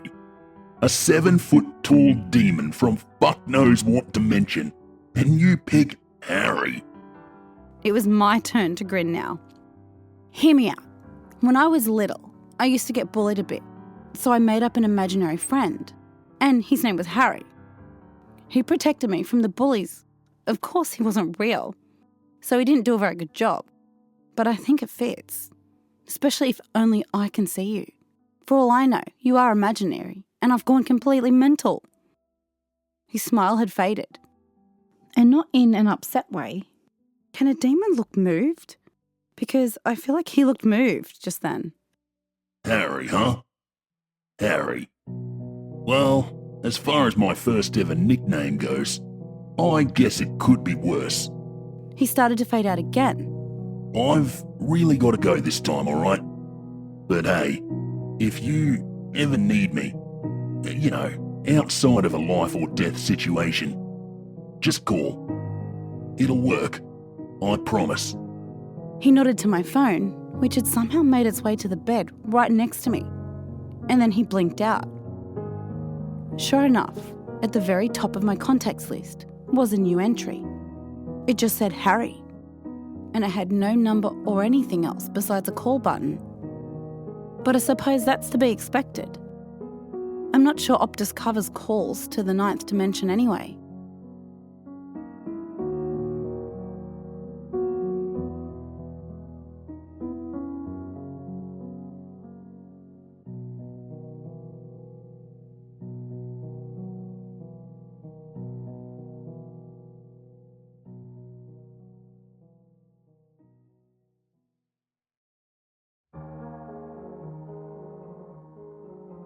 It's not often as a scientist you wish you had not looked into something. Quite a few years ago now, I was part of a special scientific expedition to False Bay, South Africa. You've probably seen a lot about it on Shark Week, because this spot is infamous for being one of the sharkiest places on Earth. Great white sharks turn out in their hundreds to prey on the thousands of Cape Fur seals that call the aptly named Seal Island home. As a marine biologist, I'd always dreamed of working with the sharks of False Bay, so you can imagine how excited I was when I originally got the call.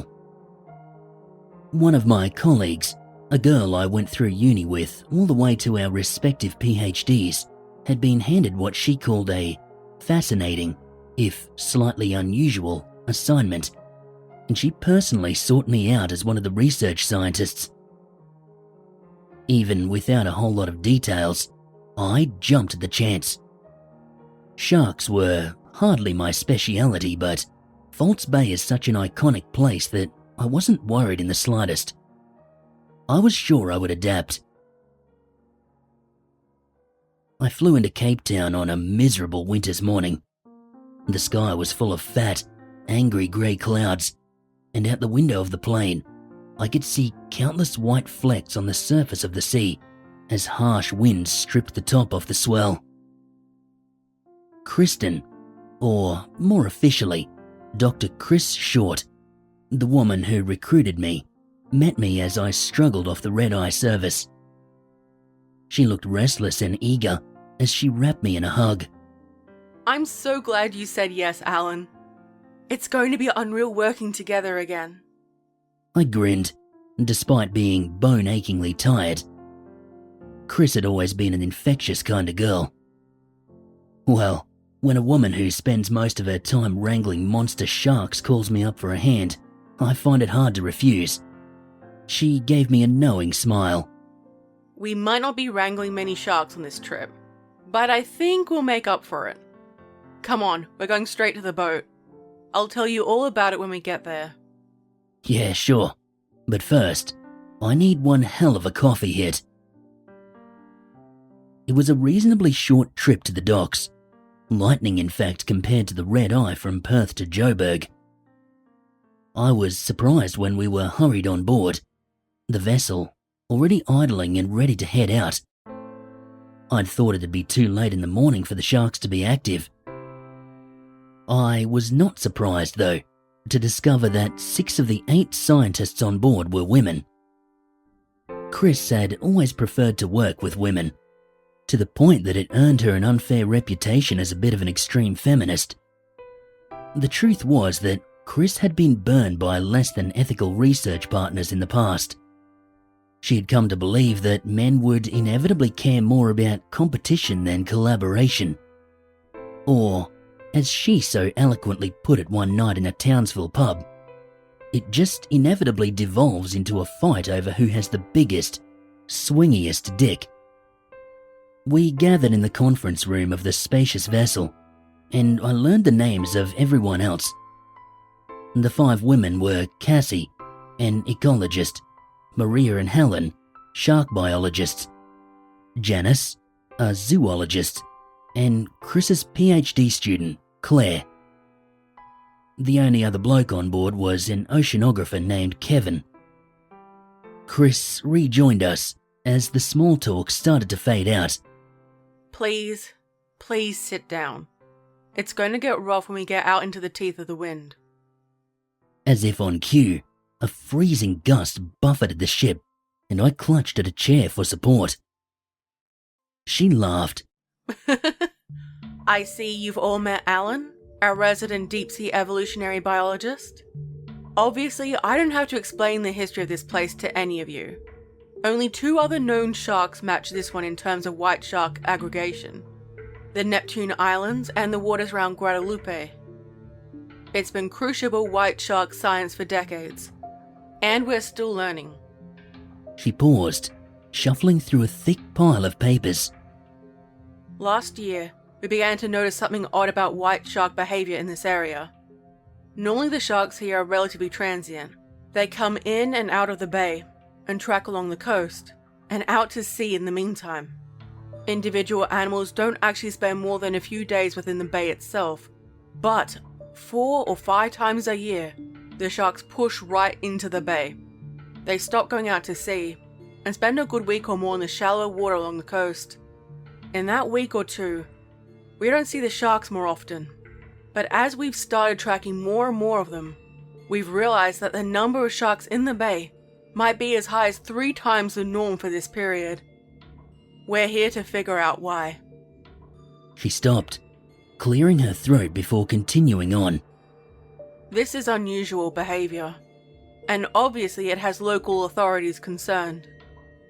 Like it or not, white sharks are apex predators, and an unpredictable influx of equally unpredictable sharks in an area where they are comfortable and feed often is still cause for concern. A greater number of human-shark interactions means the potential for disaster is much higher, and that's not good for the people or for the sharks. She paused again, surveying the attentive faces around the table. 2 days ago, the shark spontaneously pushed right into the bay again. We estimate we've probably got anywhere from 7 days to a fortnight before everything goes back to normal. So, our remit, if you will, is to work out why the sharks behave this way, and whether we can predict it so appropriate safety measures can be taken. Sharks are a part of life here, so if adaptations need to be made because of this behavior, then the authorities need to be in a position where they can understand the issues. We've already eliminated the obvious. This behavior seems random, with no clear link to any one trigger. That's why we've had to expand the team the way we have. The others immediately bombarded Chris with questions, but I tuned them out. I could already tell what most of them were asking about was the obvious.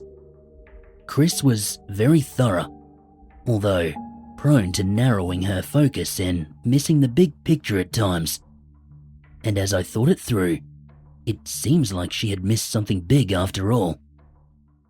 Conversation eventually hit a lull. I spoke up. "We're all only talking about the sharks. Why?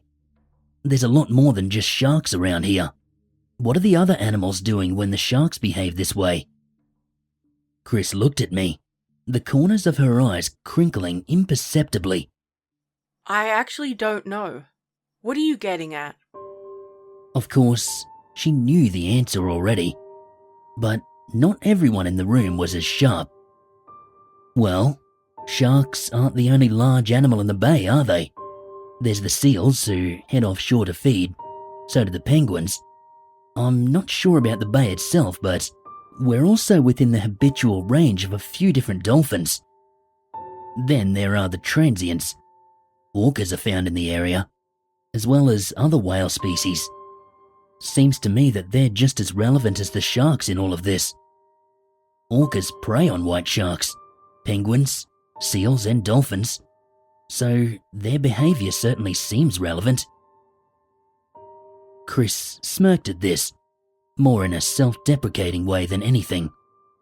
That'll probably have been a good place to start, eh? I'll get in touch with a few other researchers, see if their data sheds any light.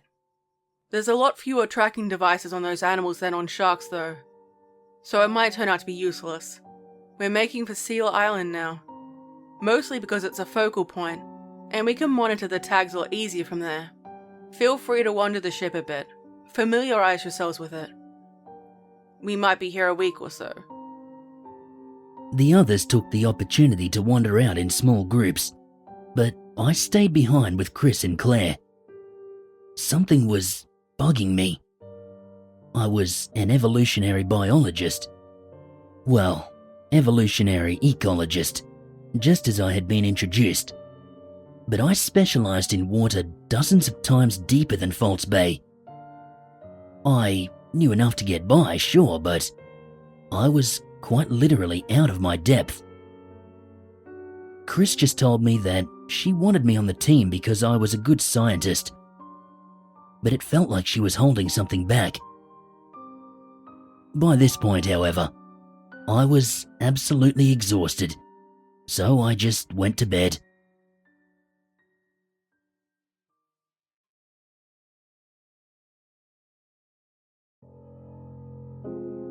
We spent a good few days just gathering data. The tags Chris had been fitting to the sharks were pretty remarkable, able to transmit a signal to a receiver on board the boat that determined a precise direction, depth, and distance, and then plotted it on a map. No more holding TV aerials and chasing the beeps around like a maddened goose. It became clear that the sharks were definitely holding in the bay, and when the other data came in, it seemed as though other animals were doing the same. Seals, penguins, dolphins, all penned up in the bay as though trapped by some unseen force. The only thing we had no data on was the orcas, so we originally thought maybe they were the culprits. That was quickly scrapped when we heard the fishermen hadn't seen a single fin for over a week. The orcas were seemingly gone. So, what the hell was going on? I'd been doing this a while at this stage, and all this data was giving me an uncomfortable feeling in my gut.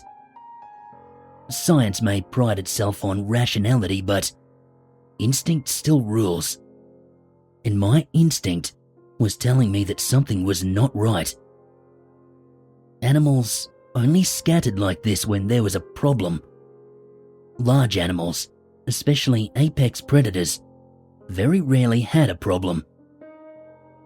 Anyway, it seemed like the only way we were going to get answers was to head offshore. The weather was not fantastic, but it wasn't dangerous either. We churned a search pattern through the heavy seas, a few k's offshore, looking at everything we could. We were looking for tags on the acoustic receiver and we found none. There were no sharks out here. We had the crew keeping an eye out for orcas and they saw absolutely nothing. We took the water temperature as we went. We tested it for all sorts of contaminants. Everything came up normal, and the knot in my stomach grew tighter. This was a classic rich spot, two currents meeting to drive huge biodiversity. So why was it seemingly dead? I think it was day 5 or 6 when I first noticed it. I was going over some tapes in the lab with Cassie when I heard the faintest sound that didn't quite fit. A rapid-fire clicking. I thought I had imagined it at first, but when I asked Cassie to take a listen, she heard it too. It was, like I said, very faint, but it was unmistakably a coda.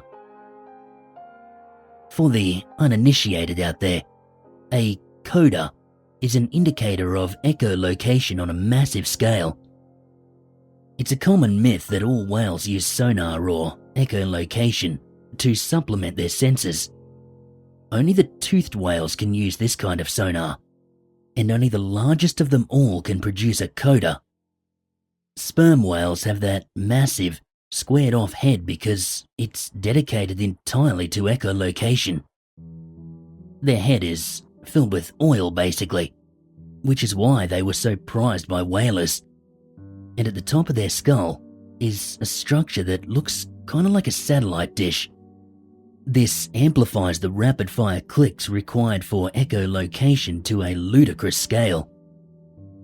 A large bull sperm whale can produce a coda of over 200 decibels, louder than a jet engine, and at the wrong range, loud enough to rupture a human eardrum. It's used not only to see in the inky black world of the abyssal sea where they hunt, but I'd been working on a theory that they used it to disorient their prey. If there were sperm whales around, maybe that would help narrow down what we were looking for, or at least cross some things off the list.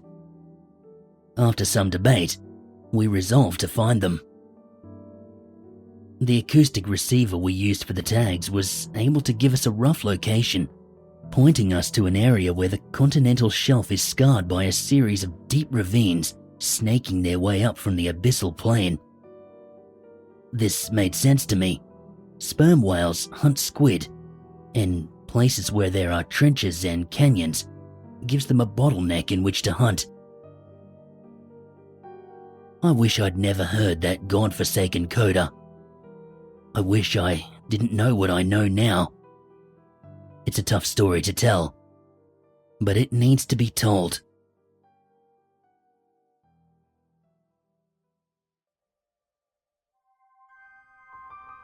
The deeper water we were heading for was about 20 k's offshore, an easy stint for our vessel even in moderate seas.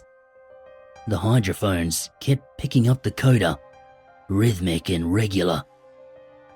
It increased in volume as we got closer too, which is when I realized that something was very wrong. No one else seemed to notice, or maybe they were just too wrapped up in their own samples and studies to notice.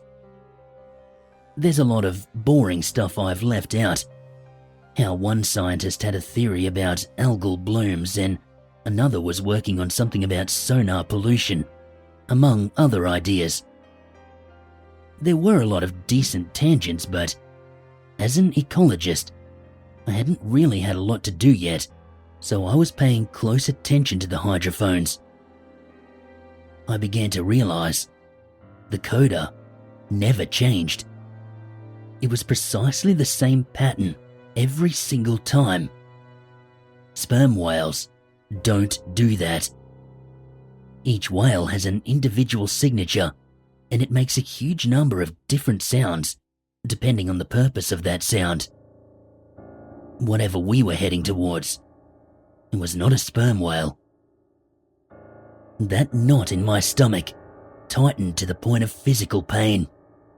My gut instinct telling me that nothing about this situation was right.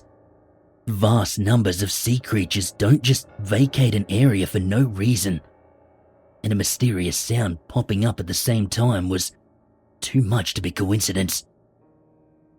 I pulled Chris aside and I tried to voice my fears, but she just shook them off. This is bigger than just the sharks. Everything is gone, Alan. We need to work this out. I trust your gut, but we could be on something big here. She was right, of course, but I wish she hadn't been. As we got within a click or so of the canyons, and the very first signs of the edge of the drop started to appear on the sounder, the coda we were tracking simply stopped. It was bizarre. This thing had been sounding off for days, and it stopped just as we got close. I couldn't understand it. While everyone was focused on shoehorning their own theories into what we were doing all the way out here, I sat in the quiet conference room and just thought about it. Honestly, it took far too long for it to hit me. We were blasting sonar into the water, working out topography and currents and whatever else. Sonar-producing animals are incredibly sensitive to sonar by virtue of the organs they use to detect it. Our sounders must have spooked whatever was making the noises, caused it to go quiet or even leave the area. I have to admit, I relaxed a little bit then, although I still couldn't shake that feeling that I was missing something. I went to bed earlier than the others. It was a restless, uneasy night for me. Have you ever tried to fall asleep when your brain is all wound up, trying to work out whatever it is you can't quite recall? I was tossing and turning, half awake, when I heard that coda kick off again. Only this time, it was not on a tape, but reverberating all around me. And suddenly, horribly, the pieces floating around in my mind finally clicked into place. A coda like that, repeated ad nauseum, in exactly the same pattern and at exactly the same frequency, would be near enough to useless for echolocation. It would interfere with itself, blocking out any image coming back. In fact, it would only be useful for broadcasting. That was why the sharks and the orcas and everything else pushed out of the deep water. They might not all be able to understand the sound, but they could still hear it. To them, the tone was painful, too strong to be anything but maddening. But to the largest creatures, the ones who could properly process the information and who communicated at a high volume themselves, it would be a curiosity. A sound repeated over and over in something equating to their own language. It would be well worth investigating. It was a lure. I had thrown myself out of bed and started racing towards the lab area, completely disregarding my disheveled, half-dressed appearance, when I noticed that the clicks were getting louder. I barged in on Chris, still awake and frantically checking instruments. She barely started as I flew through the door. What the hell is this, Alan? I didn't answer for a second, my eyes flicking towards the screen that was taking the sounder feed. My blood ran cold. It's a lure, Chris. Look. On the screen, a gargantuan shape was rising under the vessel. It had no real form on the sounder, which was only meant to show depth and bottom features. It simply looked like a massive blob lifting itself off the sea floor several kilometers below. Chris stared, clearly at a loss as to what she was seeing. What? It's huge. Is it a super pod of whales? Why is it so loud? What is happening? I grabbed her by the shoulders and shook her. It's something else, Chris. I should have seen it earlier. The sound was all wrong. It's not echolocation. This is why the sharks push inshore. They're hiding. A look of horror crossed her face as she realized the reality of what I was saying. She immediately grabbed the phone that connected to the bridge. Get us out of here, now! The ship was powered up, held in position by directional thrusters, so I prayed that it wouldn't be too long before we were underway. It was clear that whatever was lurking in the dark canyon wanted to get a closer look at us, or worse, had already mistaken us for prey. On the sounder, it easily looked big enough to capsize the ship. I'd barely a second to register just how fast this thing was rising. Geez, it was already 2/3 of the way to the surface. Just then, the sound changed. Instead of a loud, repetitive coda, it became a ghastly shrieking, far louder than I could bear. I fell to the floor, hands clamped over my ears, my vision swimming, my mind fracturing. I was vaguely aware of some of the glass equipment shattering explosively under the onslaught. Chris, good old quick-thinking Chris, was at my side a few seconds later. She'd grabbed a couple of pairs of noise-cancelling headphones that was sitting on a benchtop, and she shoved a pair over my ears. It wasn't really the intended purpose, and they were by no means proper ear protection, but they did just enough to allow me to drag myself up. She was pointing to the door that led to the staircase up to the main deck. As more glass went off and peppered my arms, I understood we needed to get somewhere less fragile than the lab. We reached the deck, the cold air hitting me like an actual impact. I was still barely dressed. Chris led me into the relative shelter of the aft common area, where the large windows were reinforced enough to deal with the ice impact and massive swells. The sound was immense. We were under physical assault. I could feel it crashing through me. Out the window, I could see the wake of the ship just starting to stretch out behind us. I registered, fleetingly, that we were at least on our way out of the area. It was then that the wall of sound brought me to my knees. I couldn't see how far away it was, because I'd lost all sense of things by then. But some distance behind the ship, I saw the surface of the water break. Whatever had been underneath us was now on the surface. It came up like a submarine in breach, obliterating the ocean's surface in a vast mass of white foam. It was far too dark to make out any real details, but the moon and the light of the ship itself gleamed off far too much dark, slick skin for me to process. The shrieking wall of noise ratcheted up a few more octaves. My body finally gave in at this increased assault, and my brain shut down, sweeping me into unconsciousness.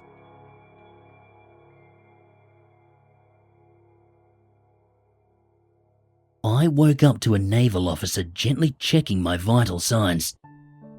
The sun was out, but I was disoriented, and I began to thrash around, overcome by the panic I felt before I blacked out. I only remember snatches of time for a little bit, being restrained by the officers, being stretchered on board their vessel, glimpses of faces here and there. I think I truly came to my senses a couple of days later, lying in a hospital bed. I had the most awful ringing in my ears, and one of my eardrums had ruptured. But apart from shock and a few minor traumatic effects, I was deemed okay. Kristen, too, had a reasonably clean bill of health. There were 12 other survivors, including the crew members who made it. Of our colleagues, only Cassie and Claire had lived through the attack, along with 8 of the crew. I didn't look into how the others died exactly. I don't want to know. It turned out that our captain had been quick enough on his feet to send a distress signal, as he ordered the vessel pointed towards shore at full bore. He was one of the survivors, and we owe him our lives for both of those acts. Even when he blacked out, both eardrums shattered and bleeding from the eyes, the ship chugged on, oblivious to the things that affected its fleshy cargo. The Navy found us later the next afternoon, and the survivors were airlifted back to Cape Town. They made up some ridiculous cover story, but I was too shell-shocked to even care. Kristen left her work in South Africa, returning to Australia and becoming utterly obsessed with the depths. She wanted to find out what happened that night, miles off False Bay. She was so desperate for answers, she basically wrecked her own career in the pursuit. We've only spoken once since the incident, about a week after it happened. She visited me in my hotel. I was about to fly home and she wanted to tell me about her plans. We had a brief chat, both still suffering the psychological echoes of our experience. I told her what I saw, and she seemed torn between thinking it was a hallucination and actually believing me. I can't really blame her. I wonder the same thing myself all the time. She wondered why and how this thing had attacked us, and my incoherent thoughts from the ship's common area came flooding back. Stunning, I said, and she frowned. I've been working on the theory that sperm whales can use their sonar to stun or disorient their prey, not just to see. It fits here. Whatever that thing was, it lured us in with the imitation of whale coda. And then, when we were in range, it blasted us with sound. It was springing a trap. Maybe it thought we were a whale. Chris and I have not spoken since then. As for me, it took me over a year to get back out on the water. I worked as a lecturer for a bit, keeping my feet firmly planted on solid ground. But the water always called to me. This kind of work is part of who I am, and it was inevitable that I would find my way back eventually. I have to admit, I was shitting myself on that first dive. Instinct took over quickly enough though, and shortly I was back to full and active research. That was several years ago, and my work was as rewarding and straightforward as it ever was before Seal Island. Until a month ago anyway. You see, last month, I was running a routine dive out of Perth, mostly to calibrate some new research instruments. We were running through a canyon that lies about 20 k's off Rottnest Island. I was chatting with my partner on the dive, boring stuff, when I found myself trailing off, ice filling my veins.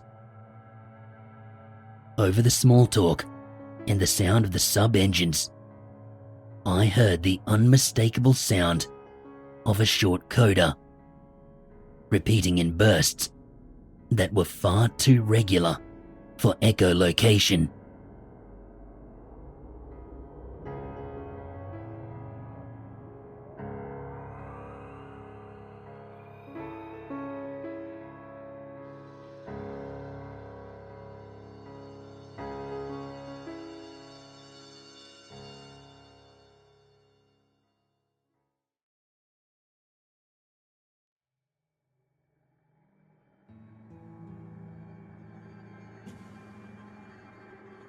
Hearing that sound again, that hellish oral lure, shook me to the core.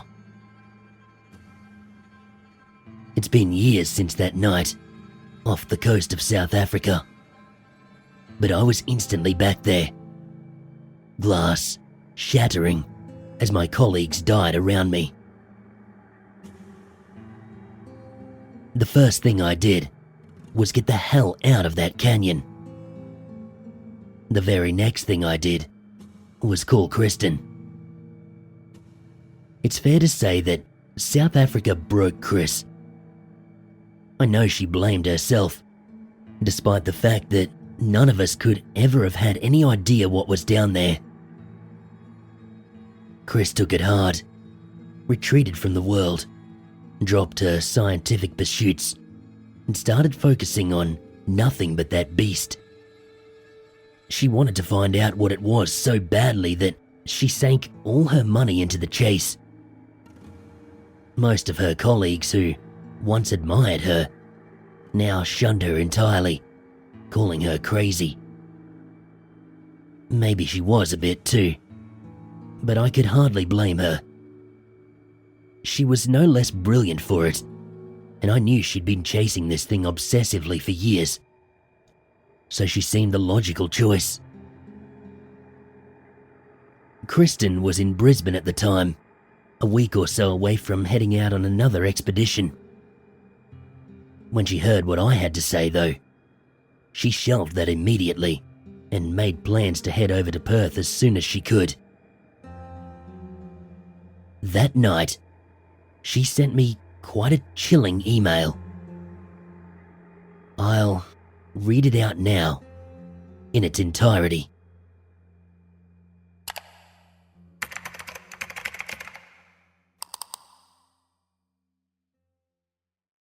Alan, I need to tell you a story before I come out there, because I haven't got many allies anymore. Not after what happened. But I need closure. I need to find out what's out there, and I'm willing to take the rest of my life to bring it to light. I know you understand that, even if you disagree with my approach. I only ever found bits and pieces, some murky audio on a Sosis, or stories about something that might be tangentially related. I have so many faint, barely audible shrieks that sound completely alien, but must have been recorded from about 1,000 miles away.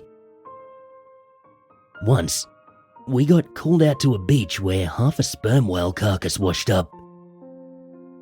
That thing was shredded, but it was badly decomposed, and apart from the fact that the spine had been severed by something, we couldn't get anything concrete. Last year, though, someone found a large shark longliner drifting somewhere south of New Caledonia. A handful of the crew were missing. Those left on board were all dead.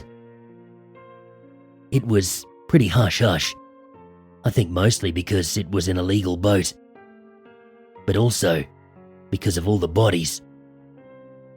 They said it was not pretty. The poor bastards must have got a full blast. I'll spare you the gory details, but suffice to say, one of the things their injuries were consistent with was sonic trauma. This had to be sonic trauma on a massive scale, though. Worse than what we went through. Some of these guys died in reasonably open areas. They reckon 190 decibels is enough to burst through people's eardrums. 240 decibels, or around about, would be fatal 100% of the time in an enclosed space. I can only imagine how horrible that blast had to be to kill those men while they were out on the open deck.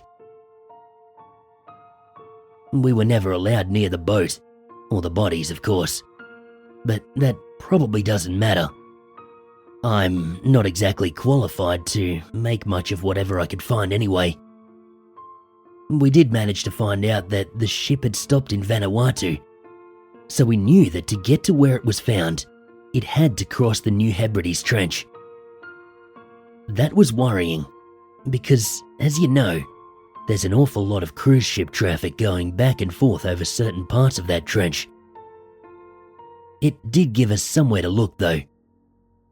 We'd been back to South Africa a few times and found nothing major. Although we did get more audio, it was much further away.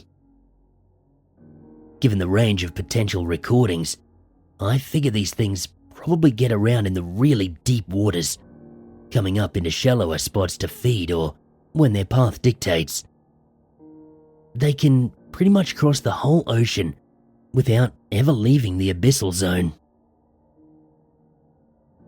I'm sure you can imagine that I haven't got a lot of serious scientific backing on this, which is to say, I have zero backing. But you'd be amazed at the kind of help you can get from other sources. I've been working with a couple of cryptozoologists, which is an interesting experience. Although, they have actually studied biology, so they do know what they're talking about for the most part. Money takes care of the rest. People will do just about anything for the right amount of dollars. We haven't got top-of-the-line tech, but hey, it's still better than that stuff we were working with when we first started out. New Hebrides. It isn't far offshore, really. In real terms, it runs about 50 k's off Port Vila and 20 k's off Mare Island, so access was not a problem. We even got half a decent ship for the mission.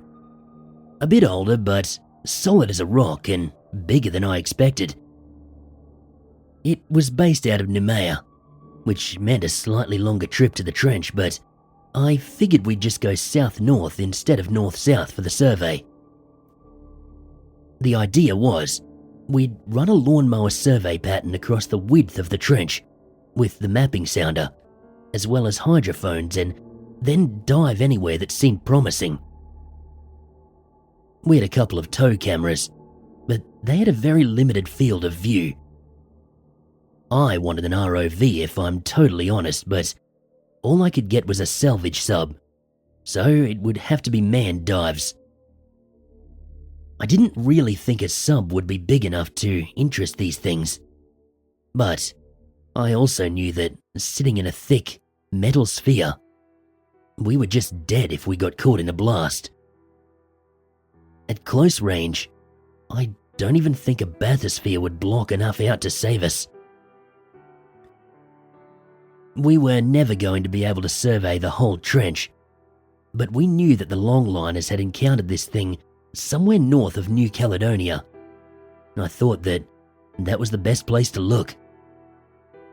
The trench bends towards Fiji as it passes the New Caledonia coast, so we steamed almost due east from Noumea and intercepted at the curve. I wanted to spend a little time just listening, so we hung around quietly for a full day and night with the hydrophones out. That first sperm whale coda got me sweating. I was terrified, but it quickly became clear that it was actually a pod of whales. They were close too, popping up from one of their hunts within maybe a kilometre of the ship, just relaxing for an hour or so, even giving us some nice big signatures on the sonar as they swam underneath us. It was good because we got a range of sounds from them to compare to the lure, if we heard it. They'd also clearly been hunting, which was good because whilst I still don't really know much about what these things we're looking for feed on, I know that lure is tailored to sperm whales, and I'm near enough to certain that whale carcass had been torn in half by one. And so an area where the whales are feeding is quite likely to attract them. Either they feed on the whales, or they feed on the big squid that the whales are feeding on, or maybe a bit of both. Our whales looked quite relaxed though, so we decided we'd start a slow search pattern, moving north in the direction the longliner would have drifted from. I was a bit leery about using the sonar at first, I remembered how that one in the Southern Ocean reacted, and I can't help but wonder if our sonar is part of what caused it to attack. Maybe, if we'd just been sailing over the top, everyone would still be alive. I don't know, but we definitely needed to see what was happening down there as best we could, and I knew that if it moved through the trench below us, we'd see it on the sounder. I also decided to tow the cameras. There was obviously a huge risk of losing them, just because of the sheer length of cable needed to reach a useful depth. But I couldn't just stare at a glorified fish finder all day and night, and I was excited about the trench. It's not one that's been heavily explored, so even with a poor field of view, I thought we could potentially see some groundbreaking things if we towed the cameras. We did see some awesome stuff. Lots of cusk eels, but also squid and octopus, and an absolute myriad of different jellies and shrimp. We even got a fangtooth and a viper fish, which was just brilliant. The amount of life down there, it was staggering. But we were not seeing any signs of what we were actually looking for. Not until we were pretty much halfway up the trench from where we started. Out of the blue, we got something strange on the sounder. It didn't look like a living thing, but something seemed to be blocking a shallower part of the trench. The cameras proved useless here. We couldn't tow them accurately enough to get an idea of what we were looking at. So, down we went. Look, I've done a few deep dives in my time. Nowhere near as you, but a few. That dive was the longest of my life. The descent was an abysmal experience. I basically spent the entire time entirely resigned to death, wondering if, at any second, I might see a gigantic eye open up right outside the porthole and get blasted into oblivion by a wall of sound. I don't even know if these things have eyes, but I couldn't shake that image. Eventually, we reached the bottom and started looking around. Although, the decision to turn on the lights was another very tough one. It was pretty clear that what we'd seen on the sounder was a rockfall. The western wall of the trench, coming off the basin where it goes through a series of short drops, had partly collapsed. It clearly wasn't an immediate recent fall, but it wasn't very old either. We were swinging around, light plying over the wall to the other side of the rubble, when it caught something that made both myself and the co-pilot gasp. Running for maybe 150 meters down the wall were 6 parallel lines gouged into the rock, maybe 3 feet apart.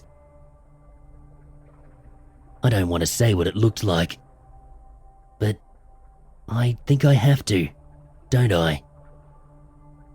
It looked like something with a gargantuan claw had scrabbled down the wall. We poked around for a bit longer, but suddenly we were buffeted by a strong current coming from the north. Through the radio, someone shouted at us to turn the lights off and get out of there. My heart was immediately in my throat. We were looking for a giant sea creature at the bottom of the ocean in a tiny steel coffin. It was a fair bet that whatever the surface guys were seeing was not good for us. Immediately, I made a beeline for the surface, but you know how long it takes to come up from that sort of depth, and we were in an older sub. It felt like 100 years, even if the guy's topside did calm down a bit once we broke away from the bottom. Once we were back on board, I raced into the ops room to see what had happened. The cameras didn't pick anything up. Visibility is limited down there anyway, and we were looking at the wall at the time.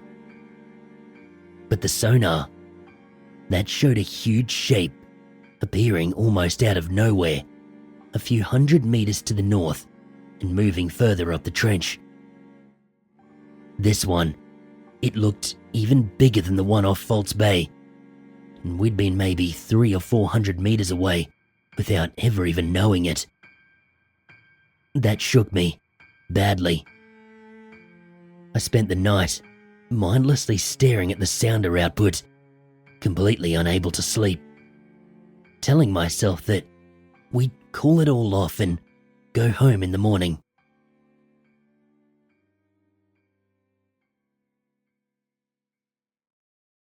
Sometime during the night, I decided to check the hydrophones, and I heard it. Identical to the last one, a coda, repeating exactly the same way, at exactly the same rate. It was close too. Not directly under us, but within a few kilometers. Honestly, at that stage, part of me wanted to just go home more than ever. Just buy a house miles from the ocean and stay there forever. Never even look at the water again. But the part of me that needs to know, that was stronger. I was closer than I'd ever been since the original incident. There was no way I could walk away now. We couldn't dive the next day. The sub had taken a buffeting, and even though we were never actually hit, I wanted to make sure it was all in working order. That damn lure just kept repeating incessantly, like it was toying with me. I was recording it though, so that was at least useful data to lock away with all the other circumstantial evidence I've got, hidden away for the big reveal, whenever I may get there.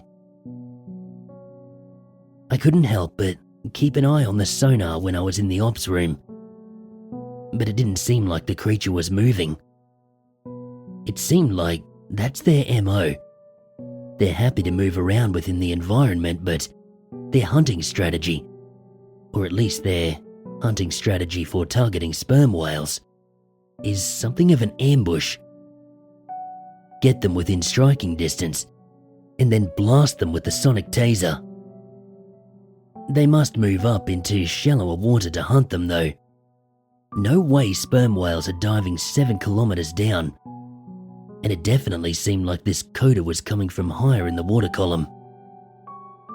The top of the trench walls were easily within range of a diving whale at this point, so I figured it must have been sitting on the drop, waiting. We ran the search pattern overnight, trying to find a more precise location. Interestingly, the sonar didn't show anything unusual, so I had to literally play it by ear. After a certain point, the strength of the coda started to fade, so we figured we must have been passed over the creature. Working back, we plotted a rough location and got ready for the dive. I didn't want to go down there. I really didn't want to go down there.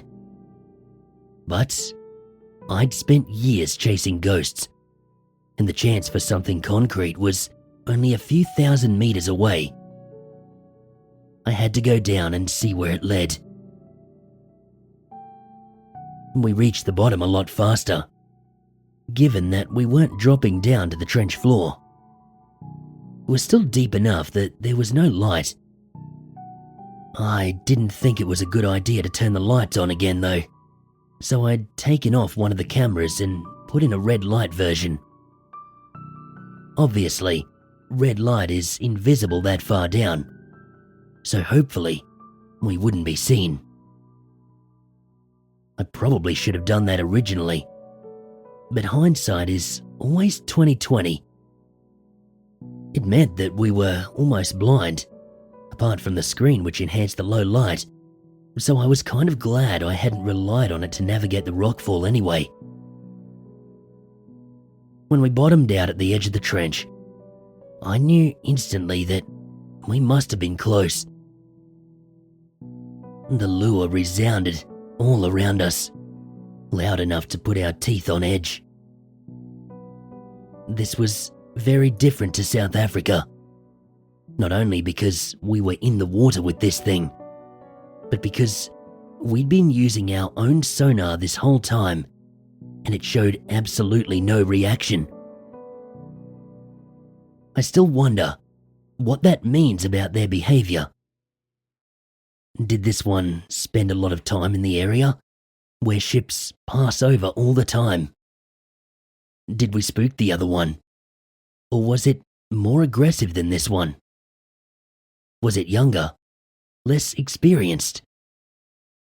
I still know absolutely nothing about them. Don't get me wrong, I was obscenely glad that this one was not reacting the same way. But the scientist in me was tossing up theories at 1,000,000 miles an hour. We had quite a lot of bottom time at that depth, which I suppose is one advantage of a salvage sub over a research one, built for longer stints at the bottom. We crept around slowly, scanning for any sign of a giant monster. But there was nothing. Absolutely nothing but mud. We could still hear the lure, maddeningly loud, even with protection, almost taunting us. But there was no sign of anything out of the ordinary. The faint, red light illuminated an empty sea, the black abyss, nibbling at the edges of our tiny little island of illumination. It was on that edge that I first saw it. I don't know to this day if it was the creature or some part of it, or if it was something completely unrelated.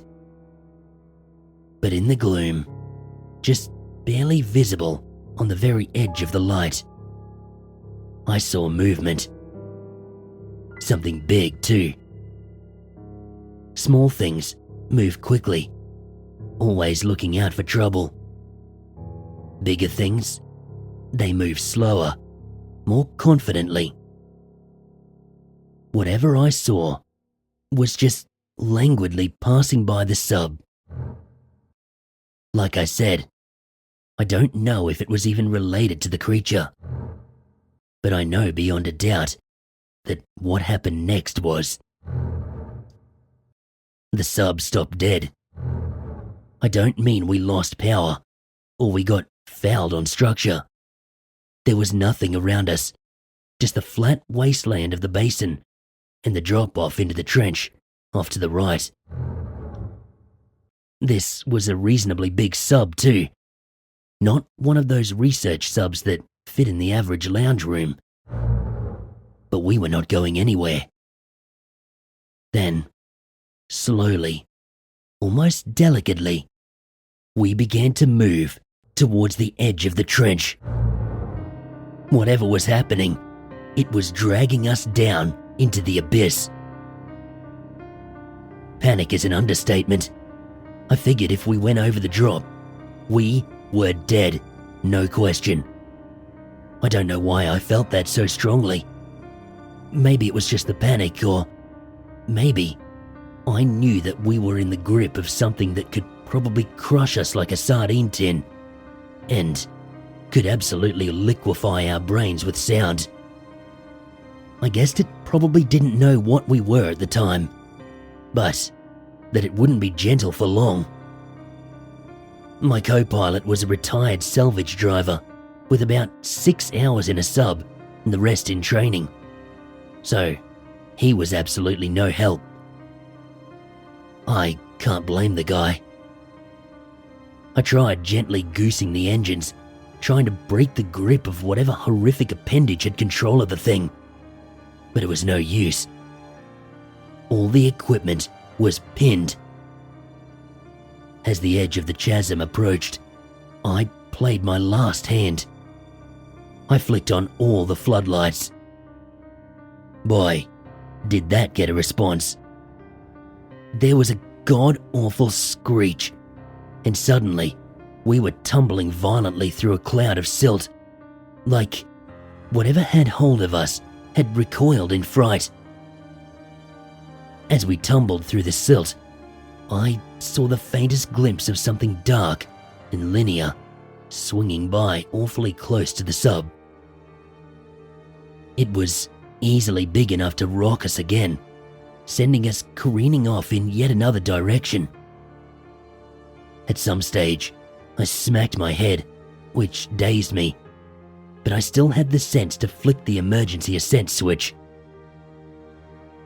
I couldn't tell up from down, and there was no way the silt was going to clear quickly enough. Plus, I had no idea how bad the damage to the sub was. I just prayed that the systems were all still working properly. Beyond that, there was nothing I could do but wait.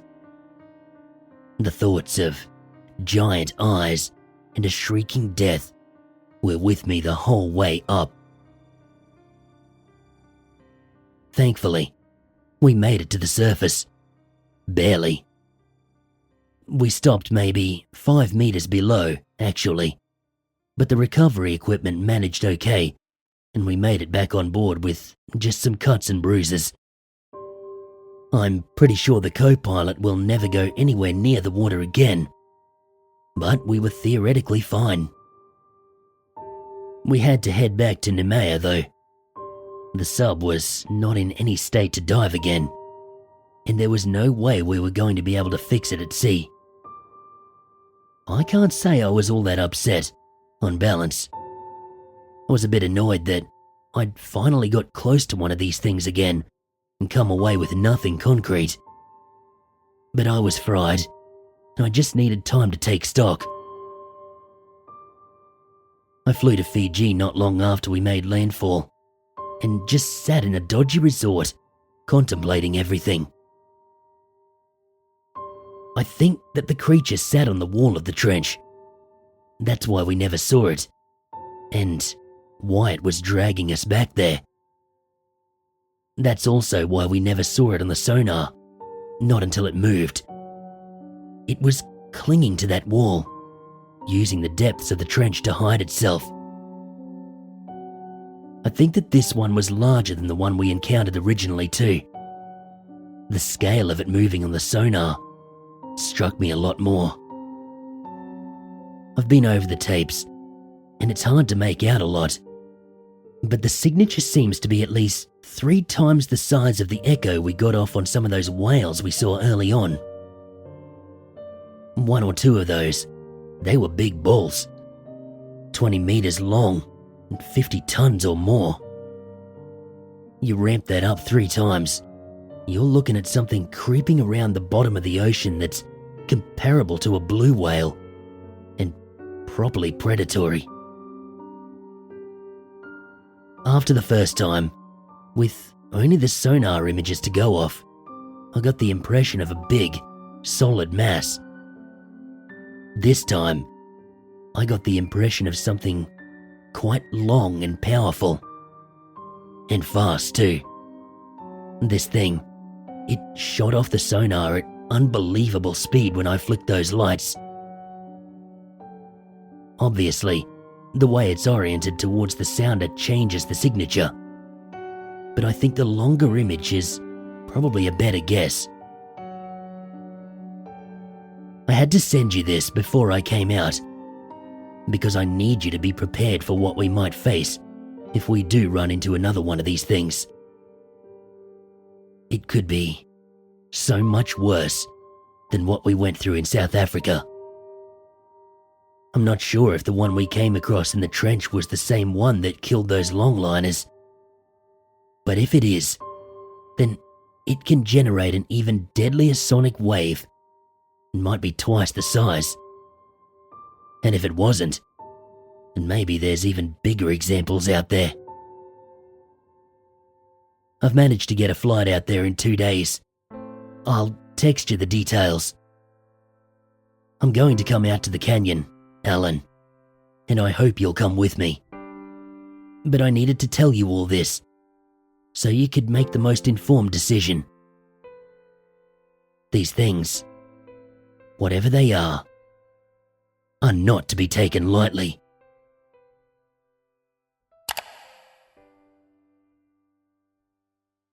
I reread Chris's story 4 or 5 times, horrified. To think that she was that close to one of these creatures gave me a lasting chill. To think that we might have only encountered a relatively small one. Well, I didn't really want to think about that. I had to think long and hard about what I wanted to do. In the end, though, it wasn't really a choice.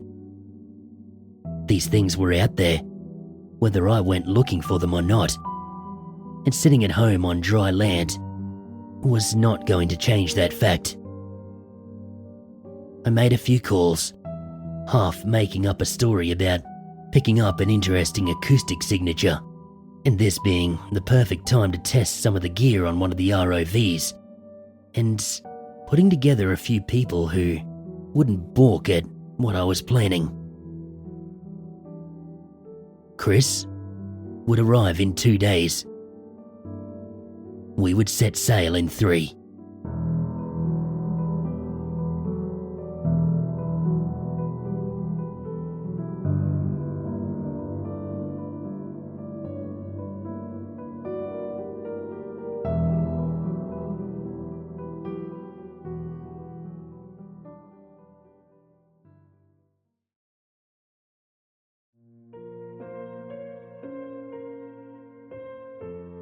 The morning we set off, I felt like the weather was taunting us. A clear, hot summer's day was in full swing as we arrived at the docks in Fremantle, a stark contrast to the sick storm settling in my stomach. Kristen obviously felt the same, judging from the way the corners of her eyes pinched and her lips pressed into a thin line. The airport pickup had been very different from the one all those years ago in Cape Town. Warmth and happiness, replaced by uncertainty and distance. It was good to see her, but it was so damn hard. Gone was that cocky, brilliant girl I grew up with as our careers evolved. She looked haggard, spent, a shell of the person she had been. This trip, I was running a skeleton crew. I pushed for it to be that way, because, ostensibly, we were just testing the equipment whilst I looked for something interesting I'd heard. This was more of a criminally oversimplified statement than an outright lie. The horror we endured the last time we ran into one of these things, it certainly played a lot more of a part in that decision. If we were sailing straight into the teeth of the beast, so to speak, I didn't want to be putting dozens of people at risk. We were heading some 100 k's out from Freo, out to one of my favourite sites. As we set out, Chris and I sat down with my research partner, Lucy, and we discussed what little we knew about these things. Lucy and her PhD student, Ryan, both believed that there was a known explanation for everything that had happened, and both tried to rebut our theories. It was difficult to rebut all the bodies, though. At some stage during our discussions, it became clear that we still knew absolutely nothing about what we were looking for. We didn't even have a name for these things yet. Kristen, who had spent so much time poring over history looking for any correlation, decided to call them aspids. The Aspidlock alone, She explained. was a monstrous creature that was said to rise from the deepest ocean and destroy ships.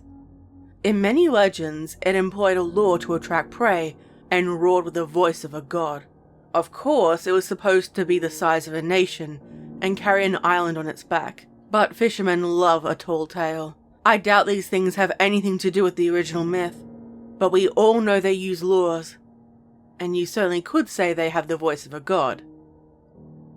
Personally, I couldn't help but think it more appropriate to say they had the voice of a demon. Aspid did seem fitting though, and it had the added benefit of sounding vaguely scientific. So, it stuck. This was to be a very different expedition. Chris had tried to get down and see our quarry up close and personal, but I had other ideas. Clearly, the Aspids used sound in a highly specialized way. I hoped to use that in our favor. Armed with recordings of the Aspid coda, the best quality, unidentified shriek Chris could clean up, and the imperfect recordings she took in the new Hebrides trench, we planned to constantly pump noise into the water in the hope of eliciting a response. Of course, our encounter in the dead fishing vessel weighed heavily on my mind. I was gambling on the original tragedy being a rare incident, a misidentification or an aggressive individual. I was hoping that any response from an aspid in the area would merely be a vocal one. Chris thought it was likely that the ill-fated fishing vessel got caught in a predation event, or perhaps fouled the creature in its miles of heavy-duty line, which caused a violent reaction. That's what we were telling ourselves anyway. As the ship crossed into the sapphire blue of the deep water, Lucy found me standing by the railing. There's really something to this, isn't there? I must have frowned at this point, as she visibly drew back. I don't mean anything by it. It's just that, well, it all sounds so weird. We've been conditioned to think we know more than we do, I guess. She nodded down at the ocean. We're within sight of the coast, and the water is already so deep that human beings can spend more time in space than we can down there.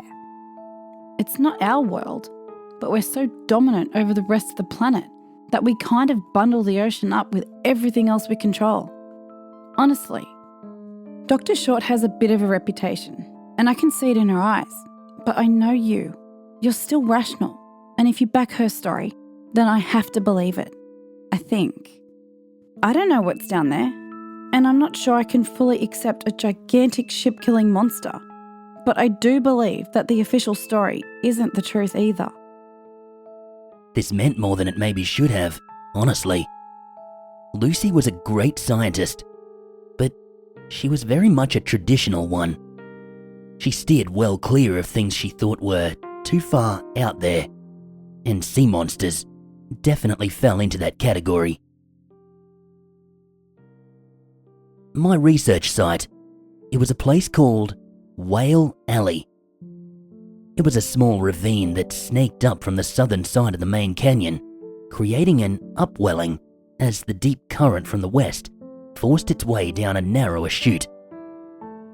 As Kristen had found in the Pacific, the aspids, they were attracted to places where the deep water pushes into areas with shallower waters, and their prey could dive down into an ambush. I had to assume they preyed on other large sea creatures too. It didn't seem sustainable that they would feed solely on sperm whales, and Whale Alley was the perfect spot for big squid. It just seemed like the kind of place that these things would be hanging out, if it was still around.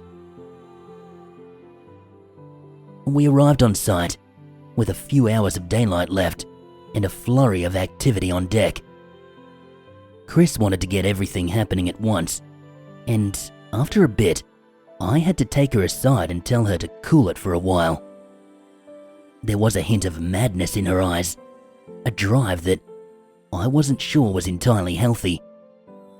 And, to be honest, I didn't want her creating angst between the already stretched crew.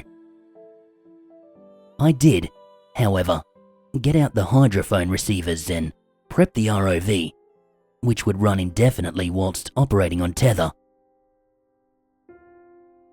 All was quiet as night fell. Chris had sequestered herself in one of the labs in a huff. Ryan was having a few beers in the common area with the crew, and Lucy and we were hunkered down in the lab, listening to Kristen's recordings.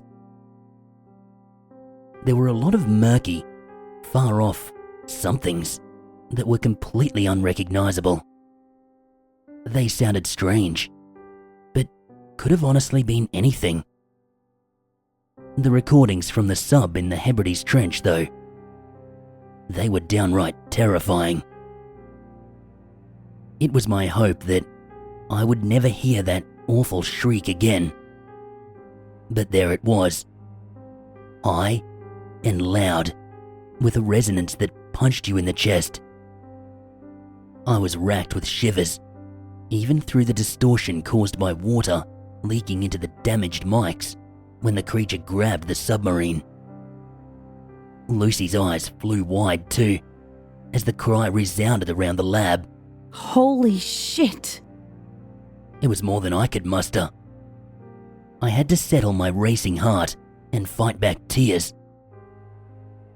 This sound, it was shorter and sharper than the sonic stunner we'd previously encountered. But it was clearly related. Even Lucy was trembling. The call, still carrying enough power trapped within a recording to shake her. I suddenly felt very small, the knowledge of the yawning ocean beneath the hull inducing a gnawing sense of thalassophobia. Lucy put a hand on my shoulder. Was that the sound? I shook my head, still struggling for words. No, it was much, much worse. Take that one, amplify it, and have it going in 10-minute bursts. Then you'll come close. I shook the tears from my eyes. These things are lethal, Lucy. I should have never brought you out here. Lucy shook me, jokingly. Are you insane? This changes everything. I was on the fence here, but no animal I know makes a sound like that. If we're out here to get evidence of a new species, and a big one, then I wouldn't miss it for the world. Hey, you were ambushed last time you came across one of these. We're prepared this time. We're not going to get ambushed again. I felt a little better. We were not blundering blindly into a lethal situation. We knew what might be down there. At the same time, I couldn't help but wonder, were we actually prepared at all?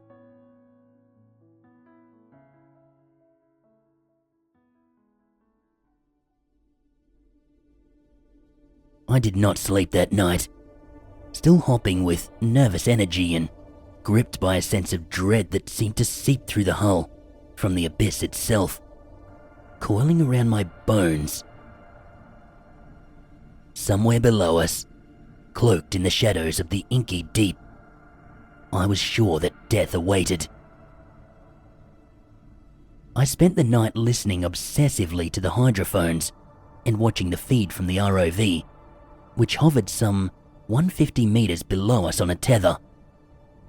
My headphones were alive with the sounds of the ocean, the machine gun staccato of hunting sperm whales, the distant, mournful song of a lonely humpback, and the endless buzzing produced by millions of smaller creatures.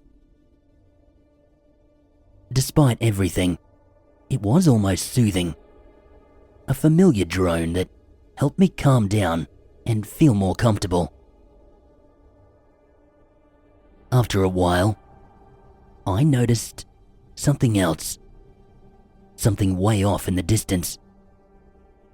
It was a kind of creaking groan, almost like the call of a bowhead whale. But it was much deeper. In fact, I almost passed it off as a bowhead, but my subconscious nagged at me.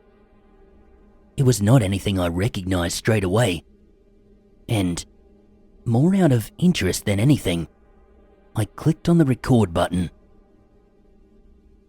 Slowly but surely, the sound got louder, and the threads of dread that had finally loosened their hold began tightening again.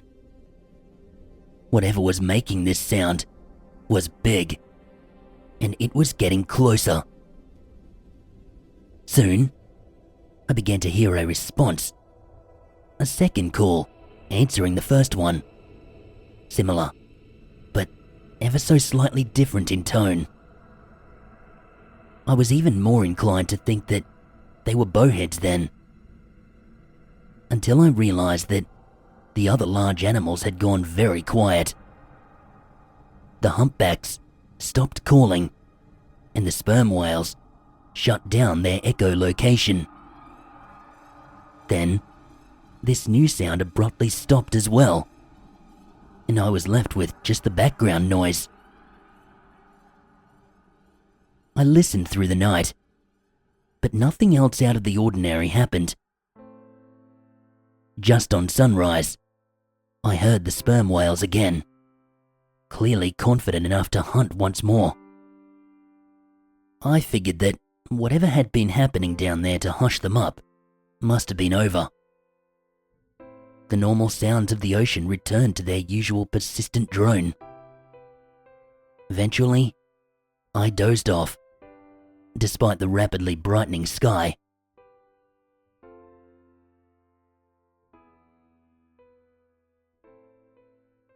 Lucy woke me up around 8 a.m. with a steaming mug of coffee. We discussed the strange events of the early hours, and she frowned at the sound I had recorded. It was not anything conclusive, but we both agreed it was odd. For the moment, though, we had more pressing matters. Chris had started broadcasting. I considered marching out on deck and ripping shreds off her for leaping into it without consulting me, but I decided to be the bigger person. Chris was obsessive, and if I set her off, she'd wore me out. It sounds selfish, but I needed her, at least until such a time as I could work on this stuff openly. Instead of blowing up, I finished my coffee and I headed back to my cabin for a shower and a much-needed change of clothes. By the time I returned, Chris had joined Lucy in the audio lab. My anger had dissipated, but I was in no mood to join their conversation, so I stuck on a pair of headphones and I went back to listening to the world below. Days crawled out on the Indian Ocean. Our calls reverberated through the water, without as much as a whimper in reply, either unheard or ignored. Time became a crawling stream, the flat expanse of the ocean providing no respite from the tedium. 4 days passed, then 5, then 6, each one less notable than the one before it. I had hoped, theoretically, to elicit a territorial response and record a unique sound, rather than one that could be passed off as a loop recording of a sperm whale. The risk of that was that a territorial response would of course be an attack. Although, I did think that there would be some sort of dominance process before it came to that, as with other large animals. Of course, that hinged on the animals being territorial, but I had felt sure that such a large predator would be hardwired to protect its space. As it turned out, I was right. I just wasn't looking at it the right way. In the dead of night, I wandered the deck, unable to sleep. I was leaning on the railing, staring aimlessly into the black sea, lulled by the vibrations of the ship's engines, when I suddenly jolted entirely off the rail as my brain caught up with my tactile senses.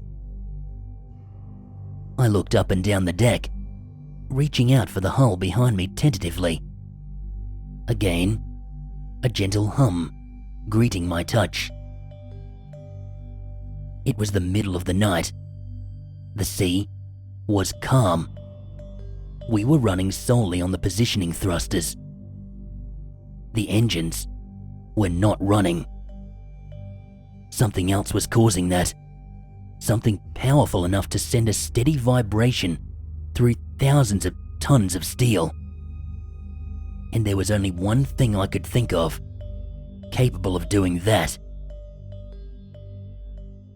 Every previous response had been geared towards us as outsiders.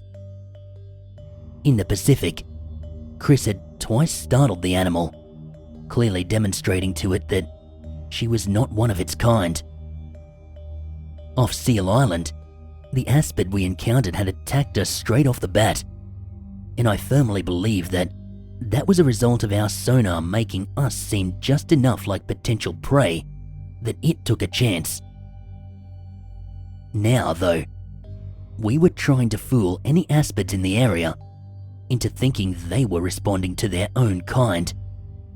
Yet, we had gone into this whole experiment expecting the kind of response they'd given us in totally different scenarios. I guess we were in completely unknown territory. But I felt like I should have seen this flaw in the plan earlier. We had discovered an animal with very complex sonic abilities. But the fact that it was completely unknown despite being gigantic and capable of making sounds so loud that it killed, this spoke to a subtler communication method. Back in the lab, I fiddled with the playback, experimenting with the frequencies until the call came through. There it was, clear as day, an almost constant, throbbing croak, too low for our ears to hear without help. In a perverse way, it sounded like an old refrigerator, but much deeper, much louder. My skull rattled with each pulse, those creeping fingers of dread squeezing my heart once again.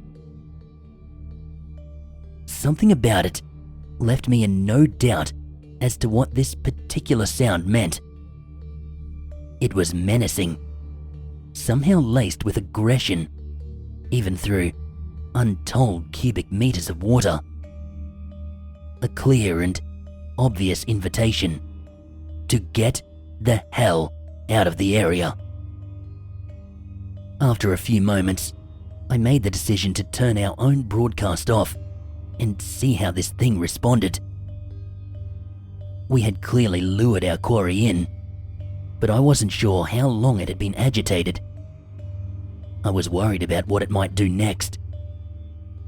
Plus, I thought that if it stopped when we stopped, it would demonstrate a relationship between our broadcast and the menacing, reverberant response. The sound alone wasn't unique enough to qualify as conclusive proof, but it would back up anything else we got. Not 10 seconds after I cut the noisemakers, the low throbbing stopped entirely. I waited 5, 6 minutes before turning the broadcast back on, and within the span of a few expectant breaths, the aberrant sound was back. I immediately shut off our broadcast again, casting a frightened glance at the sonar screen, which was mercifully clear of any signatures. There was still a serious sense of unease, though. It may not have been in the water column beneath us, but that rapid response and the vibrating deck meant that this thing was much too close. I didn't want to involve Chris yet, having seen her mental deterioration firsthand, but I did decide to wake Lucy up. Every fibre of my being wanted us to heed that menacing warning, make a run for it. But I knew we had more to do. Lucy, for her part, was bleary-eyed and grumpy at the nocturnal interruption. but I eventually coaxed her into the audio lab. Her sleepy eyes went wide as dinner plates when I played that response back, and she shivered. Fuck me, Al. What on earth is it? I've never heard anything like that. It's gotta be what we're here for. It must be. It's a direct response to the aspid sounds. It's huge. And it's closer than I want it to be. Let's start broadcasting again. Just the coda though. She added hastily. All those sounds coming from the same source must have been seriously off-putting, right? We don't even know the function of those shrieks. We assumed that it was a reaction to the lights when Chris startled one. But maybe that shriek is an aggressive sound. Or maybe the fact that we're sitting here broadcasting a sound of fear generates aggression towards us. The same way that playing the sounds of an injured lion can generate a defensive response from other lions. The coda is just a lure. The response might be very different. She made a lot of sense. Despite the moonlit flashes of slick, dark skin that invaded my mind, and the sound of blood pounding in my ears as my heart rate spiked. I nodded, struggling to control my fear.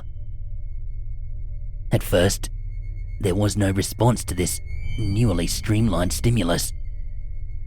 The ocean was relatively quiet, as we had noticed it became whenever the aspid calls were sounding out. There was nothing but the background clamour. We sat and we waited as the hours ticked by, registering relative silence on all frequencies, until a couple of hours before sunrise. This time, there was no threat, no attack. Nothing took us by surprise. Instead, it almost seemed like a question boomed through the hushed sea.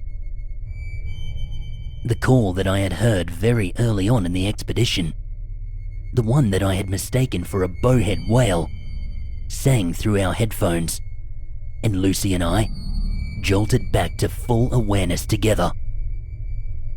It was much closer this time, almost probing in its intensity, and clearly did not come from any bowhead whale on Earth. We both shared a look of pure trepidation, but as the call continued, its strange beauty seemed to allay our fears. This was not an aggressive behaviour. It was curiosity of an animal much more intelligent than the average fish. An animal that wanted to know who or what we were. The issue, of course, was that while we knew this was no bowhead, it was similar enough that it could be passed off as one, and thus ignored. I had no doubt it would even be written off as a hoax, tarnishing our reputations in the process. It was slightly maddening to have such a clear audio callback recording, and to know that it wasn't enough. We needed something more. I saw my chance, maybe half an hour later. Way down in the water column, slowly rising off the bottom, and somewhere off to our starboard side, a massive arch appeared on the sonar screen. This thing was gigantic, far larger than what we had encountered off South Africa. My breath caught in my lungs at the sight of the impression it left on the sounder. Unlike the previous encounter all those years ago, this was rising lazily, as though totally unflustered by the vessel it surely knew was above it. It was a totally different approach to the one I had suffered through previously, and I couldn't suppress the thrill of potential discovery as the scientist in me started to take charge again. The ROV had been in and out of the water, but at that point, it was idling quietly on a long tether, about 100 meters below the ship, just floating with one low-light camera running. We were only in a couple of k's of water, and the tether would easily allow the ROV to meet this thing as it rose from the deep. If I was very lucky, I might just be able to get a look at it. My plan was interrupted by Chris, who entered the lab just as I was starting to take the ROV down. With the sun maybe an hour away, she had woken early to start going over the night's recordings. She frowned when she saw that most of the sound had been turned off. What's going on? Why aren't we broadcasting? My eyes flicked to the sounder, caught up in piloting the ROV as silently as possible. Long story. Short version. There's an animal under the boat right now. It's interested in the coda. We're trying to get footage of it before it spooks. I expected Chris to be interested, at the very least. What I didn't expect was the look of sheer rage that contorted her face as she rounded on me. So why the fuck aren't we broadcasting? Her voice was borderline deranged, enunciating her words deliberately and forcefully. I wanted to snap back at her, but I was busy trying to sneak up on a gargantuan beast from the bottom of the ocean. So I kept my composure. Somewhat. We are broadcasting. How would you suppose it would be interested in a coda if we were not broadcasting a coda for it to be interested in, Chris? My sarcasm, though, fell on deaf ears. Who gives a shit about the coda, Alan? We should be pumping this noise out as loud as we can. We need a reaction, not a mild passing interest. I was really getting pissed off by this stage. Well, Chris, the big scary Leviathan currently moving up the water column certainly seems to be interested in the coda. All we got when we were spamming random sounds was something that sounded very much like a territorial threat. I, for one, am not keen to provoke another aggressive act. I fixed her with a glare. I'm sure I don't need to remind you who invited whom on their scientific expedition, Doctor. I'm not sure if it was that pointed jab at her fall from grace or if she just snapped. But before I knew what was happening, Chris had pushed Lucy out of the way, flicked on the idle hydrophones, and started blasting her cacophony out around us once more. My heart sank, terror settling in its place. Right on cue, that aspid below us stopped dead in the water column, going completely silent. And then, the ship began to vibrate, but much more violently than before, as unimaginable tons of angry animal began voicing its displeasure at the harsh concert now filling the water. Lucy pointed out the window into the brightening pre-dawn, her face a mask of horror.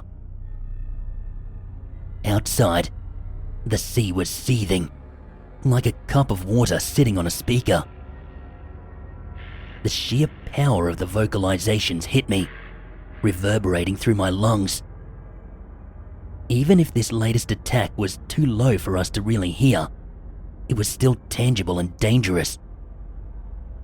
Chris, however, seemed oblivious to the danger, staring intently at the sonar echo hanging motionless on the screen.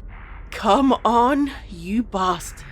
I took advantage of her obsessive fixation and shoved her out of the way, moving to shut off the recordings and ripping the terminal off the desk, ensuring that she could not get at them again. She screamed something at me, but I was not listening. Instead, I was straining to notice any change in the subsonic rumble, anything that might indicate the creature was backing off.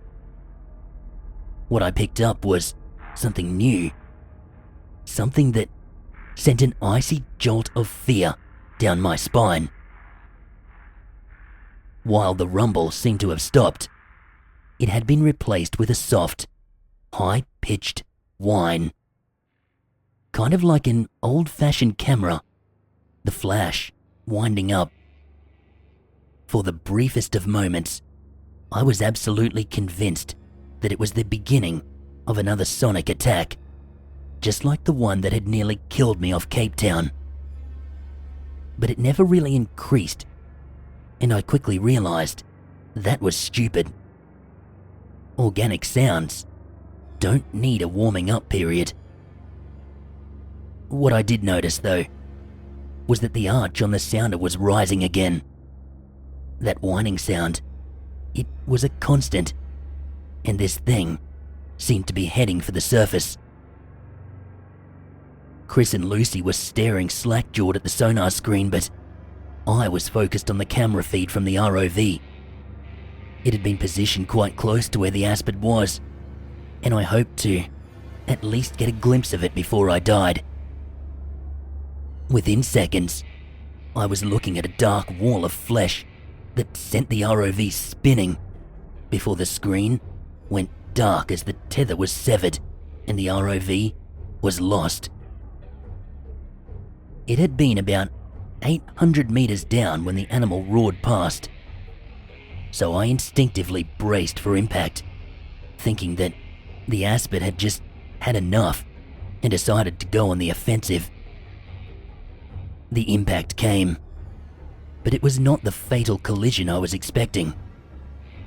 It still hit hard, knocking me to the floor, snapping my arm with a sharp crack and a hot flash of agony. But I'd thought a creature that size would break the back of the ship, send us all plummeting to the bottom. As it was, we would quickly discover that the damage to the rudder and the propeller shaft was considerable, and slow leaks had breached the hull in several places. Once again, an encounter with one of these things had left us bruised and battered on the open ocean. I believe that we were incredibly lucky. Sometimes, the big bulls of several whale species will ram ships in an attempt to push them out of their space, but they hold back so as not to cripple themselves. I believe that was what happened off of Perth. We eventually pissed off an aspid just enough to make it want to give us a nudge out of its territory. I couldn't get past the fact that I had encountered one of these things twice, and both times I'd barely escaped with my life. Lying at home, my arm in a cast several days later, I decided that enough was enough. It was far too dangerous to get close to these things, at least by any conventional means. There was no guarantee that I would be lucky a third time.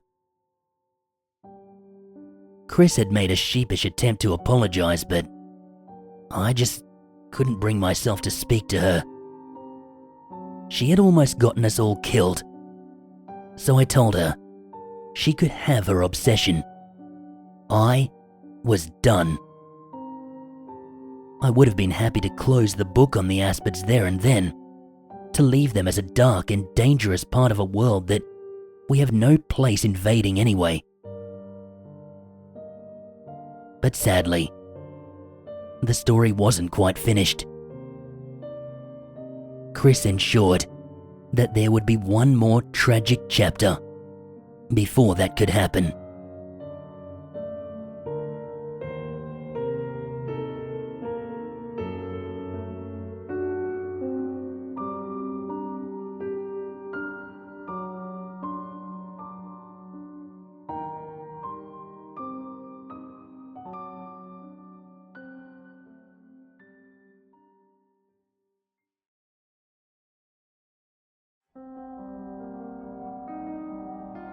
It was the first week of April when I got the news that Kristen was dead. Well, officially, she was missing. It was believed that the ship she was on had struck a mass of ice just below the water and had gone down. There were other vessels combing the area, but I knew straight away it was a hopeless search. After the events off Western Australia, Chris had emailed me saying she had a solid lead around Deception Island near Antarctica. That area, it's well known to internet conspiracy theorists because of a supposed sea monster that appeared in Google Maps satellite images. Chris knew about this, obviously, but she never thought it was connected. Until she heard the tales told by fishermen who frequented that area. The waters down there are the single most important Patagonian toothfish, aka the Chilean sea bass, fishery on the planet, crisscrossed by thousands of kilometers of long lines. Fishermen, Chris said, had reported something taking line as they winched in their catch. This isn't your ordinary fishing reel, by any means. Colossal squid try and pick the fish off the hooks and are caught on these long lines surprisingly often. In fact, the scientific archetype for these species came to light in exactly this way, complete with hand-filmed YouTube video. The winches these ships use will drag a monster squid through the water and to the surface without even dropping a rotation. So, taking line off them, that's a monumental ask. Kristen thought that in the same way the squid liked to pick off the toothfish, maybe something was picking off the squid that got themselves trapped in the attempt. Something massive. She begged me to go with her, but after the way that she'd acted off Perth, and the fact that we had barely escaped with our lives once again, I stuck by the answer that I'd already given. I was done with Aspids, and I was done with her. Of course, that didn't mean I wanted her dead. Once I heard she was missing, I did a bit of my own digging, despite what happened in WA. Chris left Perth in a poor way. She had tried to get her hard evidence, our safety be damned, and I think she started to realise just how far down the rabbit hole she really was. The next contact that anyone had with her was in Ushuaia, where she met a fishing vessel heading out for the start of the season. It's a long trip, and fishing is banned over the summer, so ships begin to trickle down to the fishing grounds once autumn sets in. Chris had apparently paid the crew quite a sum of money to take her and her equipment along for the ride. It seemed that she had claimed to be searching for the colossal squid. In the midst of my quest for information, I received a phone call. On the other end of the line was a Chilean government official. I had contacted several researchers working in the area, and it seemed that they had mentioned me when contacted by the same official seeking their help. The official, a man named Agustin, told me that the search had been called off and the ship was officially listed as being lost at sea. However, Kristen had apparently enlisted a local benefactor with important connections, and the government had been pressured by the family to mount a search for the wreckage, try to discover what had happened to their son. This mysterious benefactor was apparently a complete wild child, one of those rich kids with more money than sense, and he had insisted on accompanying the mission, being part of the glory of discovery. Straight away, it seemed very odd to me that this fishing crew had agreed to any of this. Running around at the whim of a spoiled rich kid and a mad scientist didn't strike me as something that many fishermen would be on board with. Then again, with the backlash against Patagonian toothfish as an ingredient due to its carbon footprint and the questionable sustainability of the resource. Perhaps it was more a case of money talking. Augustin was calling to ask me to accompany the search for the wreck. At the time, it seemed strange. I'm a biologist, not a salvage expert. I've seen wrecks, sure, but I struggled to see how I could be any use to an investigation. But Augustin assured me that he had use for my expertise in piloting deep water vehicles. The stretch of water that they believed the ship lay in, it was violent, and it required a high level of experience flying a sub. My relationship with Chris meant that he'd called me first.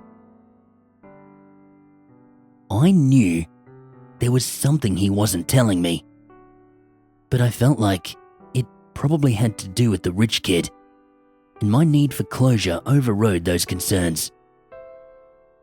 Chris may have lost her way, but we'd been close friends for 20 years. I couldn't let her life, her achievements, just fade away in a bleak and unforgiving corner of the world.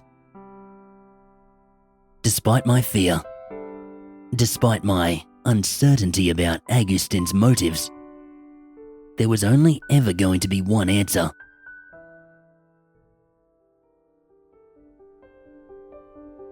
The trip to Ushuaia was arduous, with flights and stopovers lasting the better part of 4 days. I used my downtime to read all the reports Augustin had sent me, try to form a clearer picture of what Chris had been up to. According to the information Augustin had, she had paid an obscene amount of money to the captain of a large fishing vessel to take her out for the whole season. She had outfitted the ship with whatever equipment she could get her hands on. A small ROV, underwater cameras, hydrophones, etc. She'd gone as far as she could towards turning a trawler into a scientific vessel. Once again, the money must have been desperately needed for the captain to allow this. They had set sail from Ushuaia before sheltering at Deception Island for a few days. After that, they had been spotted by other vessels a handful of times before vanishing entirely somewhere to the east of the island. Ushuaia is quite literally at the end of the earth, the final stop on the road to Antarctica. It is as beautiful as it is remote, surrounded by snow-capped mountains. The place is simultaneously bleak and breathtaking. Unfortunately, I didn't have much of a chance to appreciate the town itself, because as soon as I landed, I was whisked over to the port and bundled into a Chilean naval vessel. Being on a Navy vessel set all sorts of alarm bells ringing. Even though it was only a research vessel, the fact that the Navy were involved filled me with a sense of unease. Still, I must admit that there was a huge sense of relief mixed up in all that suspicion. We were going to be sailing some of the most dangerous waters on the planet, so having naval support, that definitely made me feel a little more comfortable.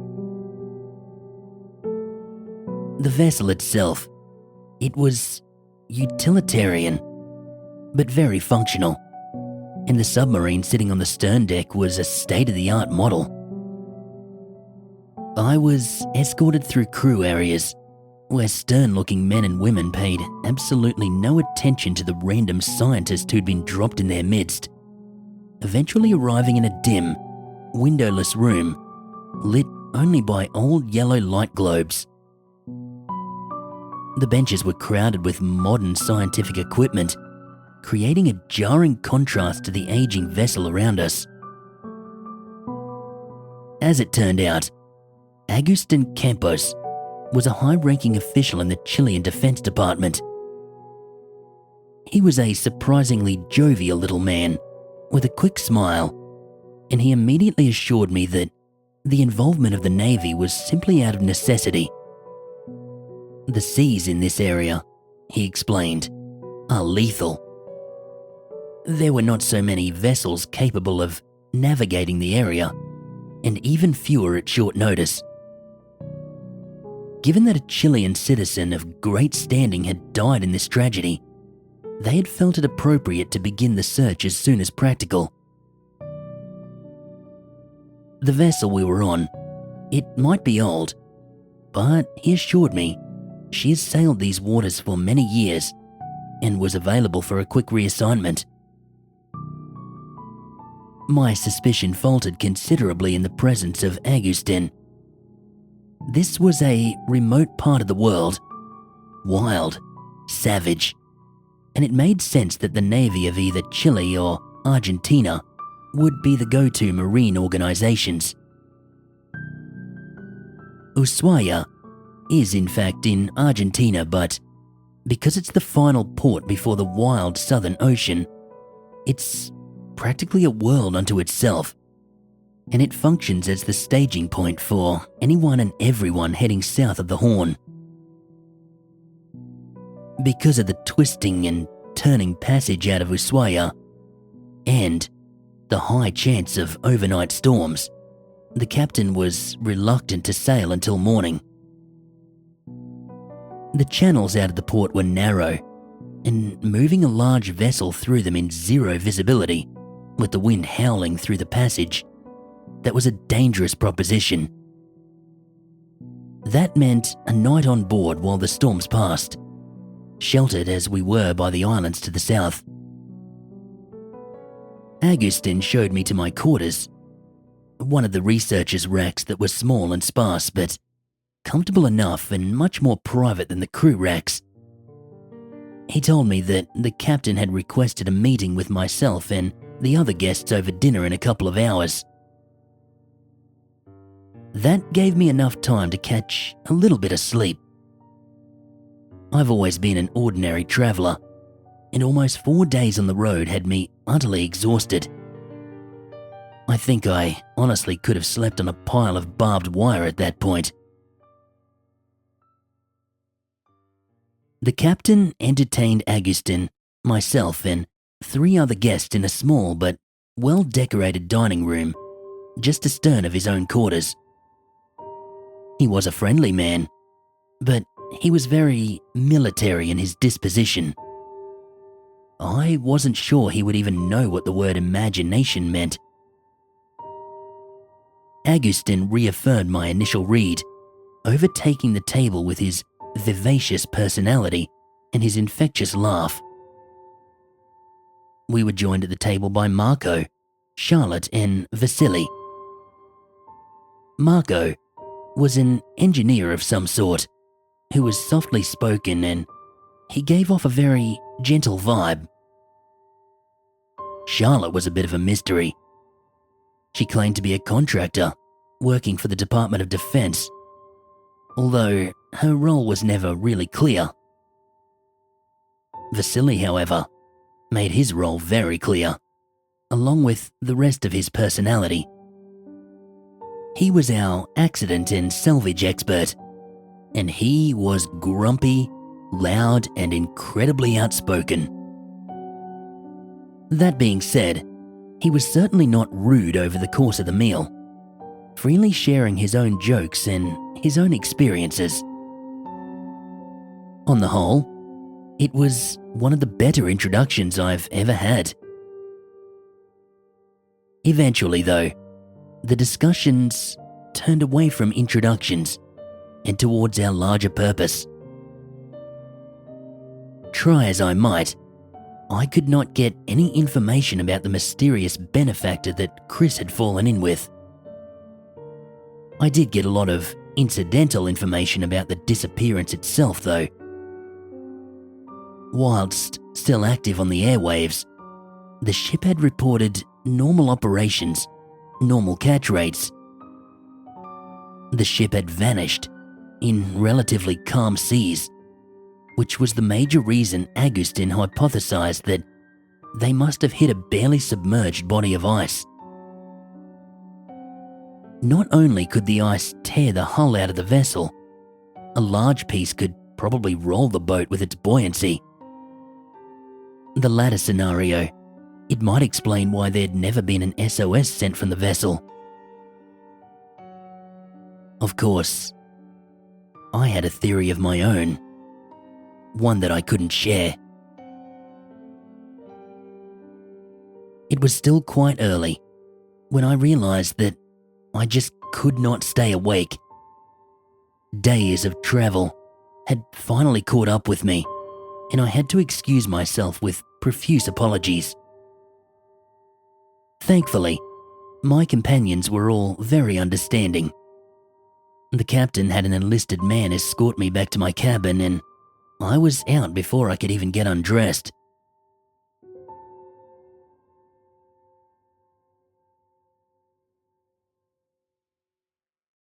We were clearly underway by the time I awoke the next day. Cold, blue water sliding past the tiny porthole beside my bed. It was obvious that we had yet to reach the open sea. The dark water outside was far too tranquil for that.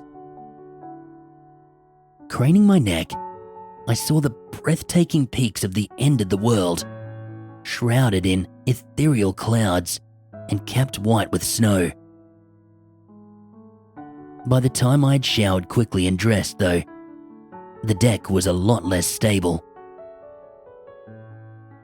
Slid underneath my door was a note from Agustin, who assured me that I could sleep as long as I needed, but that if I was awake, my company would be very much appreciated in the chart room. Looking at my watch, I saw that it was just before 10.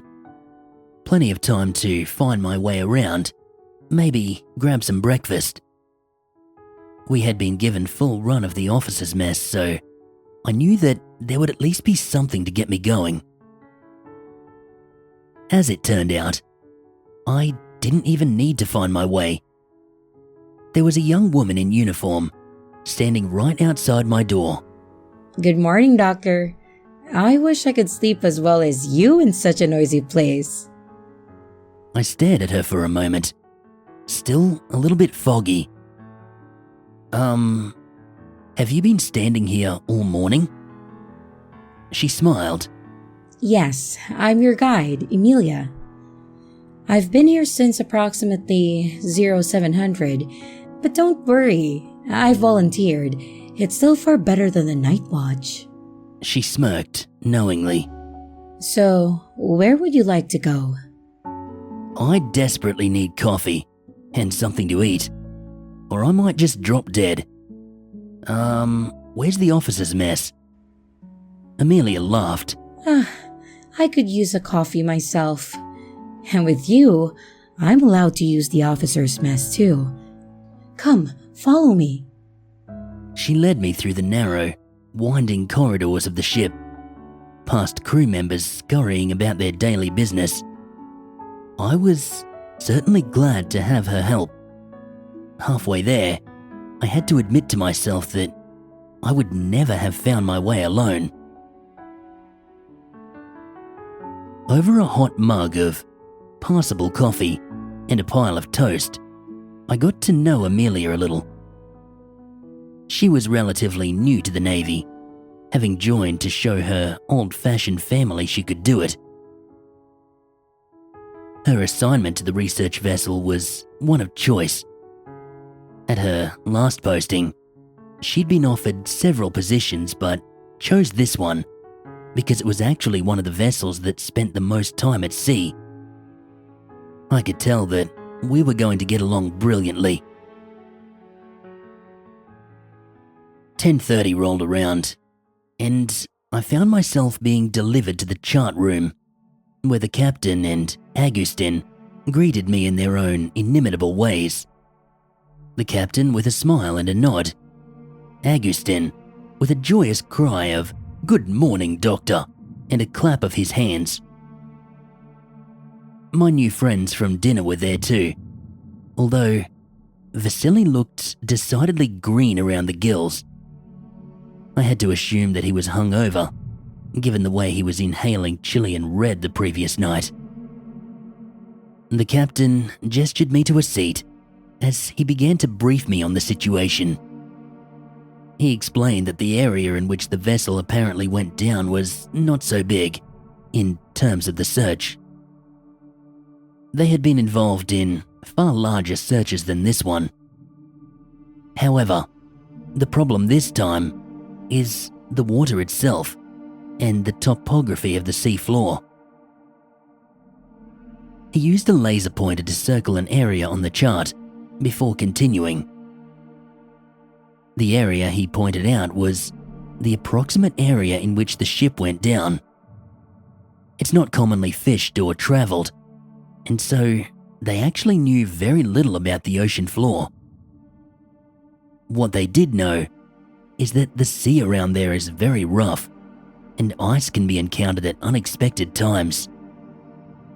It would make for slow travelling at the least, impeding the search. I interjected, apologising for my interruption. Sorry, Captain, but I may be able to shed some light on the sea floor in the area, at least at a basic level. He nodded, unperturbed. See, many years ago, I was involved in a hunt for colossal squid in this same area. We didn't do any mapping or anything like that, but we were looking at features. I pointed to the sea, east of the island chain that included Deception. Deception Island and the other island in the group sit on top of a ridge, and that ridge, it continues east, northeast, underwater, all the way to Coronation Island. On the south side of the ridge is a sheer drop-off. It's not a trench, but there is deeper water at the base of the ridge and a bit of a rise as you move south. Over the southern side of the rise, there's this deep basin. It's connected to the really deep section of the Weddell Sea. Basically, the whole area is dotted with ridges, drop-offs and seamounts. Actually, as I recalled more about the sea floor, I couldn't help but think it was the perfect spot for an aspid. I kept that to myself as Augustin clapped his hands again. "This is exactly why I reached out to you, Doctor," he exclaimed excitedly. The captain, too, looked quite impressed as he spoke up next. "That is very useful information. Thank you, Doctor. However, it confirms my fears. The vessel may easily have come to rest within a ravine or some other feature, one that will make it very difficult to recover."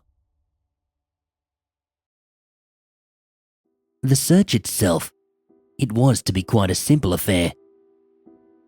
We would enter the search area and deploy side-scan sonar, running track lines and marking anything interesting for another pass.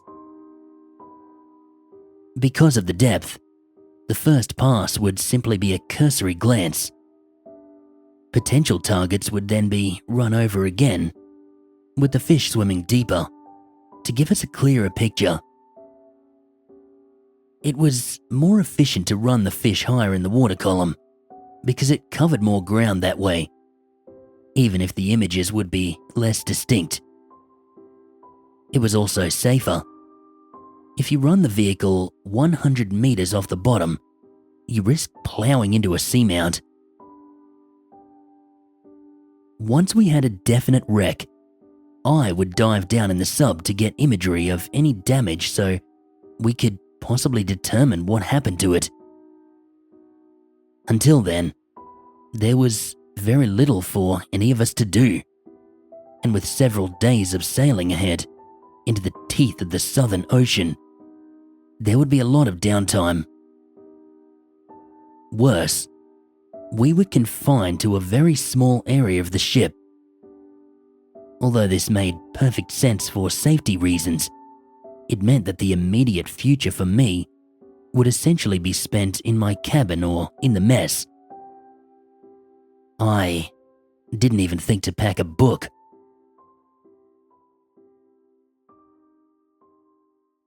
"4 days it took. The old Navy ship chugging through the steely grey swells like a metronome. The whole time, we seemed to be sailing straight into a howling wind that whipped the crest off each wave into a weightless foam. I was worried that the ceaseless pounding of the heavy seas would mean that we wouldn't be able to put the towfish in the water at all. But it seems that the Navy are a little less precious about all that stuff. The minute we entered the search area, the skipper gave the order to drop the torpedo-shaped sonar device and start dragging. The bottom, as I had recalled, was a nightmare. Sitting in the lab, watching the ticker tape scrolling of the sonar footage gave us a harsh view of the task at hand. Sharp, craggy rock formations, deep ravines, and sheer drop-offs littered the seafloor, making our job much harder. Coffee became an absolute necessity, an almost life-giving fluid that robbed the monotonous expanse on the monitors of the power to put us to sleep. For the first day, we saw nothing unusual. I grabbed a few hours of sleep from midnight until about 4 a.m, and I returned to the tedium, unrested and itching for something to happen. Nothing happened. While it was boring, that was a good thing for me in a way. The more time I put in early on, the more of an excuse I would have to catch up on rest as we got further into the search. Piloting a sub in harsh conditions is taxing, and the more time that passed without a result theoretically meant that we were closer to finding the wreck. I didn't even have to mention it, really. Vasily and Marco began pushing me to rest after the 3rd day, and I was not going to refuse. We'd had a few re-investigations, but nothing of substance yet. On the 5th day, however, we had our first abnormal encounter. Vasily called me into the lab to have a look at a signature that had appeared on the sonar that seemed to fit some of the dimensions of our target. The vessel was around 70 meters long, a true Southern Ocean longliner, and the sonar target was of a similar length. Looking at the image, I thought this had to be the trawler. Whatever was on the image was a little under 70 meters long, and clearly not the same density as the rock around it. At the depth we were running, it was impossible to perceive much detail, but the target, it looked good. However, Vasily was not so sure. While this object was the right length, it seemed too wide to be the vessel we were after, even taking into account the possibility that it may be lying on its side. Still, we marked it and instructed the bridge to make another pass. On the 2nd pass, the object was gone. There was no error. We confirmed the position several times, and we made passes fractionally to either side of the mark to account for any shift in our position caused by the conditions. The object was gone. Marco, Vasily, and Agustin seemed utterly perplexed. Maybe it was a fault with the sonar, or an error caused by the heaving of the ship itself. Me? I knew it was nothing like that. I had known that the aspids were giants, but I felt abject horror at the sheer size of what we had just seen. The largest blue whale on record measured 108 feet, which equates to 33 meters. This sonar target was astoundingly big, measuring between 64 and 68 meters. It was no wonder the trawler lay somewhere below us if Chris had run afoul of that animal. And we would be absolutely powerless against it as well. Only Amelia picked up on my reaction, and she waited until we were alone to ask me about it. I'm not sure why I told her about my encounters, but to her credit, she listened and didn't immediately presume I was insane. She seemed to be digesting the information.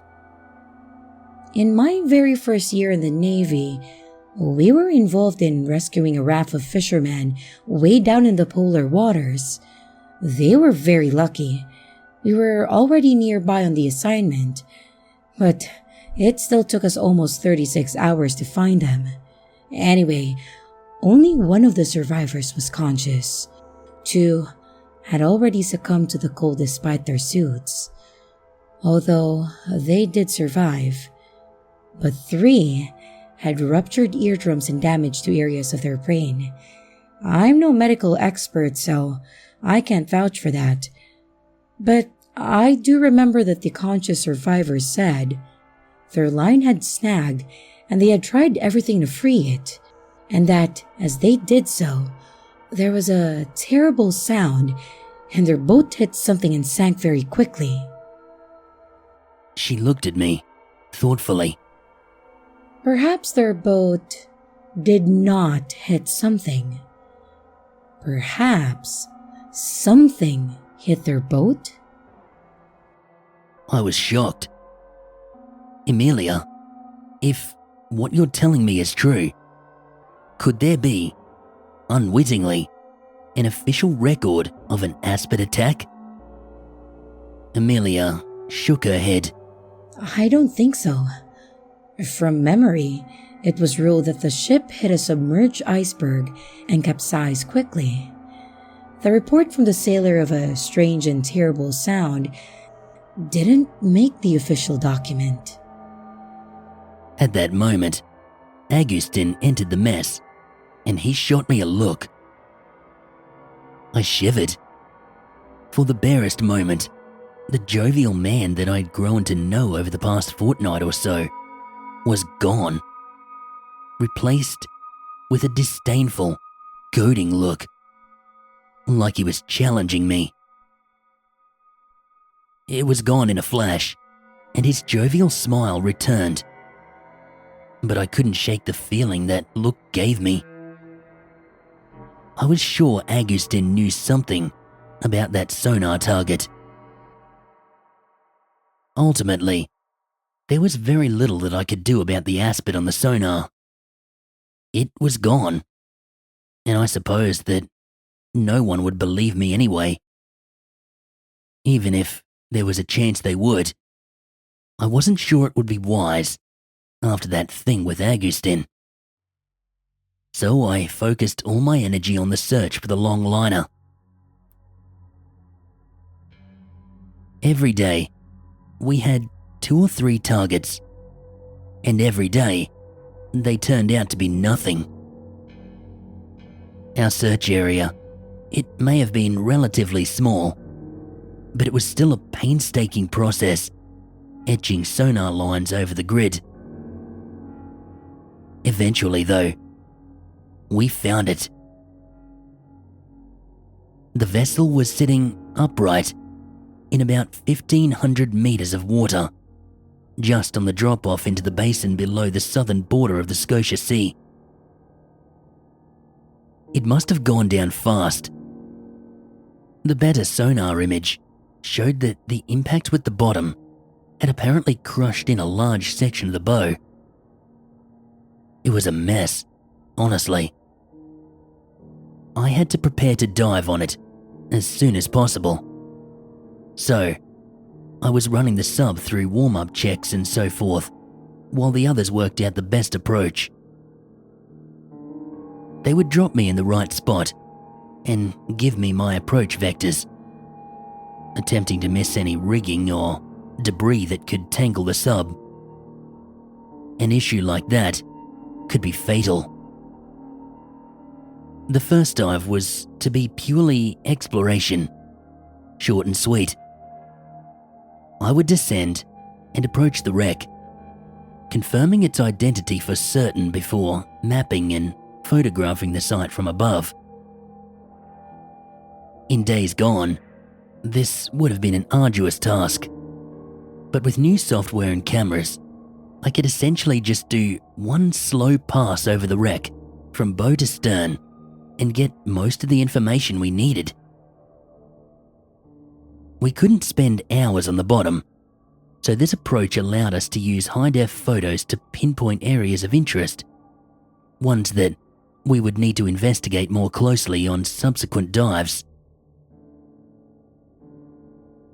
As the world outside the sub window turned an ever darker blue, I couldn't help but think about what else might be down there with me. I had to put those thoughts aside though. There was nothing I could do about it, even if we were not alone. My co-pilot was an officer called Simon, a trainee who could get us to the surface if needed, but would really leave the job to me otherwise. We made small talk as we descended, but the thick silence of the sea soon smothered us with an oppressive sense of apprehension. The bottom approached out of the gloom, an otherworldly expanse of rock and silt. Orienting the sub towards the wreck, I crawled forward as slowly as I could. Rigging might show up on the side scan, but it might not. Before long, the ship materialized in the lights. We were coming at it on an angle, with the stern filling our field of view. I swung slowly to the left, knowing that I was looking at the tomb of a lifelong friend. It was more emotional than I had expected, and I paused for a second, allowing myself a silent moment to grieve. All of that was pushed from my mind the minute I saw the front of the ship. Simon's brow furrowed, and he swore in Spanish, while my breath caught in my throat. Just forward of the superstructure, the bow ended in a twisted mass. We had thought, from way above, that the damage must have been done upon impact with the bottom. I'm a biologist, but I have seen my share of wrecks. You kind of need to be a multi-purpose employee when you're an experienced sub-pilot. Impact looks like impact, regardless of whether it's above or below the waves. This, though, it just didn't look like impact. The steel at the bow end of the ship was pinched inward, where the vessel had been truncated. That does not happen in an impact event, like a collision with another vessel or the bottom itself. I needed to confirm with Vasily, but I had seen steel like that before. My father owned a farm, and sometimes, when he ran a pipe through the old guillotine that was too soft or too thin, it compressed like that. With growing horror, I realized that the bow of the ship looked like it had been run through a gigantic guillotine, and very neatly and very cleanly severed.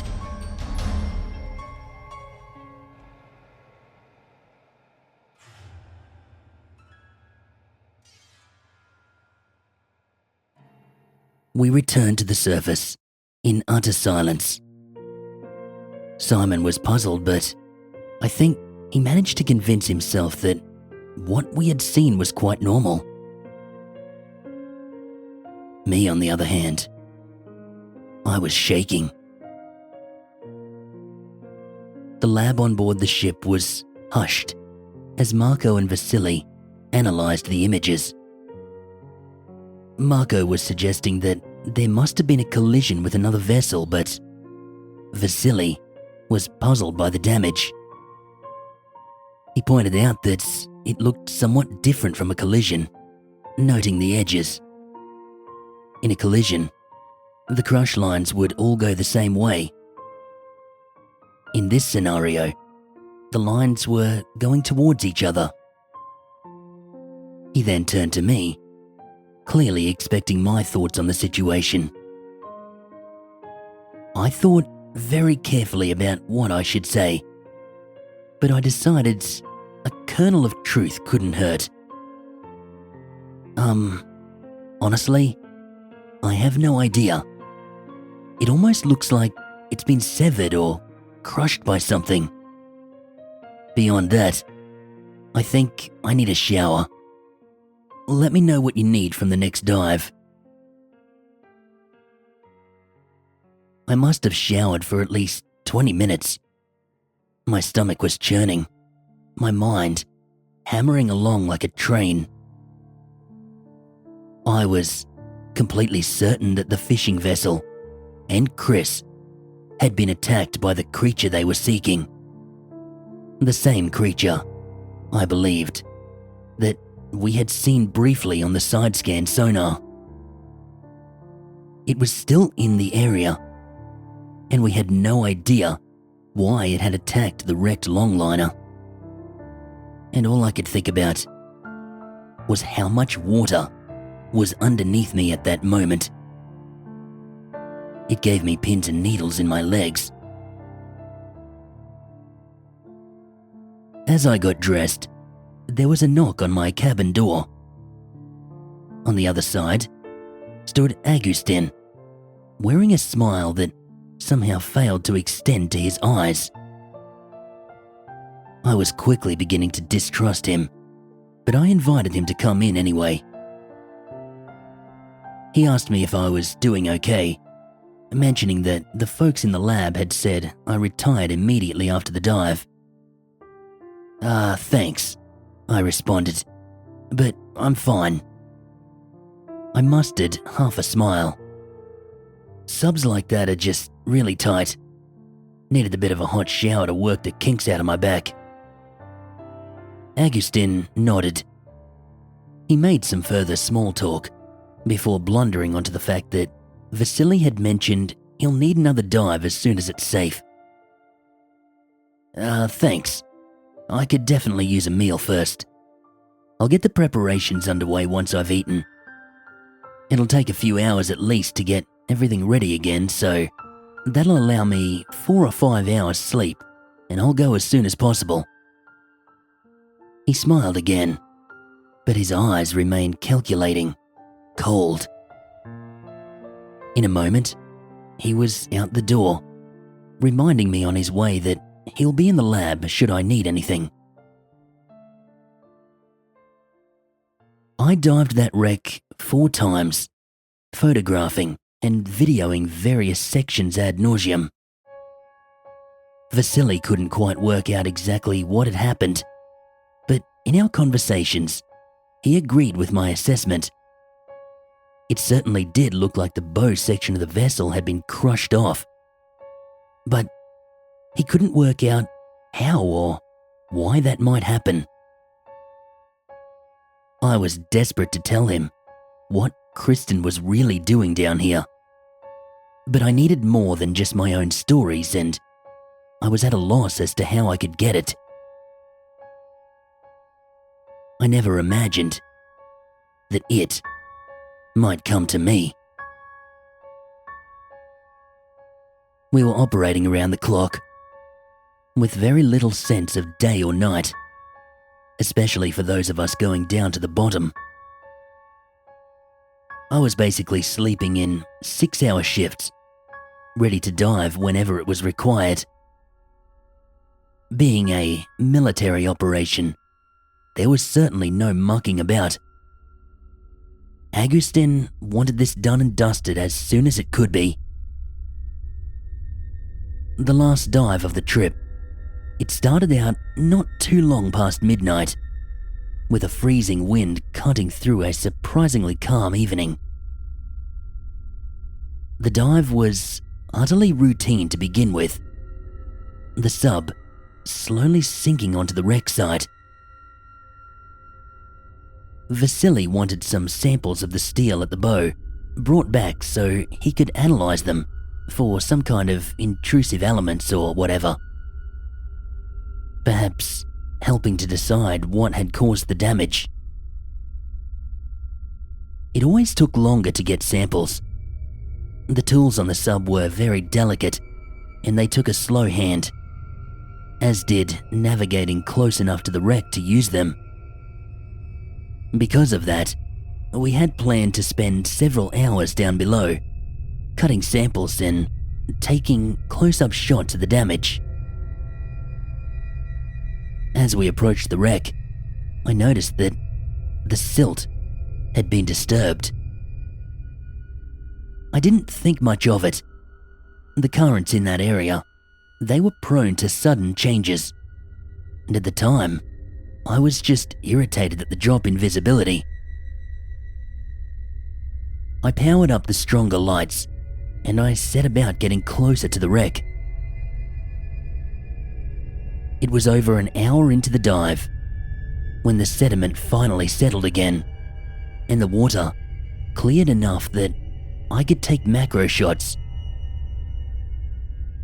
I had spent the time getting some of the samples, knowing that the water clarity was crucial to the photos Vasily needed. With that done, I snapped the shots I needed of the front of the ship, and I moved out from the wreck. Swinging around, I thought I saw a shadow off in the distance, and I instantly froze. Nothing moved, so I pulled around to the other side of the wreck to get shots of the edge of the torn hull.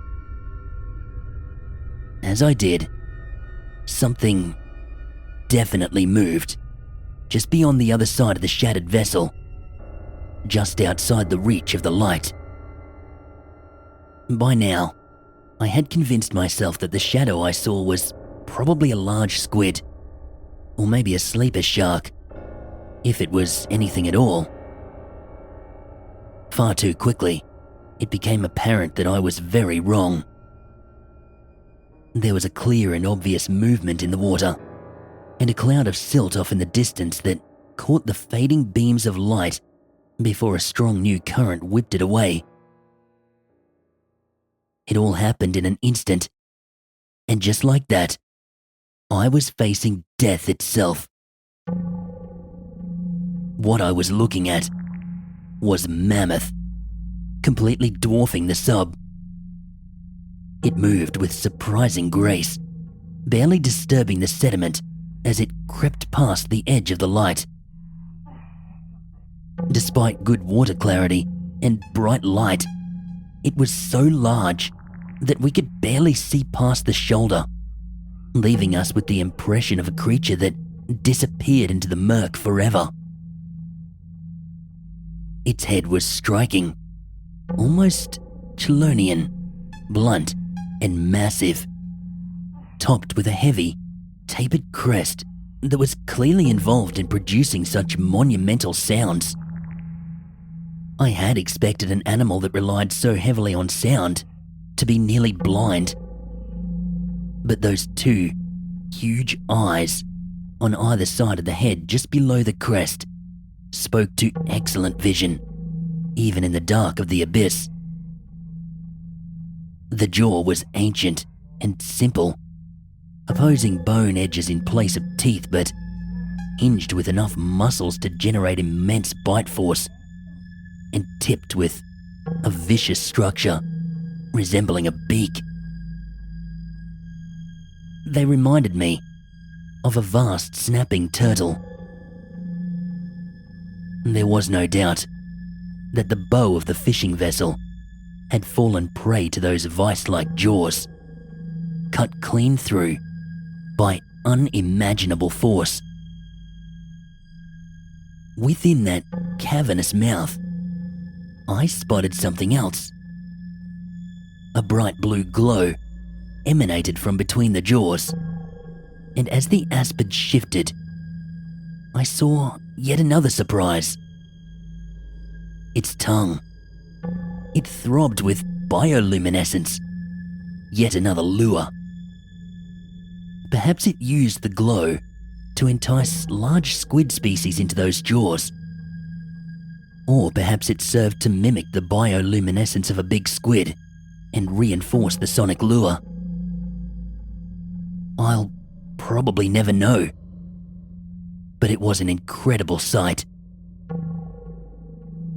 Behind the head, a series of craggy growths gave the appearance that the animal was made out of the rock itself. Useful camouflage for an ambush predator, even on the black ocean floor. When pinged with echolocation, it would appear no different to the bottom that it was hiding on. It balanced on two slender forelimbs that ended in splayed claws, hooked for gripping prey. As large as it seemed to us, it was only twice the size of the animals it stalked. I figured the attack came via stunning with sound, followed by a massive, killing bite, after which the aspid would tear chunks out of the carcass, much like a hawk, gripping it with its own talons. It looked squarely at the submarine, clearly registering our presence as the source of the light. The complex, light-detecting lenses in its eyes shining like vast discs against the mottled black skin. It came closer, quite gently, more curious than aggressive. I became aware of a soft, chirping sound, almost like a cicada played over whale song. Unbelievably quiet, given that it originated from the behemoth outside. After watching us for a moment, it let out a louder call, a clear note that resonated within the submarine like a bell. Then, effortlessly, it turned out the light and moved off with a flick of an enormous saurian tail. Seeing an aspid in the flesh was simply awe-inspiring. A gargantuan predator from eons before humans began to descend from the canopy. Terror and fascination mixed like napalm in my veins. My mind firing in 1,000 different directions.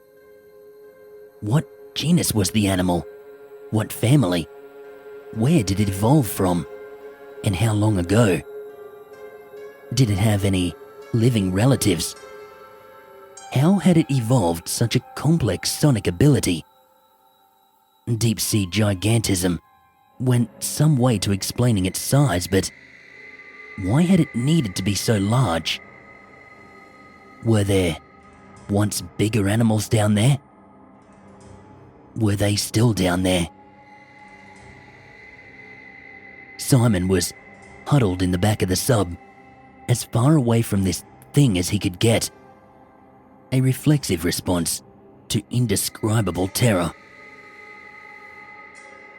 Little did we know then, however, that our encounter was a precursor to disaster. I cut the dive when I felt the aspid had had enough time to clear the area. I couldn't operate down there with what had just transpired, as harmless as this encounter had turned out. We were about 500 meters down taking it really slow, when I felt it. A throbbing vibration, like the engines of a ship running steadily through the thick steel around me. I recognized the irate message. The aspid never left.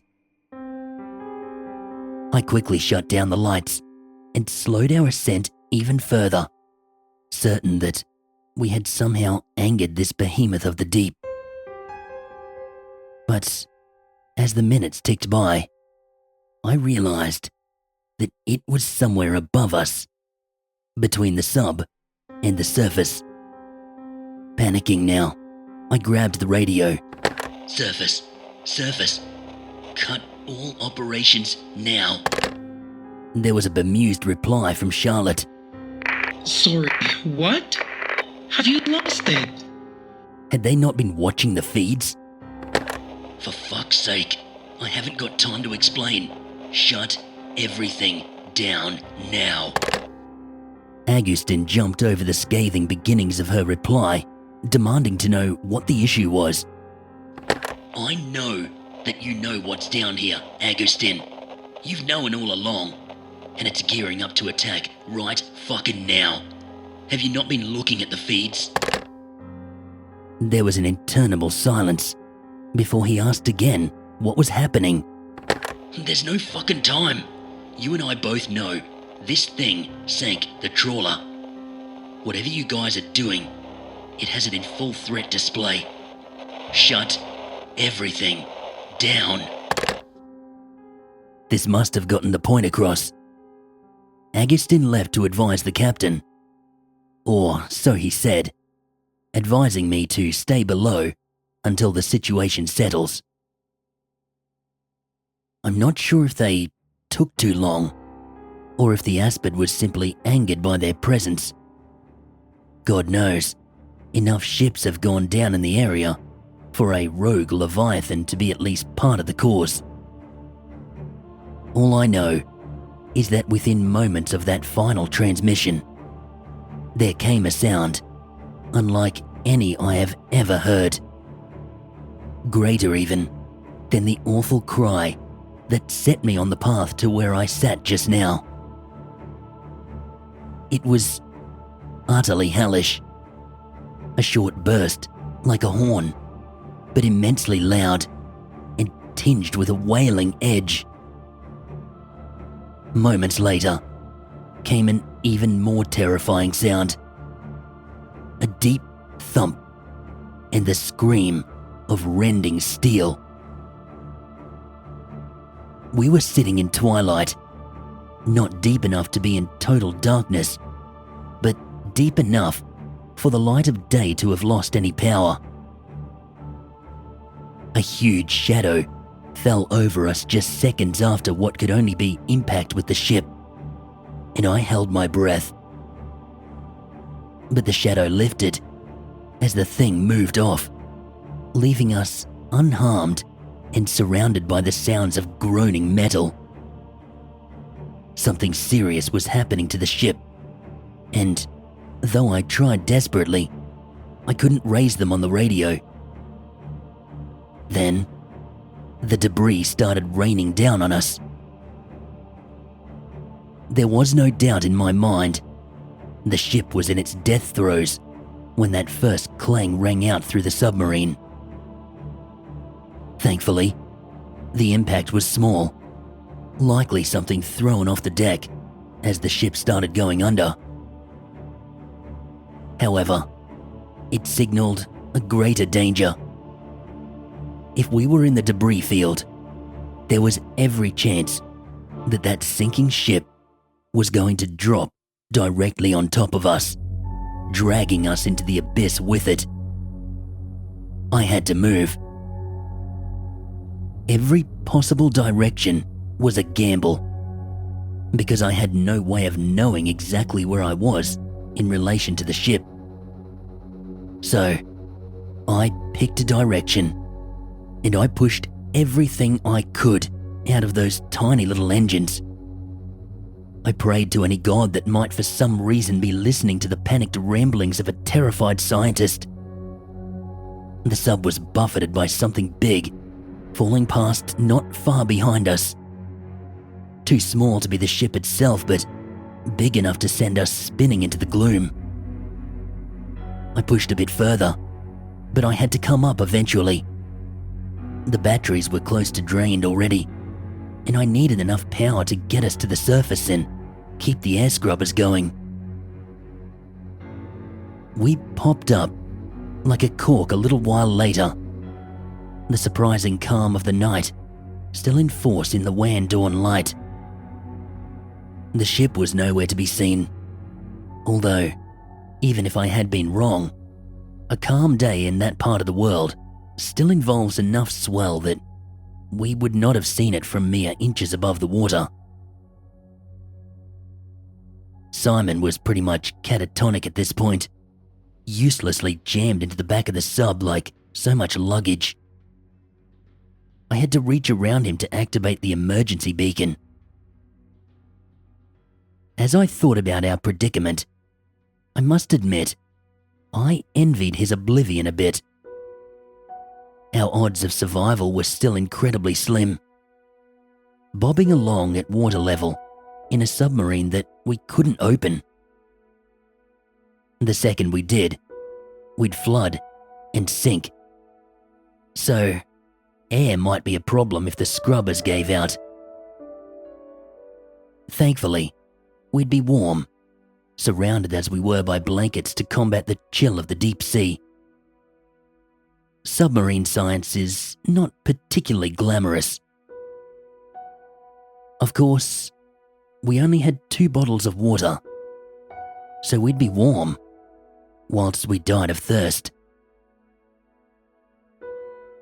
I was as surprised as anyone when, 2 incredibly awful days later, a ship loomed up beyond the foggy glass window of the sub. Astoundingly, there had been 2 beacons. A handful of survivors from our vessel had managed to get into a raft before it went down. Even more astoundingly, my guide, Emilia, was among them. We met again when we were transferred to a Chilean naval frigate for extraction. The crew had been rescued by a different vessel a day before Simon and I were found, their eyes hollow with shock as they made their way over to the frigate.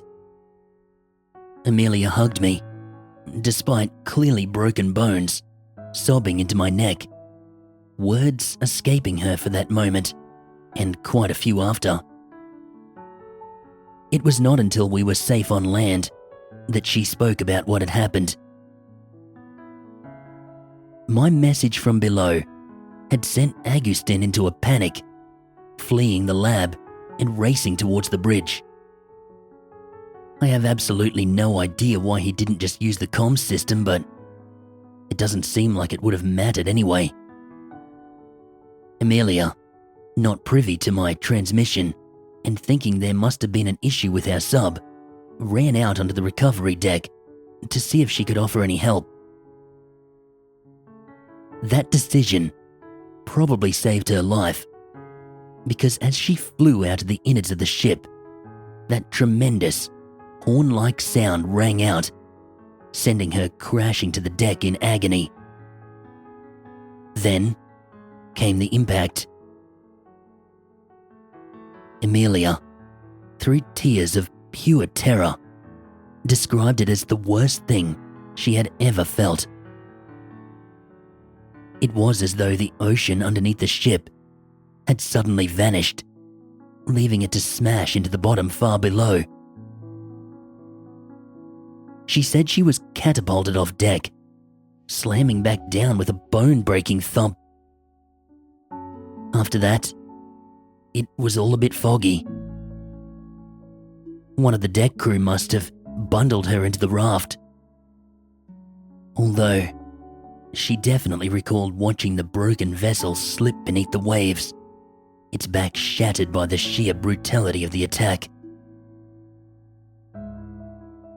After all that, there wasn't much to say. The sub was lost when we were rescued. Without gear to bring it aboard, the fishermen had held it at the surface long enough to get Simon and I out, and then cut it loose. It could have sunk their own vessel otherwise. The footage of the beast below was lost to the depths.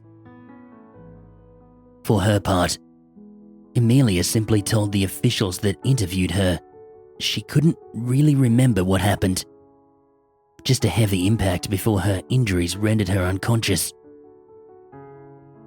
I was far below the actual attack, and so it was easy for me to say that I had absolutely no idea what had happened. Simon has apparently still not spoken, and I don't really know what the other survivors said. After I was spoken to a few times, I was allowed to fly home. And for me, that was that. I did speak with Amelia later, because I had to know if Agustin had known what was out there. She proved a very capable informant, but there was less to know than I had suspected. It turned out that Chileans knew something strange was happening in the deep, wild seas off both their own coast and Antarctica. But they didn't know what it was. Agustin, seemingly, had correctly conflated mine and Chris's experiences with what they had experienced themselves, presuming that the massive sonic predators we encountered were also the cause of the deaths and disappearances he was investigating. The sinking of the research vessel was put down to a fatal error, a collision with an iceberg the military claimed they found in the area immediately later. I'm not sure there was a second, less well-known verdict. I didn't even bother to ask. I don't suppose I'll ever know exactly why the Aspid attacked either vessel. Despite the fishing fleets, the Southern Ocean is easily one of the least travelled oceans on the planet. Maybe this animal was simply wilder than those living underneath the congested shipping lanes of other parts. Maybe it was just a really aggressive individual. Maybe it was guarding something, territory or hunting grounds, or a nest. There are hundreds of reasons that an animal might attack, and even more when it's an animal we know nothing about. I needed to have something to cling on to though, so I finally settled on the idea that maybe this animal simply knew what humans were capable of. Creatures in the deep sea, they can live for much longer than you might think. Sleeper sharks, for example, are thought to be the longest-lived vertebrates on the planet, with a lifespan potentially reaching over 500 years. Deception Island and the waters surrounding it were centrally important to the whaling industry for a very long time. It's completely conceivable that the animal that attacked the vessels in the Antarctic remembered similar vessels from hundreds of years ago. Vessels that violated its territory and hunted its food source near extinction. If this indeed were the case, it would have a short fuse for any similar craft entering the area and hanging about for too long. The idea that these things are long-lived and intelligent enough to learn about us and remember our indiscretions terrifies me. The oceans are increasingly congested and polluted as a result of our actions. And, if I'm right, it's simply a matter of time before the entire species turns on us. If that happens, the deep oceans will be completely off limits, ruled from far below by beasts the size of biblical Leviathan and much deadlier. I think that may be inevitable. You see, the thing is, I could flood the internet with sound recordings and scream that these things exist until my throat was raw. But no one would believe me. The sounds would be other animals. They would be icequakes. They would be outright hoaxes. And I'd be a man driven over the edge by the stress of the accidents I'd survived. So, if the aspect of deception really was attacking ships because it remembered them from the days when whalers slaughtered its prey and challenged it for food, then I think we're probably doomed to lose the oceans in the end. We cannot prepare for something. We cannot change our ways if we do not accept that it is coming. I have since retired from field science, ever since deception, moving to a small, coastal New South Wales town, not far from where I grew up. It may seem antithetical, living by the sea, after all I've been through on and under it. But I figure the aspids don't really seem to travel onto the shelf. I've put out a lure of my own too, searching for anything that could suggest aspid activity. Just a week ago, a small fishing vessel was found drifting over the new Hebrides trench, with bodies on board. As it stands, there has been a marked increase in serious events, and the calls of the aspids seem to be resounding through the depths with alarming regularity. They're just not afraid of us anymore. Every night, I sit on the front deck and I stare out at the darkening ocean, just wondering how long it's going to be before the monsters far beneath the waves make the move from my nightmares into the nightmares of humanity as a whole.